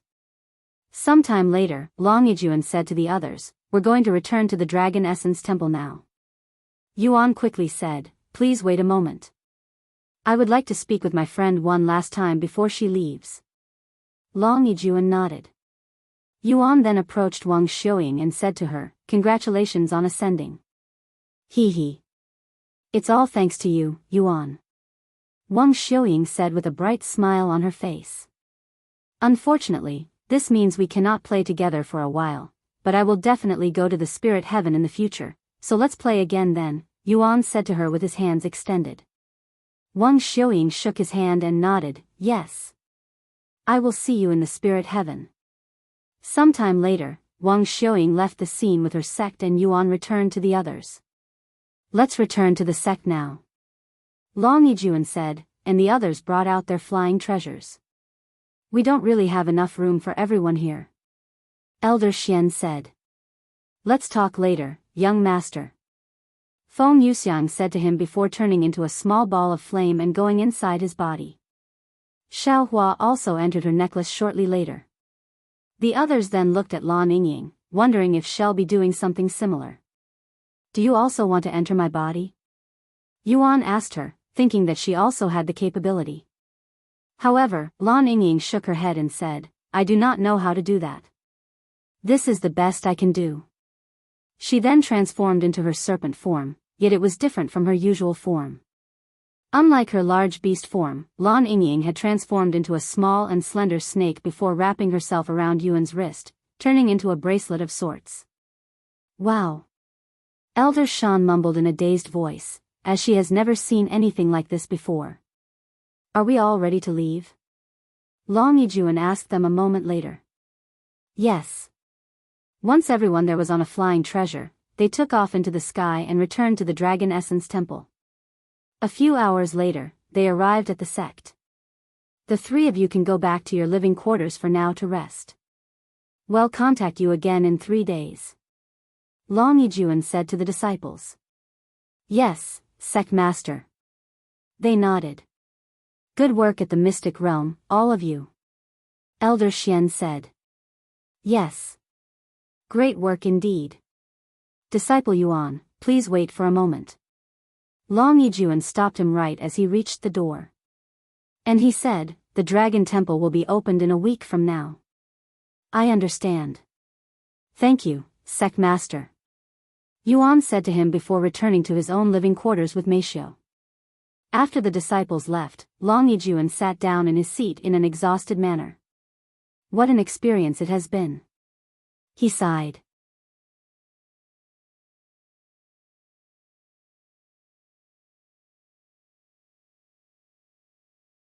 Chapter 388 Recalling his experience in the Mystic Realm. Not only did the Mystic Realm finish earlier than anticipated, but everything else is also a mess. We'll have a lot of work on our hands once the news spreads. Elder Shan said with a bittersweet smile. And she continued, at least we got first place. Long Yijuan shook his head and said, do you really think people will accept the results? Even if they won't say it to our faces, there will be plenty of people who think we don't deserve this rank, especially when the results are so questionable. That is true. 10 million points. I would also question it if I was in their shoes. Elder Shan agreed. What can we do at this point? She then asked. We can only prove to the world that we're worthy of this position. Long Yijuan spoke with a dignified expression on his face. How do we do that? Elder Shan asked. First, we're going to up the requirements to join the Dragon Essence Temple. Although we held a disciple examination recently, we will hold another one while the heat is still at its peak. Furthermore, while some people will question us, there will also be plenty of people who will admire us. Long Yijuan said. The elders there nodded with solemn looks on their faces. The Dragon Essence Temple will no longer be the same starting today. Once they were prepared, Long Yijuan and the other high-ranking sect elders gathered all of the disciples in the Dragon Essence Temple in one spot. Of course, Yuan and the other 2 Mystic Realm participants were exempted from this gathering. An hour later, every available disciple in the sect, regardless if they were busy or not, gathered at the summit peak, one of the most spacious areas in the sect. Over 30,000 disciples gathered at the place, with the majority of them being outer court disciples, and they were standing the furthest away from the stage where Long Yijuan and the other elders were standing, whilst the inner court and core disciples got the best seats in the front. Ahem. After clearing his throat, Long Yijuan spoke in a loud and clear voice. You must be wondering why I have returned to the sect so quickly and why I had gathered all of you here today. The Mystic Realm had ended earlier than anticipated. It was an unprecedented event. Secondly, I am here to announce the results of the Mystic Realm, and I am happy to declare that our Dragon Essence Temple has finally managed to take first place again after so many years. Woohoo! First place? Hell yeah! The thousands of disciples there immediately erupted with cheering from excitement. And in order to celebrate, we will be giving every single disciple extra allowances for the next 10 years. Long Yijuan announced, causing the excitement to skyrocket. After all, more allowances mean more resources, and more resources meant they get to cultivate just a little bit faster. In 3 days, I will introduce the 3 disciples that helped us achieve this feat, so make sure you're ready by then. After giving a small speech, Long Yuan handed the stage to the sect elders and disappeared from the scene to prepare for other things. Meanwhile, inside Yuan's living quarters, Yuan said to the others, "You guys can come out now." A second later, Feng Yuxiang came out of his chest and Xiao Hua came out of his necklace. Finally, Lan Yingying unwrapped herself from Yuan's wrist and transformed back into a human. Once everyone was present, Yuan said, "Let's introduce each other now. I will go first." Feng Yuxiang said, and she continued, "My name is Feng Yuxiang. I used to work as a store owner in the Golden Phoenix Bazaar, and I am now a proud servant for the young master. Oh, I am also a divine beast, a phoenix." "A phoenix?" Lan Yingying raised her eyebrows. This is her first time meeting another divine beast besides her grandfather and father. Meishio went next. "I am called Meishio, and I am something like a caretaker for Yuan. We've also known each other since childhood." Xiao Hua. Xiao Hua gave a brief introduction. "Nice to meet all of you. My name is Lan Yingying, and I am a native of the mystic realm. Just like Miss Feng, I am a divine beast, a divine serpent, to be exact." Lan Yingying then introduced herself. "A divine serpent, huh? What kind of serpent are you?" Feng Yuxiang asked her. "I'm not exactly sure." Lan Yingying said. "Do you have any special abilities, then?" "I can summon these white flames called sacred fire," she said. "White flames? I have never heard of that ability before." Feng Yuxiang shook her head. "How did you meet Brother Yuan?" Xiao Hua suddenly asked with an intensive gaze. "I met him by chance at my previous lord's tablet." Lan Yingying said. "Allow me to explain," Yuan said, and he proceeded to explain his whole experience in the mystic realm to them until he reached the mystic pagoda. "Unbelievable. To think you had to fight so many demons in the mystic realm." Feng Yuxiang mumbled in a dazed voice. Although Meishio told her about Yuan killing a demon, she didn't know he had to fight so many of them. "Where did you learn the demon sealing technique anyway, young master?" Feng Yuxiang then asked. "I learned it at some technique store," he said. "Technique store?" Xiao Hua recalled the mysterious technique store that had a spirit king greeting guests at the door. "Anyways, after arriving at the mystic pagoda, we went to the highest floor, where we found a teleport formation that suddenly teleported us to this mythical place called Ancient Dragon City," Yuan said as he continued with his story. He then proceeded to recall everything that had happened in the Ancient Dragon City and how he managed to obtain a dragon's blood essence. "Blood essence from the dragon ancestor?" Feng Yuxiang exclaimed in a shocked manner after hearing about it, looking completely baffled.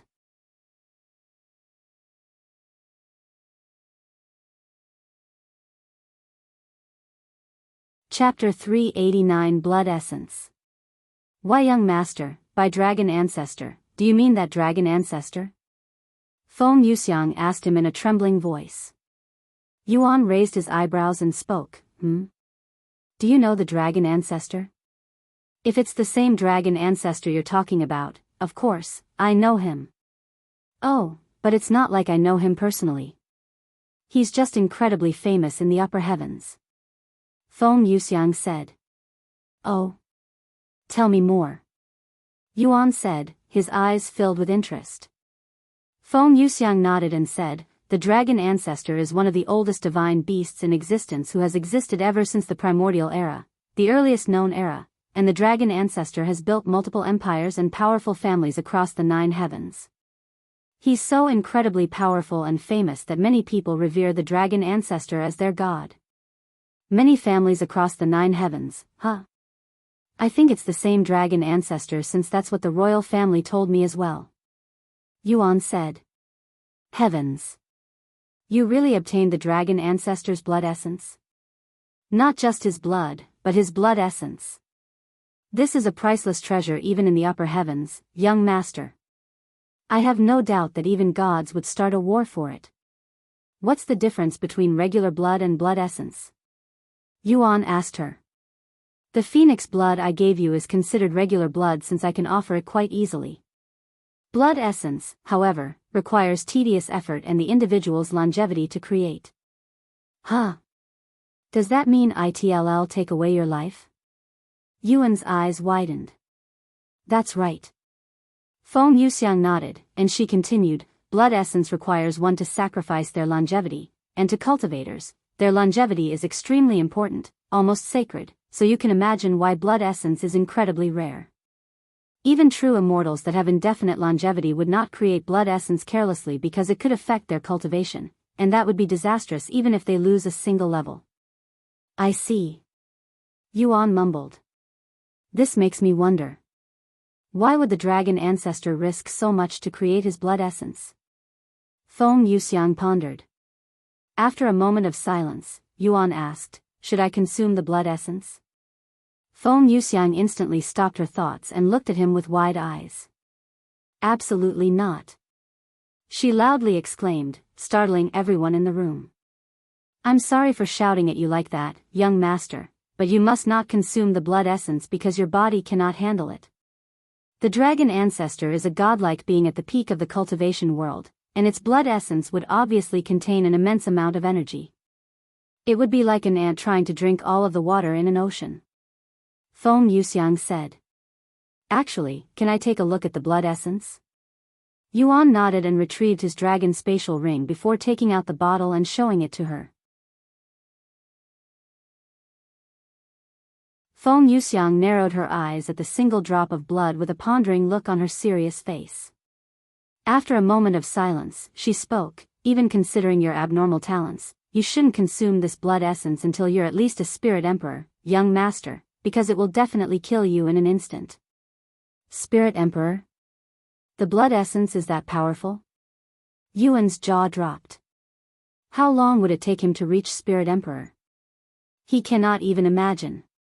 Young master, this blood essence came from a godlike being that has reached the peak of cultivation. It's not something a mere spirit master can consume. And telling you to consume it at spirit emperor is already incredibly dangerous and almost suicidal. I wouldn't tell even spirit sovereigns to consume this blood essence under normal circumstances. I understand. Yuan nodded. However, there are methods you can use that'll allow you to consume the dragon ancestor's blood essence without waiting until spirit emperor, and that requires you to dilute the blood essence until it's weak enough for you to consume it. Of course, this method isn't recommended, as it'll greatly weaken the effects of the blood essence. It's okay, I'll just wait until I am a spirit emperor. I am in no rush to consume the blood essence, anyway. Yuan said. After all, his purpose for playing this game was never to rush to the peak as soon as possible. After he finished recalling his experience in the mystic realm to the others, Xiaohua asked him, Brother Yuan, what are your plans now? I am going to enter the dragon temple before I leave the sect and explore the lower heavens some more. After that, I will ascend the stairway to heaven. Okay. Xiaohua nodded. Yuan then turned to look at Meishio and asked her, what about you? When do you want to start cultivating? Whenever, I guess. Meishio casually responded, as she has no real motivation to become a cultivator. Sometime later, Yuan spoke, since I cannot consume the blood essence now, what about these demon cores? I have already eaten one, so I know that's not a problem. He then showed them the 2 demon cores Grandpa Lan gave him. Demon cores? These will fetch good money if you sell them, young master. If my store was still open, I'd put these demon cores on the top floor, no doubt. I don't need money, so I'll keep them for now, Yuan said. Feng Yuxiang looked at the demon cores with a pondering expression. If you want to consume them like monster cores, I'd only suggest consuming that one. Feng Yuxiang pointed to the demon core on the left. And she continued, you'll reach Spirit Grandmaster if you consume that one, but if you consume the other one, you'll risk breaking through to Spirit Lord, which will force you to ascend to the next heaven because only Spirit Grandmasters are allowed in the lower heavens. With some exceptions like Xiaohua, I guess. I see. Then I'll just consume the weaker one and break through to Spirit Grandmaster first.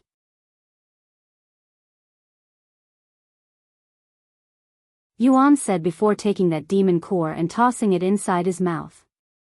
Xiaohua and Feng Yuxiang had a mini heart attack after seeing his sudden actions, as this was their first time seeing someone eat demon cores, and they were not prepared for it.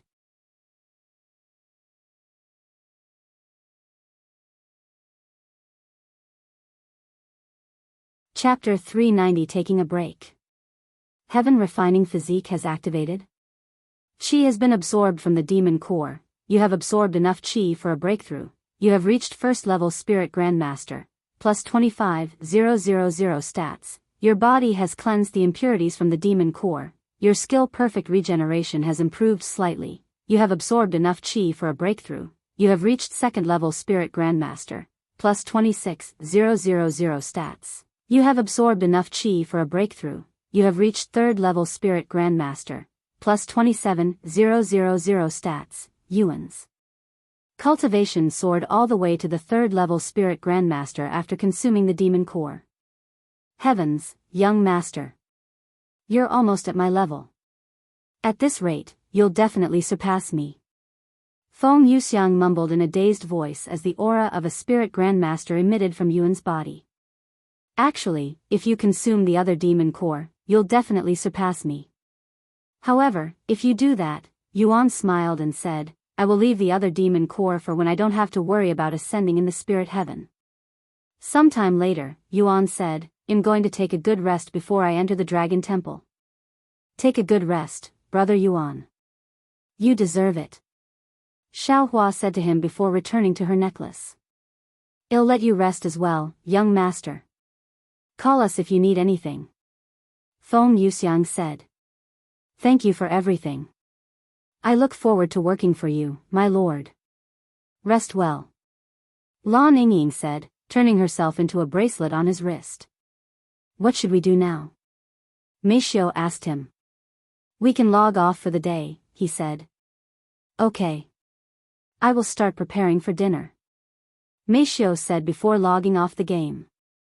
Yuan followed her and logged off shortly after. In the real world, Yuan continued to cultivate his cultivation. Although he took a slight break to focus on the mystic realm, his progress didn't slow down too much, and in just a single night, he had a breakthrough, reaching the 6th level spirit warrior. And with this breakthrough, Yuan could feel and move his body slightly better.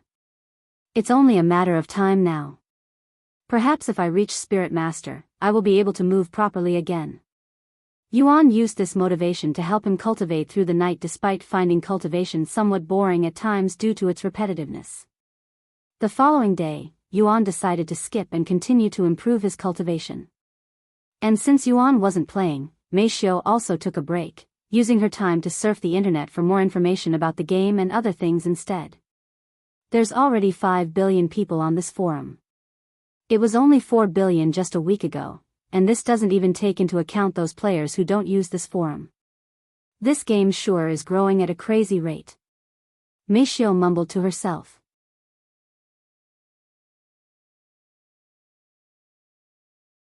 Although she has seen her fair share of video games growing popular quickly, none of them could hold a candle to Cultivation Online that has more than half of the world's population actively playing the game. At this rate, the entire world is going to be playing this game. Meishiu began looking through the forum, and sure enough, it was littered with threads about player Yuan and the mystic realm. Player Yuan slaughters over 50 participants at once. Player Yuan has obtained an ancient grade servant. What could an ancient grade servant possibly look like? Click here to find out. Player Yuan refuses to ascend to the spirit heaven. Player Yuan takes first place in the mystic realm, achieving 10 million points. The majority of the forum was talking about player Yuan, which wasn't surprising after what happened at the mystic realm, one of the biggest events in the lower heavens. Unfortunately, only a handful of players were able to participate in the event due to the limiting slots, or the mystic realm would have been an even hotter topic. After losing track of time surfing the web, Meishiu was snapped out of her daze when her phone suddenly began ringing. Yuro? Meishiu picked up the phone after seeing her name. Meishiu. Guess what? Yuro's excited voice resounded from the phone. What?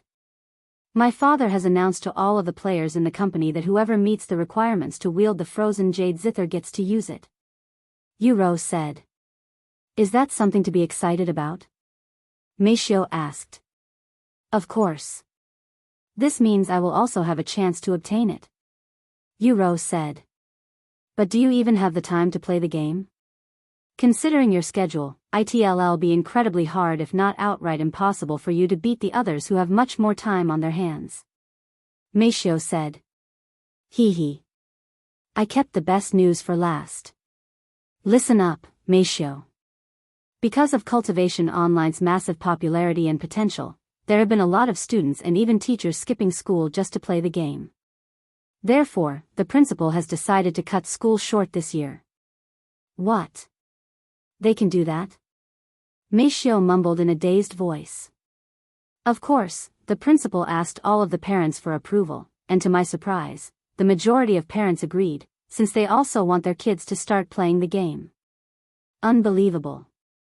How is that going to work, anyway? Well, the school will try to cram all lessons that would have been taught throughout the year into a single month, so starting next month, I will be able to play the game seriously. Yuro said. And she continued, you know what's the crazy part, Meishiu? Our school isn't the first to do this. In fact, plenty of schools have already closed due to Cultivation Online. A new era of gaming is upon us. I can feel it. Sometime later, Yuro asked, is brother available right now? I would like to speak with him. He should be available since he's taking a break from Cultivation Online. I'll go knock on his door now. Meishiu said.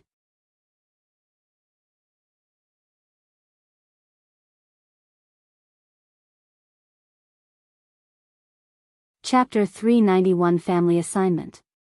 Yuan, are you awake? Yuro is on the phone, and she would like to speak with you. Meishiu called for him after knocking on the door. Yuro? I am awake. Yuan stopped cultivating after hearing Wuxia's voice. Meishiu entered his room the next moment and placed the phone beside his pillow and the call on speaker. Brother? Yuro called for him. I'm here, Yuro. It's been a while since I heard your voice, brother. How have you been doing? I've been doing great.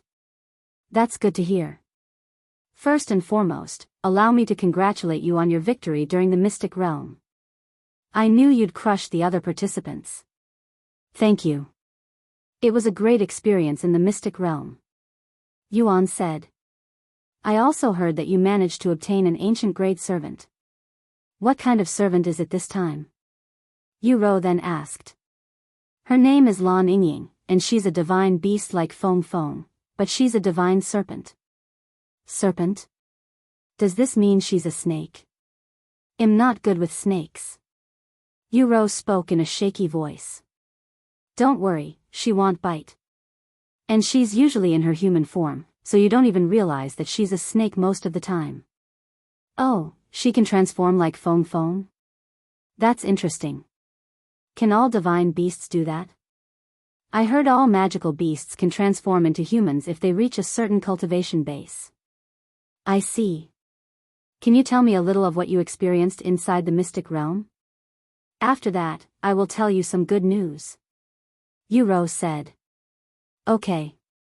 Yuan proceeded to recall his experience in the Mystic Realm and the ancient dragon city to Yuro through the phone. Whoa. You got to meet dragons and go to a world above the clouds? I am jealous. If only I was there with you. Yuro sighed. And she continued, yet that one girl. Ah, forget it. I will make up for it in a month. What are you talking about? Yuan asked her. Hee. Guess what, brother? My school will be closing early due to too many students skipping school to play. Therefore, starting next month, I will be able to play every day.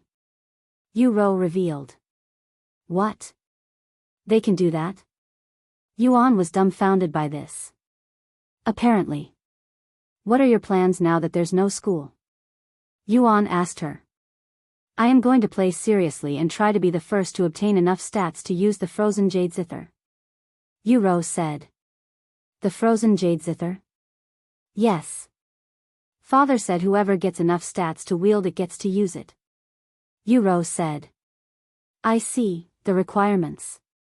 I will probably need to be around Spirit Master before I can wield it, right?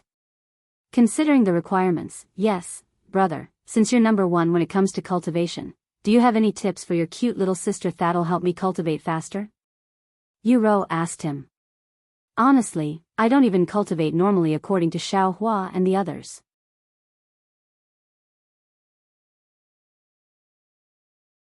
I consume monster cores to increase my cultivation, but that's only possible because of my unique physique. As for normal players like you, I think the best thing to do is find a superior cultivation technique. Yuan said. I see. A superior cultivation technique, huh? Looks like I will have to either buy it from the auction house or something. Yuan sighed. Huh? You're going to buy it from the auction house? Why? Yuan immediately asked. Well, that's where most people get their desired items nowadays, not to mention the marketplace. Do you have any idea how difficult it is to obtain techniques and treasures in the game? You might not be aware since you're blessed by the gods in that game, we ordinary players have to slave ourselves to obtain even an ordinary technique. Luckily for me, I have some cash saved up, so I should be able to buy a decent cultivation technique. Yuan, let's not be hasty and waste your money.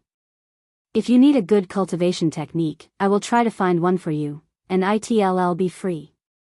Yuan said. Oh really? Yuan's excited voice quickly resounded. Yes. I am going to help Meishio find her cultivation technique after the Dragon Temple. At that time, I will try to look for one for you as well. Thank you, brother. Mwah. Yuan kissed him through the phone. Anyways, I am going to go now. Because the school will be closing early, they are going to cramp all of the lessons together, meaning I will be busier than ever. See you later, brother. You too, Meishio. Yuan hung up shortly after. Once Yuan left, Yuan returned to his cultivation whilst Meishio continued spending her time on the internet.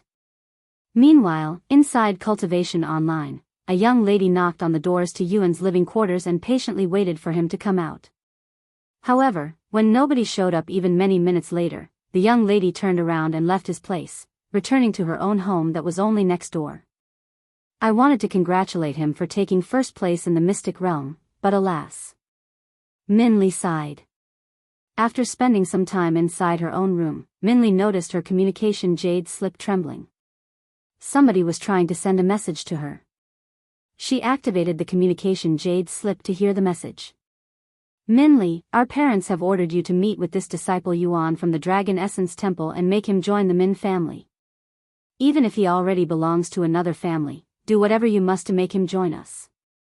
Minli was speechless after listening to this message that came from one of her elder brothers. The family has assigned her to make disciple Yuan join the Min family? They must have heard about his achievements in the mystic realm. What a headache. She sighed.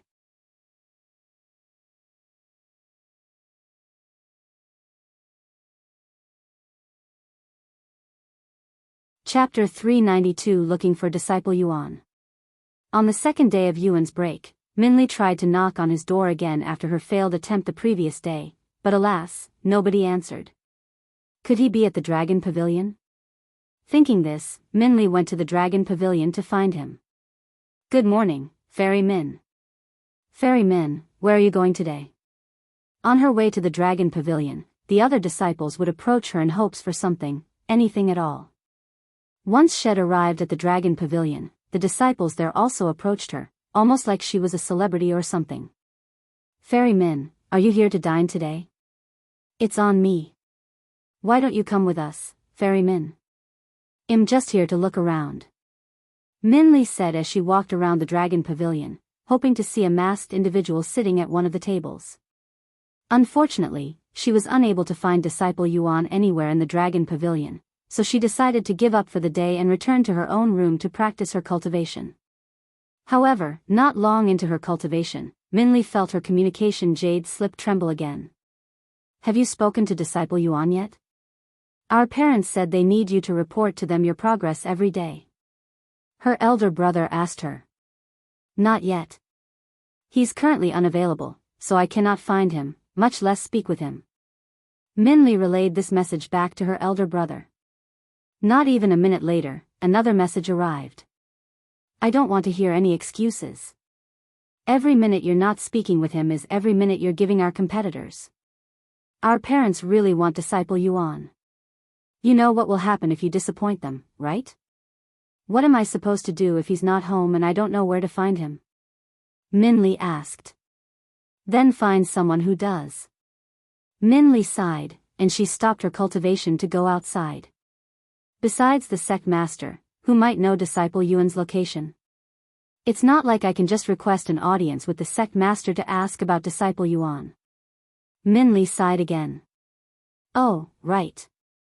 Xian Wuhan might know something since she's Elder Xian's granddaughter. Thus, Minli went to look for Xian Wuhan in the core disciples area.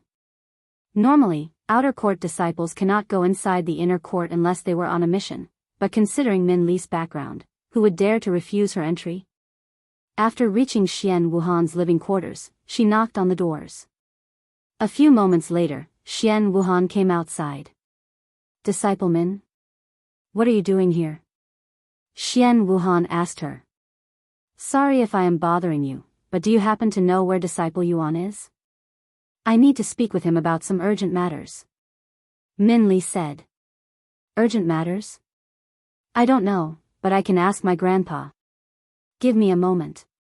Xian Wuhan said before taking out her communication jade slip and sending Elder Xian a message. A minute later, Elder Xian responded. Disciple Yuan should be resting inside his living quarters. He didn't check out of the sect or anything since we returned from the mystic realm. I can try sending him a message. A few minutes later, Elder Xian messaged Xian Wuhan again. Unfortunately, Disciple Yuan isn't responding. He's most likely busy right now. There you have it. Xian Wuhan said. I see. Thank you for your help. Minli said before turning around in a dejected manner. Xian Wuhan raised her eyebrows after seeing her gloomy mood, and she asked, Did something happen? What's this urgent matter you need to take care of? Mind telling me? It's just some family business. Minli said. The Min family? After pondering for a moment, Xian Wuhan realized something. Oh, I see. Your family is trying to recruit Disciple Yuan into their family after what happened at the Mystic Realm, huh? I totally understand. An 18-year-old had managed to reach Spirit Master. I would also want him for myself if I was part of the 7 legacy families. You don't understand a thing, Disciple Xian, and I don't mean any offense. I have been assigned by my parents to recruit Disciple Yuan, and if I do not achieve this goal, they might kick me out of the family, and that's the least of my concerns. Being part of the 7 legacy families may seem nice and all from the outside, but they don't know how much we have to struggle to receive even the slightest recognition from our own family. Meanwhile, if we make even the slightest mistake, all hell would break loose and everyone in the family will look at you like they have a grudge against you. Perfection, this is what keeps the 7 legacy families at the top. Xian Wuhan was speechless after hearing Min Li's words. Well, I highly doubt Disciple Yuan would join any of the 7 legacy families, so what are you going to do? Xian Wuhan asked her. Prepare for the worst, I guess. Min Li shrugged. I mean, if you tell Disciple Yuan about your situation, maybe he'll help you out. He's that type of person, too. Min Li shook her head. While that's true, I don't want to take advantage of his kindness. Although I may be desperate, I am not that desperate. I can only say good luck to you, Disciple Min, Xian Wuhan said to her. Thank you. Min Li disappeared from the inner court shortly after, and she returned to Yuan's living quarters. After knocking on his doors again, Min Li proceeded to sit in front of his doorsteps. Guess he'll have to sit here until he returns. Min Li sighed inwardly as she began cultivating in front of Yuan's doorstep. Time passed quickly, and in the blink of an eye, 3 days have passed since the mystic realm ended. After eating breakfast made by Meishio, Yuan waited for her to finish cleaning the dishes before they entered the game together.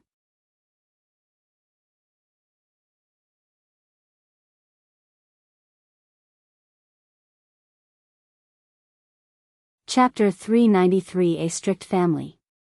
Once they returned to the game, Yuan could feel the communication jade slip Elder Xian gave him tremble. Disciple Yuan, where are you right now? I am inside my room. Yuan responded. A few moments later, Elder Xian responded, that was yesterday's message. I guess you were absorbed in cultivation or something. Elder Xian said. Were you looking for me?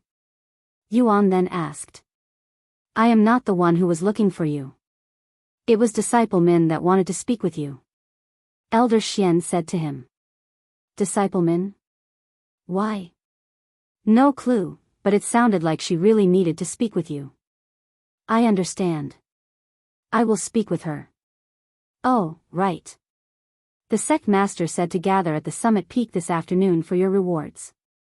Okay. I will be there. Sometime later, Yuan said, I know we just ate, but I want to eat some more food at the Dragon Pavilion since it feels like it's been so long since I last tasted their food. Meishiu didn't say anything and merely nodded. The two of them left the house shortly after, and to their surprise, there was a person sitting in front of their doorstep. Yuan raised his eyebrows as he called out, Disciple Min? What are you doing? Why are you sitting there? Minli stopped cultivating and turned around to see a masked figure and a beautiful young lady standing behind her. Disciple Yuan? She mumbled. Yes? Why you? You have been inside the entire time? Did you not hear my knocking?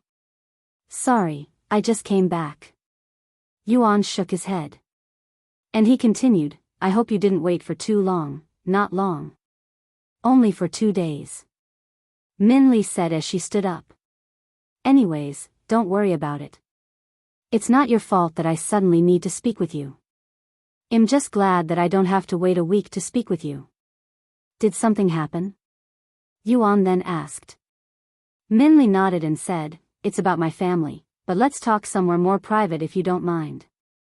We were about to go to the Dragon Pavilion for some food before the gathering. Sounds good. Minli said, and then she turned to look at Meishiu. She doesn't look like a disciple. Oh, right. This is my friend and caretaker, Meishiu. I hope you don't mind having her with us. And this is a fellow disciple, Minli. Yuan introduced them to each other. Hello, Meishiu said to her in a calm manner. Hello. I don't mind. Minli said, feeling a little awkward. Sometime later, they arrived at the Dragon Pavilion. After taking a seat in their usual spot and ordering their food, Yuan asked Minli, so what happened to your family?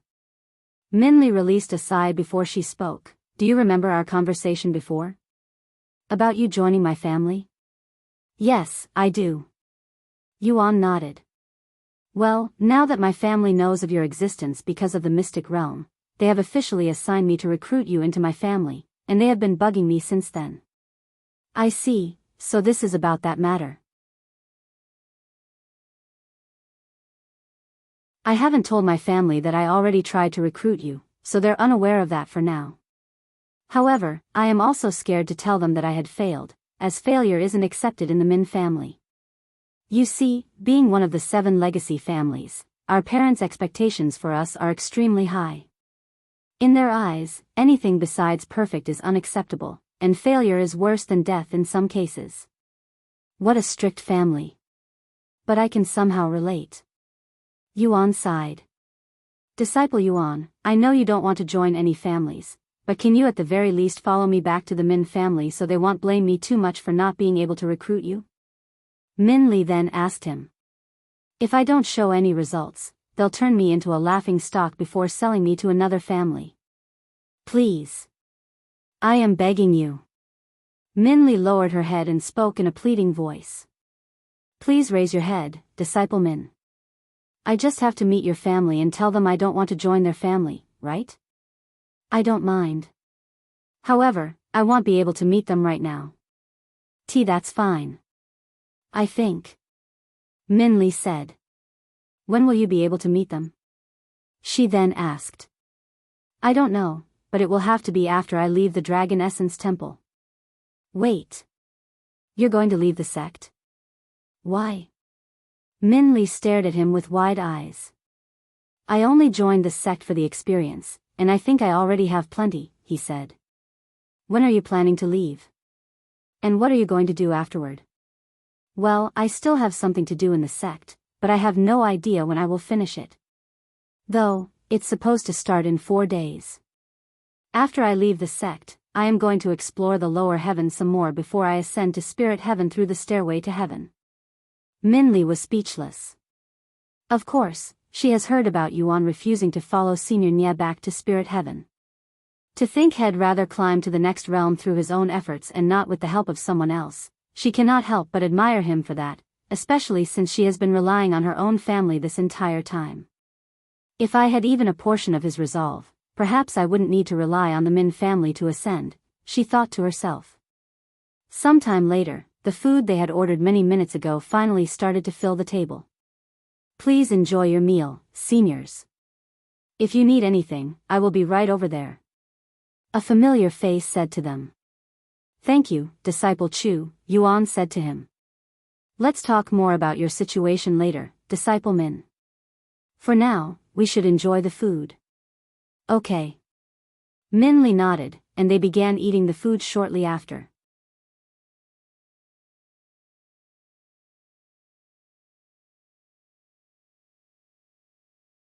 Chapter 394 Golden Dragon Badge. Every time I come here, there is something new on the menu, and they always taste amazing. I am going to miss this place the most when I leave the sect. Yuan said after swallowing the last bite. Hearing Yuan's words, Min Li didn't know whether to laugh or cry. He would be the only person in the sect who would say such a word. At the end of their meal, right as they were about to leave, Min Li's communication jade slip suddenly trembled. Min Li expected to hear a message from her elder brother, but to her surprise, it was her father who messaged her. What is your progress with recruiting Disciple Yuan? We have received information that the other families have already sent people to the Dragon Essence Temple to recruit him. We cannot waste any more time. Although it was a simple question, Min Li didn't dare to respond so casually. Greetings, esteemed father. I have just spoken with Disciple Yuan, and he has agreed to come to the Min family for a meeting. A moment later, her father responded. Just a meeting? Your mission is to recruit Disciple Yuan into our family. We don't need any less than that. Min Li, you are currently the least accomplished in the family, and we have given you this chance to redeem yourself. Do whatever you must to secure him, even if you have to use your body. Min Li bit her lips after hearing her father's words that essentially told her to sacrifice her body in order to secure Yuan. Even though she gave Yuan the same offer previously, it still felt bitter to hear it coming from her own parents. If you cannot even accomplish such a simple task, then you're worthless to us. We might as well give you to the other families at that point. At least you'll be worth something at that time. I understand, esteemed father. I will speak with Disciple Yuan again. Min Li said before sending the message back. She then looked at Yuan, who was sitting beside her with a deep frown on his face, as had heard everything just now. And here I thought I had the worst parents in the world. Yuan mumbled in a voice of disbelief. What should I do now, Disciple Yuan? My parents won't accept anything less than you joining the family. She sighed. Well. Any chance of me joining your family just disappeared, no offense to you. Yuan said to her. I don't blame you. Hell, I would leave this family if I could, but unfortunately, I don't think I have the capabilities to ascend to the spirit heaven without their help. Min Li sighed. That's nonsense. Yuan suddenly said, and he continued, you won't know that unless you try. Thank you, Disciple Yuan. Min Li said with a bittersweet smile on her face. Suddenly, Min Li's communication jade slip trembled again. However, she was not the only one, as it was happening to every disciple in the sect at this moment. All disciples in the sect will gather at the summit peak in 30 minutes. Don't you dare be late. Long Yijin's voice resounded from the jade slip. Let's continue this talk afterward, Yuan said to her. Okay. She nodded. A few moments later, Yuan wore his mask and left the dragon pavilion with Min Li and Meishio. Of course, since the sect master commanded all disciples to be at the gathering, this included the disciples working at the dragon pavilion, which meant they had to close the place down temporarily. In fact, every single building in the Dragon Essence Temple had to close its doors temporarily for this gathering. Half an hour later, tens of thousands of disciples gathered at the summit peak. Thank you all for coming here. Although we already had a gathering 3 days ago, that was done without the participants who participated in the mystic realm. Today, we will have another gathering in honor of those 3 participants who helped our Dragon Essence Temple achieve first place. Core Disciple Gao, Core Disciple Shui, and last but not least, Disciple Yuan, please come to the stage. Long Yijuan called them out. A few moments later, 3 people could be seen walking onto the stage before standing next to each other in a line. The first was Gao Dongya, a handsome young man who was renowned for his crazy cultivation talents. The second was Xianxia, an up-and-coming beauty who was also famous for her talents. The third person was Yuan, who was still wearing his mask. As for his clothing, had changed back into his inner court disciple's uniform. Why is he wearing a mask? The disciples were puzzled by the mask on Yuan's face. In the presence of so many people, it was only natural for Yuan to be wearing his mask. After all, there could be other players amongst this large crowd of disciples, and it would be disastrous if he revealed his face that could potentially reveal his identity in the future.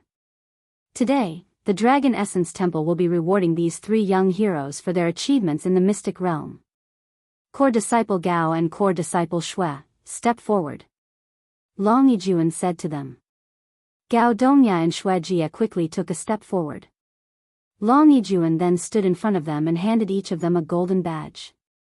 The Dragon Essence Temple rewards both Core Disciple Gao and Core Disciple Shui the Golden Dragon Badge for their contributions in the mystic realm. Thank you, Sect Master. Both Gao Dongya and Xianxia accepted the badges, yet the smile on their faces was completely stiff, almost like they were forcing themselves to smile. After all, neither of them believed they deserved any reward, as they barely did anything in the mystic realm. However, since they were before so many people and the sect master, it was impossible for them to refuse the Golden Dragon Badge, so they accepted it with bitter smiles on their faces. In their mind, the Golden Dragon Badge, that is one of the most honorable rewards in the Dragon Essence Temple, was nothing more than a participation trophy for them.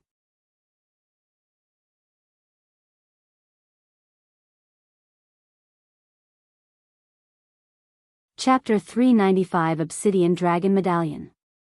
Once they'd accepted their Golden Dragon Badge, Gao Dongya and Xianxia stepped back. Disciple Yuan, step forward. Long Yijuan called him forward. A moment later, Long Yijuan stood in front of him and showed him a badge that looked different from the ones Gao Dongya and Xianxia received. The Dragon Essence Temple awards Disciple Yuan for his massive contribution in the mystic realm, the highest honor that has only been given out 2 other times since the sect's founding, the Obsidian Dragon Medallion, becoming the 3rd person to ever obtain it in the sect's history. As long as you have this medallion, your status within the sect is akin to that of a sect master, and the disciples must respect and treat you as such. Furthermore, this still applies even if you one day decide to part with the sect, granted that you don't betray us. Long Yijuan handed Yuan a black medallion shaped like a dragon. Compared to the badge the other 2 obtained, Yuan's badge was crafted with a jade-like material and shaped like the dragon, whilst their badges were just ordinary golden medallions with word engravings. Thank you, Sect Master. Yuan accepted the badge with a bright smile on his face. Despite obtaining many trophies in his life, he always finds it a joy to receive a reward for his work, as that meant his efforts meant something for someone and were not wasted. Disciples, give a good round of applause for these 3 young heroes. Long Yijuan turned to face the audience and said loudly. The summit peak immediately exploded with cheering and clapping, and it would not stop until a few minutes later. Once the noises subsided, Long Yijuan gave a short speech about the participants and the mystic realm before dismissing everyone but the participants. I have more rewards for you 3. Come with me to the treasury hall. Long Yijuan said to them. Give me a moment, Sect Master, Yuan said to him before going to where Min Li and Meishio were waiting. You 2 can go back to the house first. I will return as soon as I'm done with the sect master. Okay. They both nodded and left the scene together. Sometime later, Yuan and the other two participants followed Long Yijuan to the treasury hall. The two of you can pick any treasure you want from the treasury hall. Disciple Yuan, you can pick two because of your contribution. Long Yijuan said to them. However, Gao Dongye suddenly opened his mouth and said, Sect Master, I cannot accept this reward. Oh. Long Yijuan raised his eyebrows. As much as I hate to admit it, we didn't do anything to contribute to the Mystic Realm's result. It was all Disciple Yuan. Before we could even reach the Mystic Pagoda, we were kicked out, barely obtaining any points. If it were not for Disciple Yuan, I cannot even imagine what place the Dragon Essence Temple would be right now. I don't even deserve the last reward, much less this one. Gao Dongye explained his reason for not accepting this reward. Kicked out? Oh. I forgot about them. I'm sorry. Yuan suddenly realized that had accidentally kicked out his own teammates when he commanded the Mystic Realm to kick all participants out, and he apologized to them inwardly. I agree with Disciple Gao, Sect Master. I won't be able to accept this reward. If I could, I would even return the last reward. Xuejie said to him. The sect master looked at them with a calm expression. After a moment of silence, he nodded, very well. And if you're feeling guilty about receiving the first reward, don't be. It wasn't your fault that you were kicked out of the Mystic Realm. It was an unknown phenomenon that none of us could have expected. And he continued, and since you won't be picking a treasure in the treasury hall, I will give you guys some spirit stones to cultivate with instead. Thank you, Sect Master. Gao Dongye and Xuejie bowed to Long Yijuan before leaving the scene. You're quite the honorable guy, Disciple Gao. I truly didn't expect that from you. Xuejie said to him afterward. Humph. Gao Dongye merely snorted at her words before parting from her. Meanwhile, back at the treasury hall, Long Yijuan brought Yuan into the vault where they stored most of their valuable treasures. Go ahead. Pick whichever two, you know what? Since the other two refused to pick a treasure, I will give you 3 treasures instead of 2. If you need help with an item, just ask me and I'll tell you what it does. And you can take your time. Long Yijuan said to him. Okay. Yuan nodded, and he proceeded to walk around the place, taking his time to look at the description of every treasure inside the room. Dragon Flower, Tier 4 Medicine, Description, a flower that resembles the shape of a dragon. Grants immense strength to the user for 15 minutes. Dragon Ginseng, Tier 4 Medicine, Description, requires 100 years to fully mature. Mostly used as an ingredient in alchemy. Dragon Bough, Grade, Earth, Quality, High, Physical Strength required, 8,000, Mental Strength required, 12,000, Description, a luxurious longbow made of spirit wood and dragon silk. As one would expect from a sect with the word dragon in it, there were a lot of treasures related to dragons. However, even after looking at every single treasure in the treasury hall, Yuan was unable to pick a treasure. Though, it was not because there were no treasures that caught his attention. In fact, there were too many choices and he couldn't just pick 1 or 2 out of thousands. I already have enough treasure, and none of the ones in here are better than the ones I already have. I should pick these treasures with Meisho and Yuro in mind since they don't have much. Yuan thought to himself. And with that in mind, Yuan went through the treasures in the room.